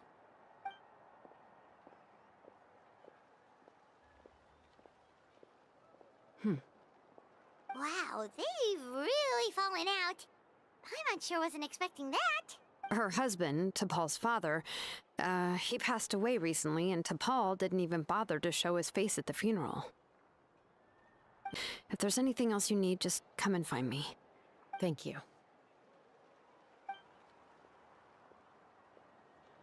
Okay, so this notebook is the only lead we got now, right? What's in there?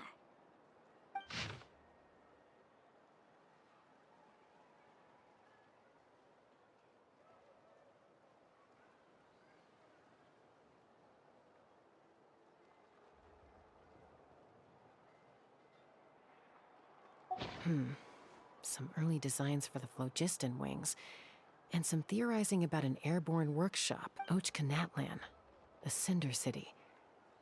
Looks like that's where he got his technological inspiration from. So, was he serious about the workshop in the sky? But that's such a big project for one person. Do we think he actually pulled it off? Oh, yes. The one from the trial arena that was super high up! That balloon has been there for a while, and everyone's been wondering how it got up there, but what if that's the wrong question? What if it started off even higher up, above the clouds and out of view, and it only descended to its current height due to some kind of malfunction? Part of T'Pol's workshop?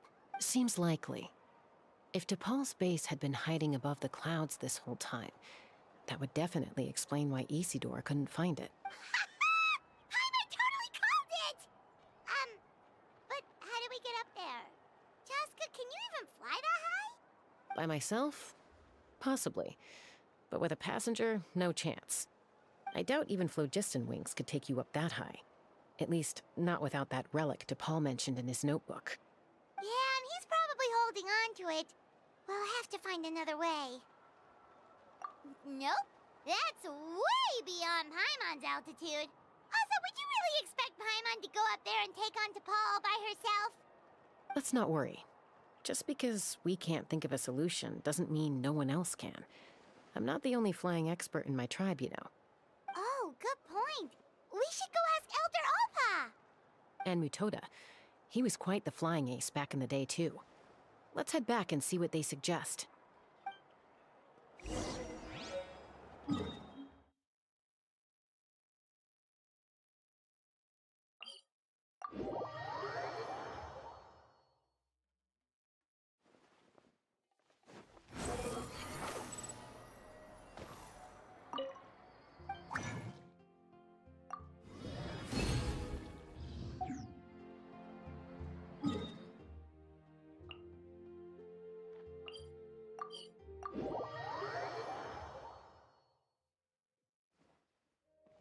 Squall Fury!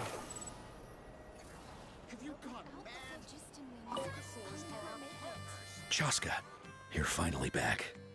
Things are getting really tense in the tribe. Have you made any headway with your investigation? Some people even think we arrested the merchants just to support the flying squad and crack down on the phlogiston wings.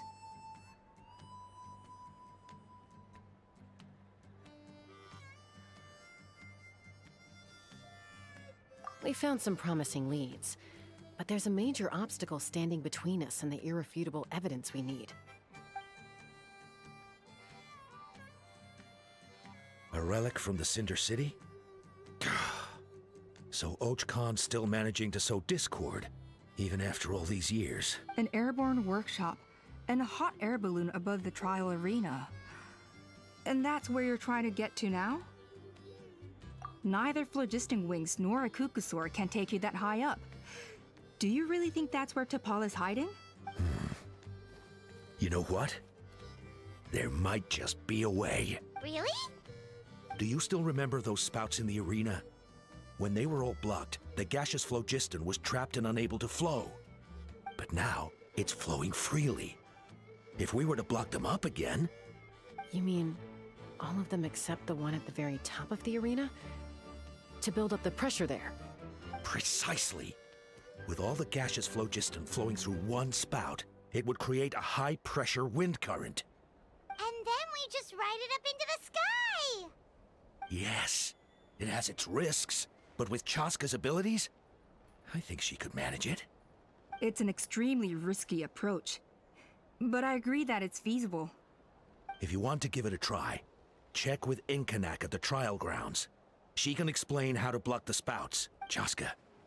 If anyone has a hope of seizing this evidence from the high heavens, it is you.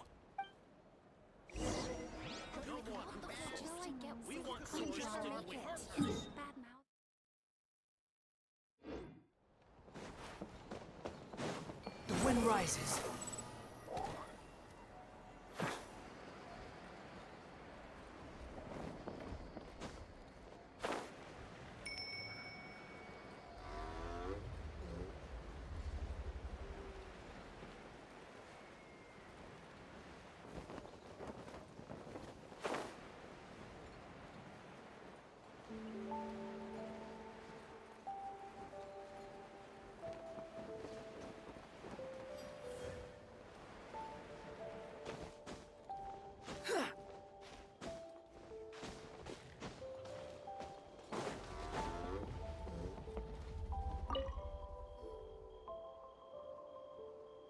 Goodness me! Maybe so, but we have to act fast. What's the quickest way for us to block off the spouts? From a technical perspective, I'd have to advise taking some measurements and carefully planning this out first. But I'm guessing that's not what you want. Then we'll have to take the rough and ready approach. See the solid phlogiston over there? Our prior inspections revealed that some kind of stable structure has formed inside, making it highly damage resistant. It's not without its weak points, but unless they're all struck at the same time, the structural integrity won't be threatened. So, what happens if we do strike them all at once? It'll collapse. Okay, I see where you're going with this. Yeah, you got it. As long as you hit all the weak spots at once from the right angle, the solid phlogiston will fall right on top of the spout and block it up. You're right about rough and ready. Sounds like my kind of plan.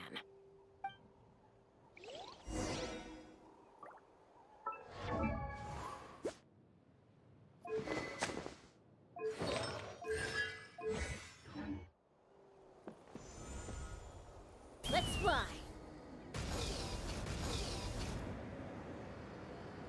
Look! There's a chunk of solid phlogiston right over that spout!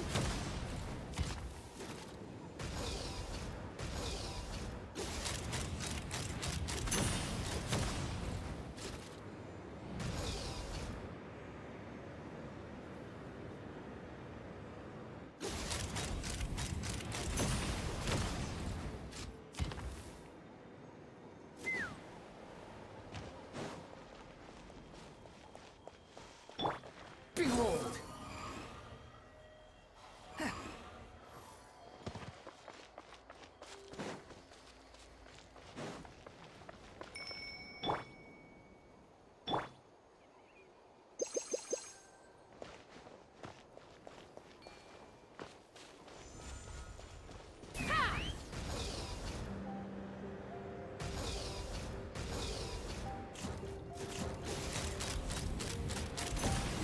Locked on!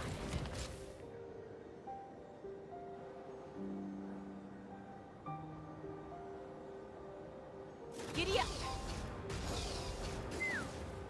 Let's fly!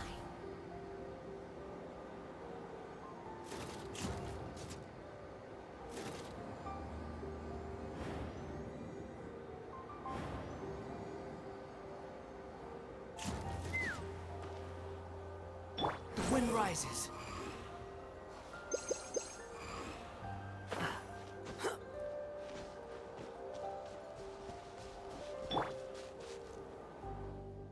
It actually worked! But wait, how are Paimon and the Travelers supposed to get up there?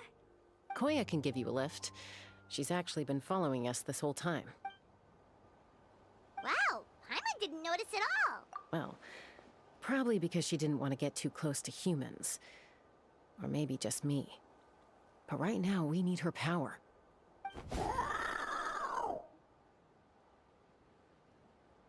Whoa, you didn't even have to summon her! Yes, up there. That's probably where Chime is. All right, Let's go have a little talk with this T'Pol.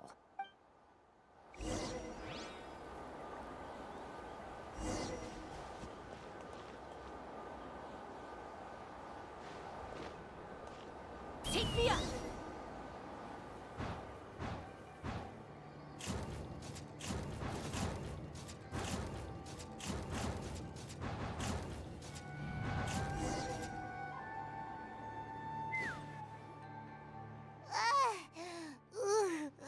Haven't ever flown that fast before.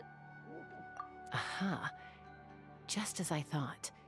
It might look like a regular hot air balloon from the outside, but up close, it's clearly been heavily remodeled. And sure enough, it only descended below the cloud line because the custom-built machinery malfunctioned. I should be able to figure it out with T'Pol's notebook. Thankfully, I know a little DIY from fixing up my guns when they're having issues. That should just about do it. Now all it needs is a nice hard kick. Maybe that works on your guns, but, huh? We're really moving!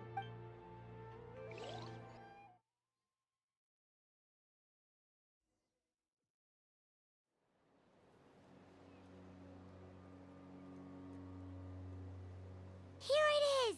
The workshop in the sky! Oh, you gotta see it to believe it. Makes you wonder why T'Pol even bothers with phlogiston wings when he has tech like this. Well, according to the notebook, the platform beneath us runs on components from the Cinder City. Those can't be mass-produced. Also, I have some doubts about its mobility after seeing how it moved just now. For someone like T'Pol who dreams of flying freely, this definitely doesn't cut it. But if he's got that relic, he should be able to make a set of prototype wings for himself. Why bother making a whole flying workshop so he can mass-produce them?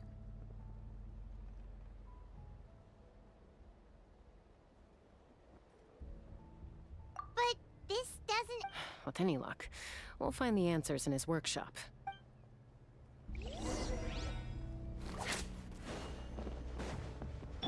Squall Fury! Cuckoosaurs! Seems like the merchants were right. T'Pol's using them for his own ends. I'll bet that mechanism on top of the cage opens the door. Let me give it a...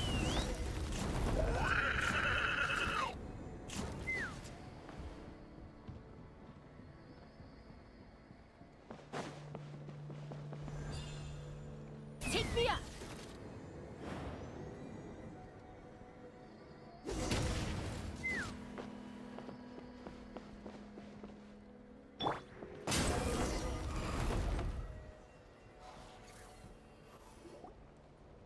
Why won't it fly away like the others? Is it... She's still breathing, but barely. By the looks of it, T'Pol was using these cages to extract phlogiston from the Cucusaurs. Once a Cucusaur is drained of phlogiston, it becomes too weak to move. We'll have to come back for these ones after dealing with T'Pol. Let me see. Looks like a record of his phlogiston research. Log number 330. With the support of... I was finally able to launch the airborne workshop. Even though it relies on the relic for 80% of its power supply, I've at least taken the first step. Log number 348. Research on the relic is progressing well.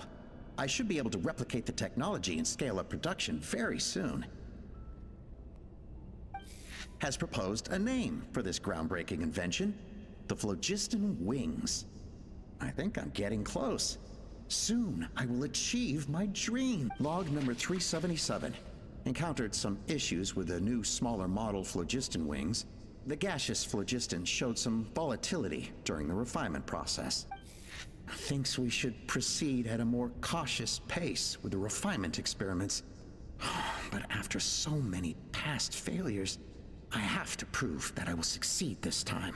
Log number 114. Ran an experiment using Cucusaurs to refine gaseous phlogiston. It was a success. Log number 117. I've started recruiting merchants and hunters to capture wild Cucusaur. Log number 121. Major breakthrough in the efficiency of phlogiston yield. Huh? So many parts have been crossed out!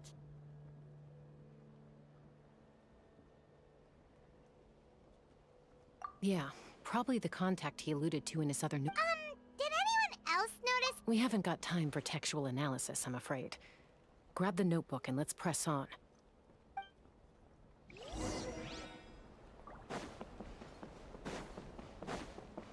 Huh. Never seen one of these before. Looks like this was built with the Cinder City components, too. You're not thinking of giving it a nice hard kick, are you? Ha! Whoa! What's that mechanism doing? It's asking for a nice hard kick where it hurts. Aim for the weak spot.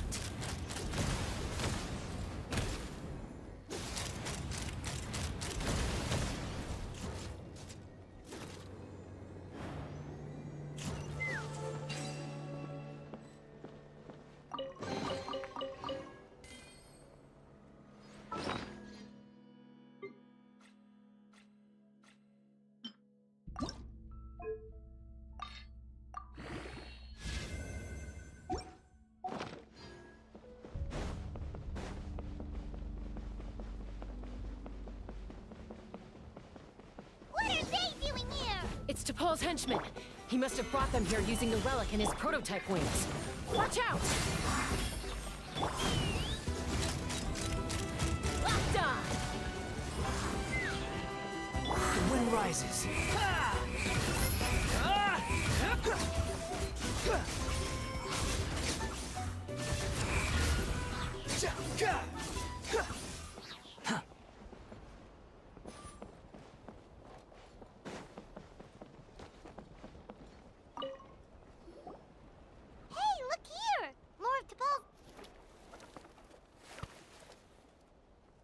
Log number 403. Introduced me to some new comrades who fully support my ideas. I told them that some Saurians are blessed with wings, and some people with natural gifts, while the less fortunate among us can only look on longingly as they seize them. But I also told them that progress can erase individual differences. Think of the tools humanity has made to fight back against wild beasts. The law we have put in place to even the... I promised them that our research will be the new frontier. I only hope. Imagine a world where the skies are for all to share. Yes, what a wonderful world that... If only it were possible. We could respond faster. And so many tragedies could be prevented. But T'Pol, what about the Saurians you're draining dry of phlogiston? You're not sharing the sky, you're stealing it! Bad move. I won't let you get away with it.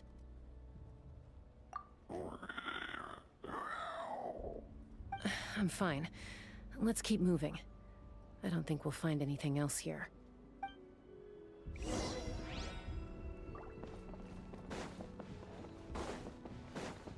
Squall and Fury.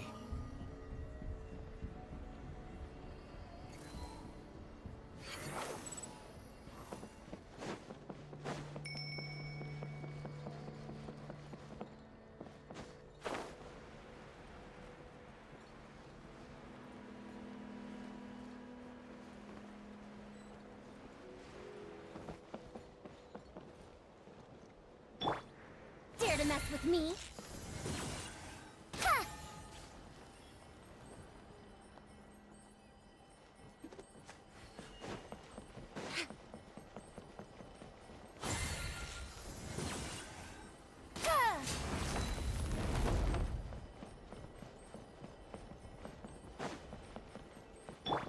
The wind rises.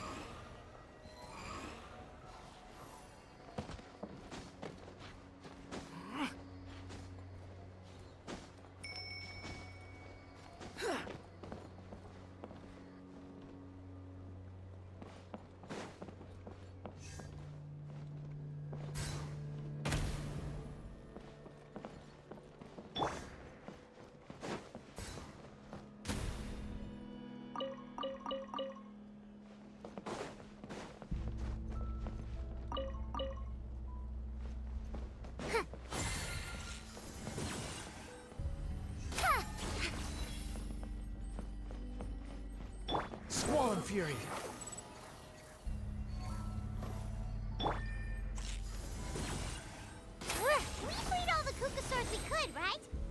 a huge win already! Go us!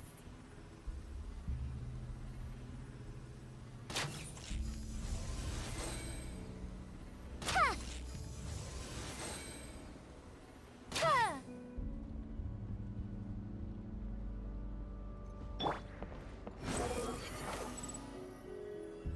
Huh. Quit following me.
Looks like we've reached the center of the workshop.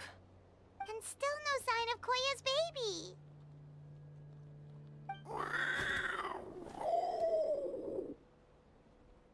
Let's search this area for now. If we still can't find Chime, we'll double back.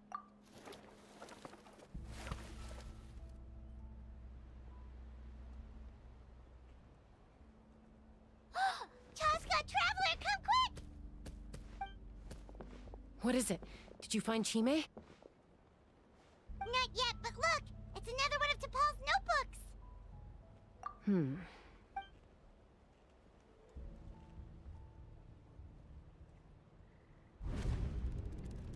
Log number 428. We decided to restart the experiments on phlogiston refinement, but without telling. This is the final obstacle to the success of the Phlogiston Wings project. We cannot fall at the last hurdle. Log number 436. Earlier today, suggested using Kukasaurs as an intermediary to extract refined phlogiston. It's certainly feasible, but anyway, as long as our secret experiment succeeds, I'm sure won't bring it up again. Log number 443. We will conduct the experiment tomorrow. Birthday is coming up, so hopefully we'll have a birthday surprise for her. Log number 444. Huh? Why is this log empty? I guess whoever wrote down the log number was prevented from recording the results.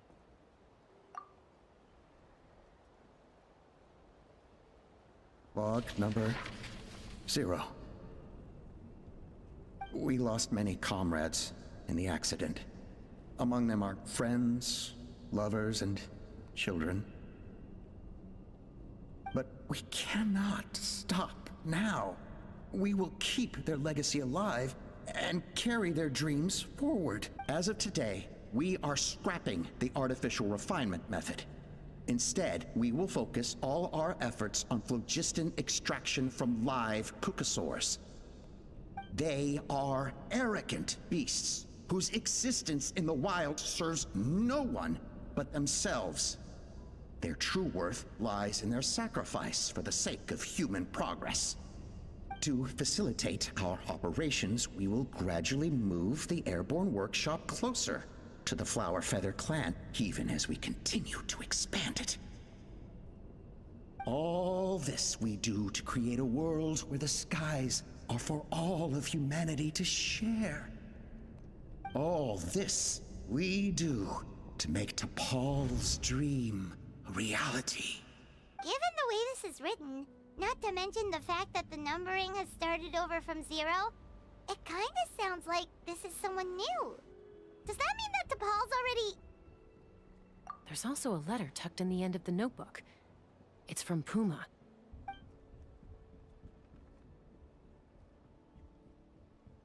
T'Pol, I don't know where you are right now, so I don't know how to reach you. My best bet is to send this letter to the Flower Feather clan. Your father is gravely ill. Oh, I know we've had our differences in the past, but he is still your father. Won't you come and visit him? I know you never liked him and cared even less for me. All you ever yearned for is the sky. And your birth mother. But we'll still be waiting here for you if you do come back.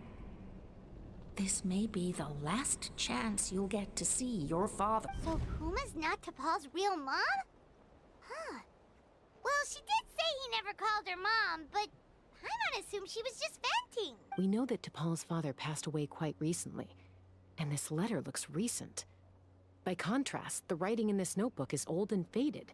It looks like the real reason T'Pol didn't attend his father's funeral is because he'd long since passed away himself.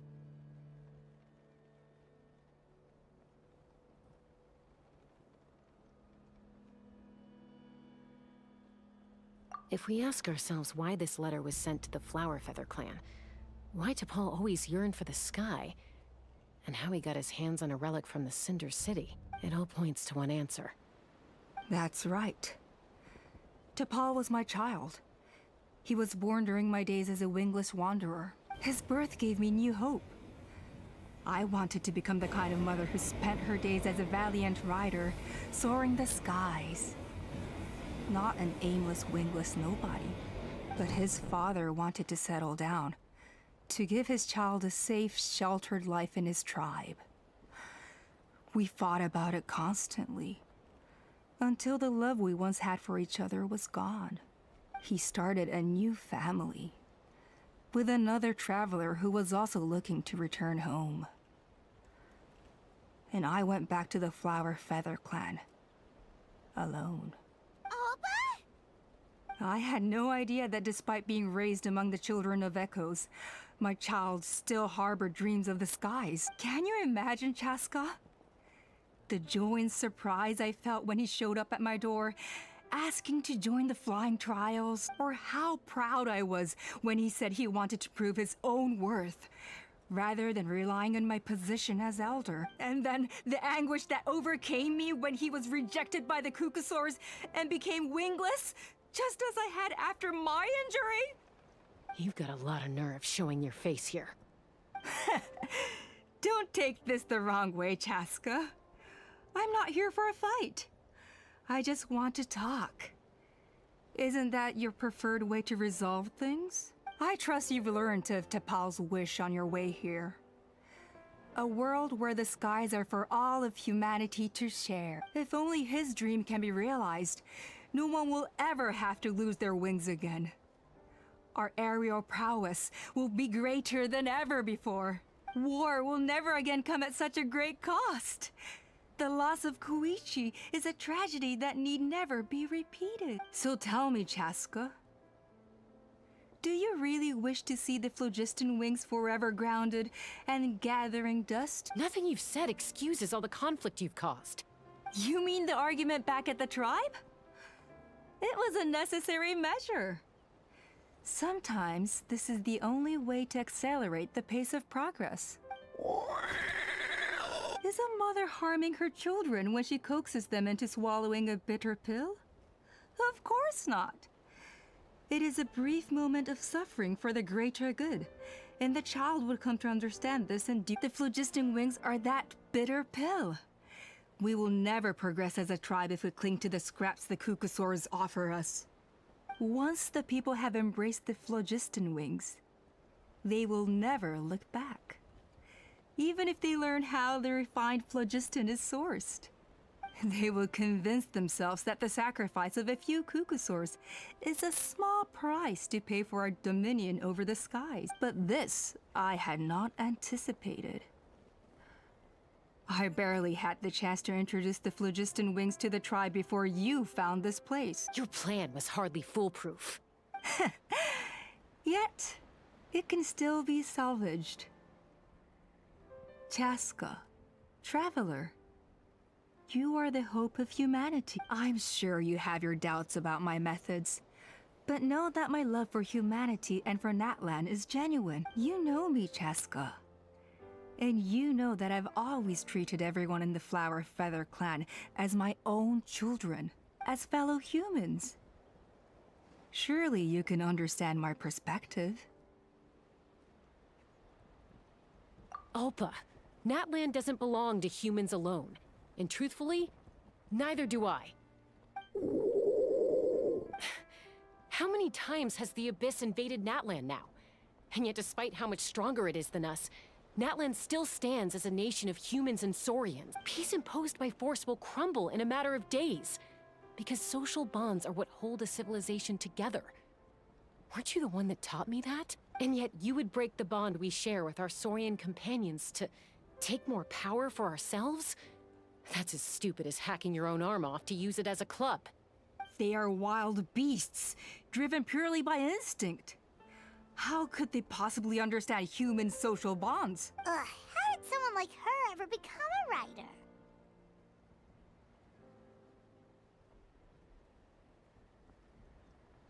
Ha! You overestimate them. They bow to the strong and shun the weak. That's all there is to it.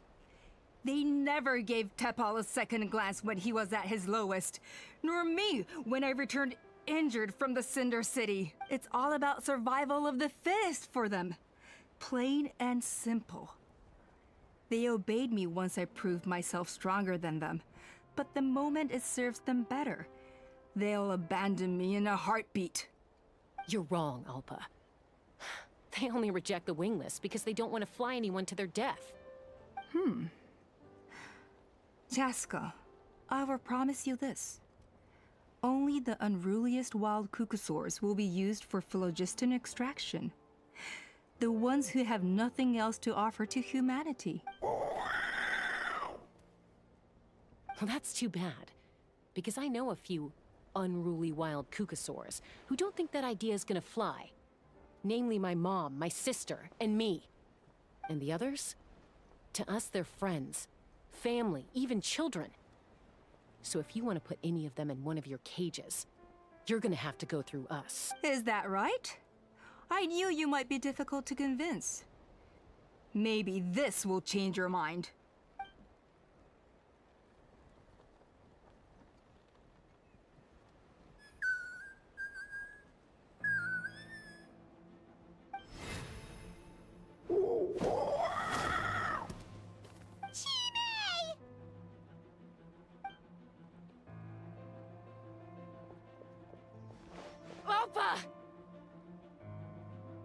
Careful! Don't make any rash decisions. Unless you want to see her suffer. Oh no, that's one of the extraction cages! I told my subordinates to take control of the tribe while I was away. Luckily for them, our strongest warrior and our most powerful ally aren't there to stop it. Take control? What are you planning to do with Mutota and his supporters? Merely accelerate their inevitable downfall. They cannot stand in the way of progress forever. It is not the move I wish to make, but I'm afraid you and your friends force my hand. And since you insist on imposing me too, I have no choice but to keep you here until the dust has settled. So that's what you meant by I just want to talk. You never intended to negotiate. You just wanted to stall us. No, Chasca. I genuinely hoped I could win you over. You are the strongest warriors we have. Put down your weapons, and I promise you that no harm will come to this young Saurian. I just need you to stay here for the next couple of weeks or so, while my people consolidate their power. Then, I will give her back to you, and you'll be free to leave.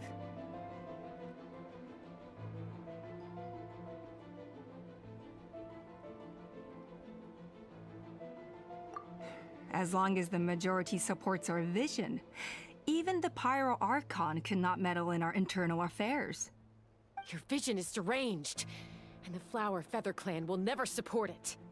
You sure about that? Then wait here and see. Time will tell. What do we do? Even if the whole tribe fights back, Mutota's in grave danger! Stop delaying the inevitable! Drop your weapons and get into the cages, now! She's still holding Chime hostage. Is there really no other way?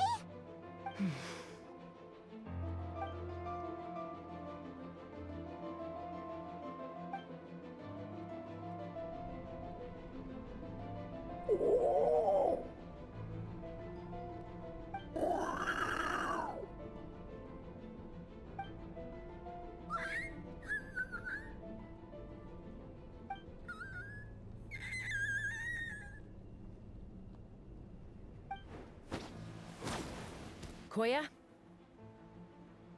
Huh? What are you yapping about? Stand down. Drop your weapons, now! This instant!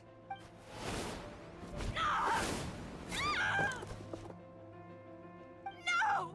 The relic!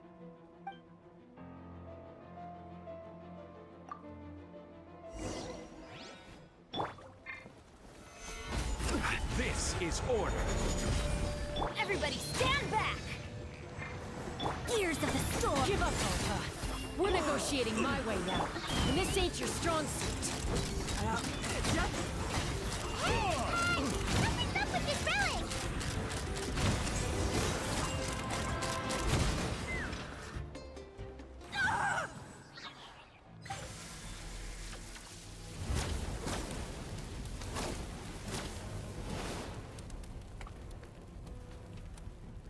No! What is she doing? She'll bring us all down with her! But why? We stabilized the relic! Maybe it got damaged in the fight. If we don't think of something fast, this whole workshop is gonna fall apart. No. They're directly beneath us. My beloved tribe!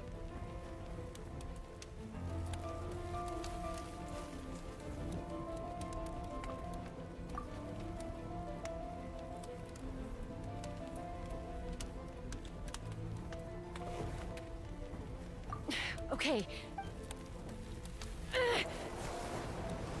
It's too powerful. This ain't a toy like last time.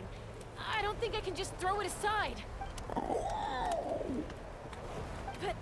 But we need to get it far away before it explodes. Then the tribe will be safe, and so will this workshop. Koya, remember when we were kids? Come on, let's take this thing high up into the sky. Don't worry, I know I can get rid of it before it explodes. We're talking some surface wounds at most. All I need is for you to catch me at the end. Just like old times. I can't hold it back anymore. We have to go! Don't be insane! Alpa! What are you... You're a fool, Chasca! Why would you choose such a risky solution? We cannot entrust the safety of our tribe to this wild Saurian! I'm the fool! You really think you can stand a better chance than me? Sure, it may be asking too much for an ex-wingless to escape the blast radius in time. But I can fly it a safe distance away, even if it's the last thing I do.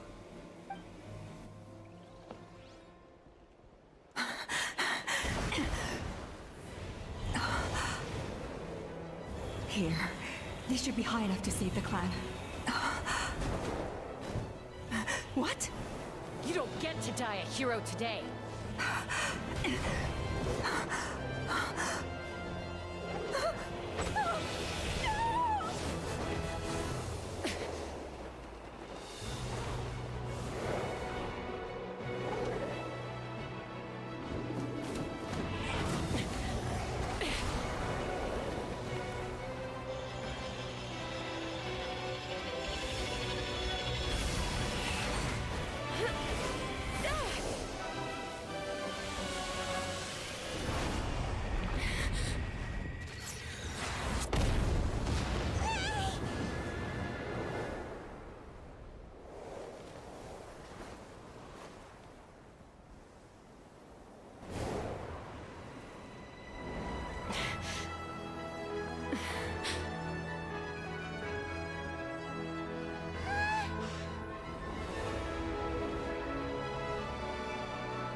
Koya, are you hurt?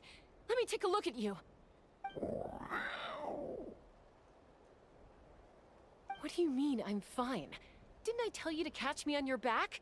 Why did you try to shield me from the blast?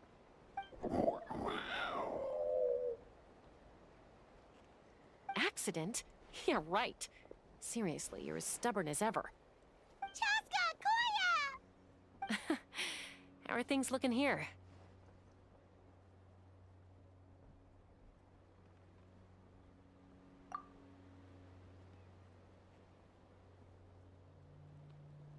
I think that's putting it mildly. I owe you one. Again.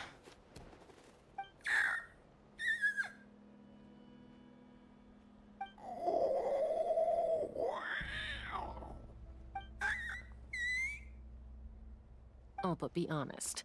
Do you still think Kukasaurs can't form bonds? Mom, I'll figure out the refinement problem. I'll find a way. You don't need to worry about it. I just need some more time. That's all I ask. Please just trust me. Just this once.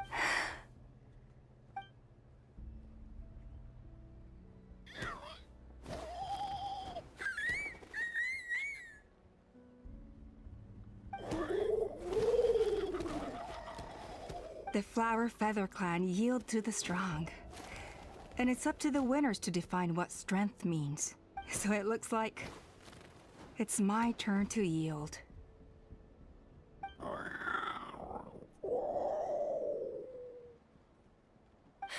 Koya!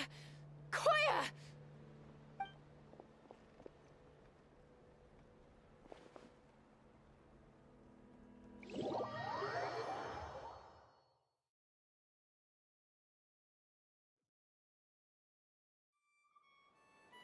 So, you're absolutely sure it's not because of the explosion? Yes, for the 10,000th time, I'm sure. The blast barely touched her. The reason she fainted was old injuries playing up, compounded by overexertion in recent days. The moment she finally relaxed, all the built-up stress finally caught up with her. And no wonder. Honestly, she's just like you. Anyway, now you know how we feel when you go off risking life and limb. Your mother and I would both appreciate it if you lived less dangerously. You know she wrote to me from the Masters of the Nightwind, just to scold me for not doing enough to keep an eye on you. If she wasn't so busy with work, you can bet she'd come back here and chew us both out in person. I'll find an opportunity to apologize to her. I promise. You'd better. No more avoiding us, okay? And don't get me started on all the checkups you've missed. Got it. Got it. Huh? Koya? You're awake. I'll go let everyone know. Hey, but we're not done talking. What are we gonna do with her, Even after everything that's happened, she still hasn't figured out how to start the conversation with you. She keeps saying, I don't think Koya has forgiven me yet. But if you ask me, she's the one who's scared to open up and have an honest conversation. For all her confidence, she's a very sensitive soul underneath. You'd think as a peacemaker, she of all people would know how to reconcile with her family after a falling out. She must have been a handful growing up. Thank you for being there for her. And of course, thank you for keeping her safe when you were up there in the sky. Koya, Uncle Cusco, we're here! Ha! I was just telling her that she's not to go chasing danger with Chasca ever again. Cusco, I understand how you must feel. But it's all thanks to Koya and Chasca's efforts that the airborne workshop didn't come crashing down on our heads. Oh, Paimon almost forgot to ask. They didn't hurt you while we were gone, did they? Thankfully, when her co-conspirators tried to arrest me, I was out coaching Koya and Junan. The two of them were a huge help. They took care of things while I went around rallying the resistance. So, in the end, Alpa's would-be revolt didn't really get off the ground. And as it turns out, Not all of the Wingless want to see our dear Saurian friends replaced with phlogiston-powered gizmos. I'm so sorry you got mixed up in this, by the way. We should have caught on to Ulpa's scheme sooner. We could have saved so many Kukasaurs from getting hurt. Most of the airborne workshop has now been dismantled. We've just left one small, harmless part intact, and repurposed it as a jail for Ulpa and her cronies. Let's see how they like being locked up in a sky prison. So, it looks like there's just one less conflict left to resolve. Peacemaker, you're up. I said I had to wait until things had blown over, didn't I? And now they have. But I still have no idea what to say. Koya, I just want to say, I'm sorry for how things went down back then.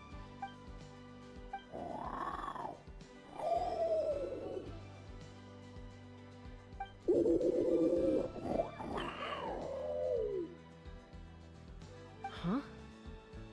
Does this mean you're not mad at me anymore? There's that family likeness coming through again. But that day, when we ran into each other. Huh? So then, when did you finally make your peace with it?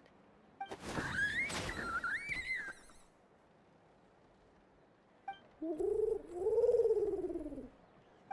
it's Chime and Chimpu. They're here too.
Too slow.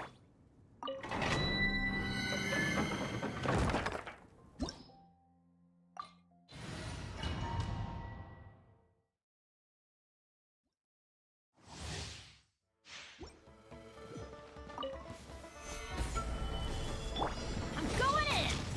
Have fun with this gift! Behold!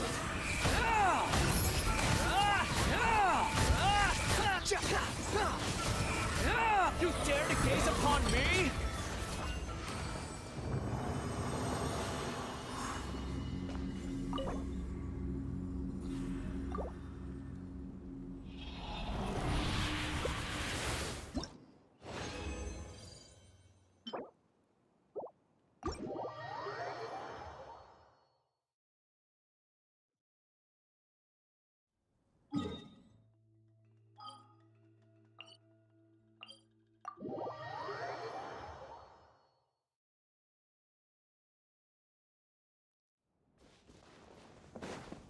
Quit following me.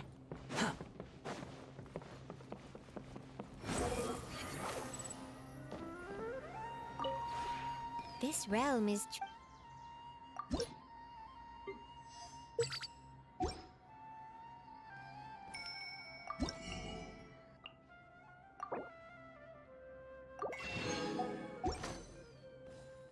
If you ever...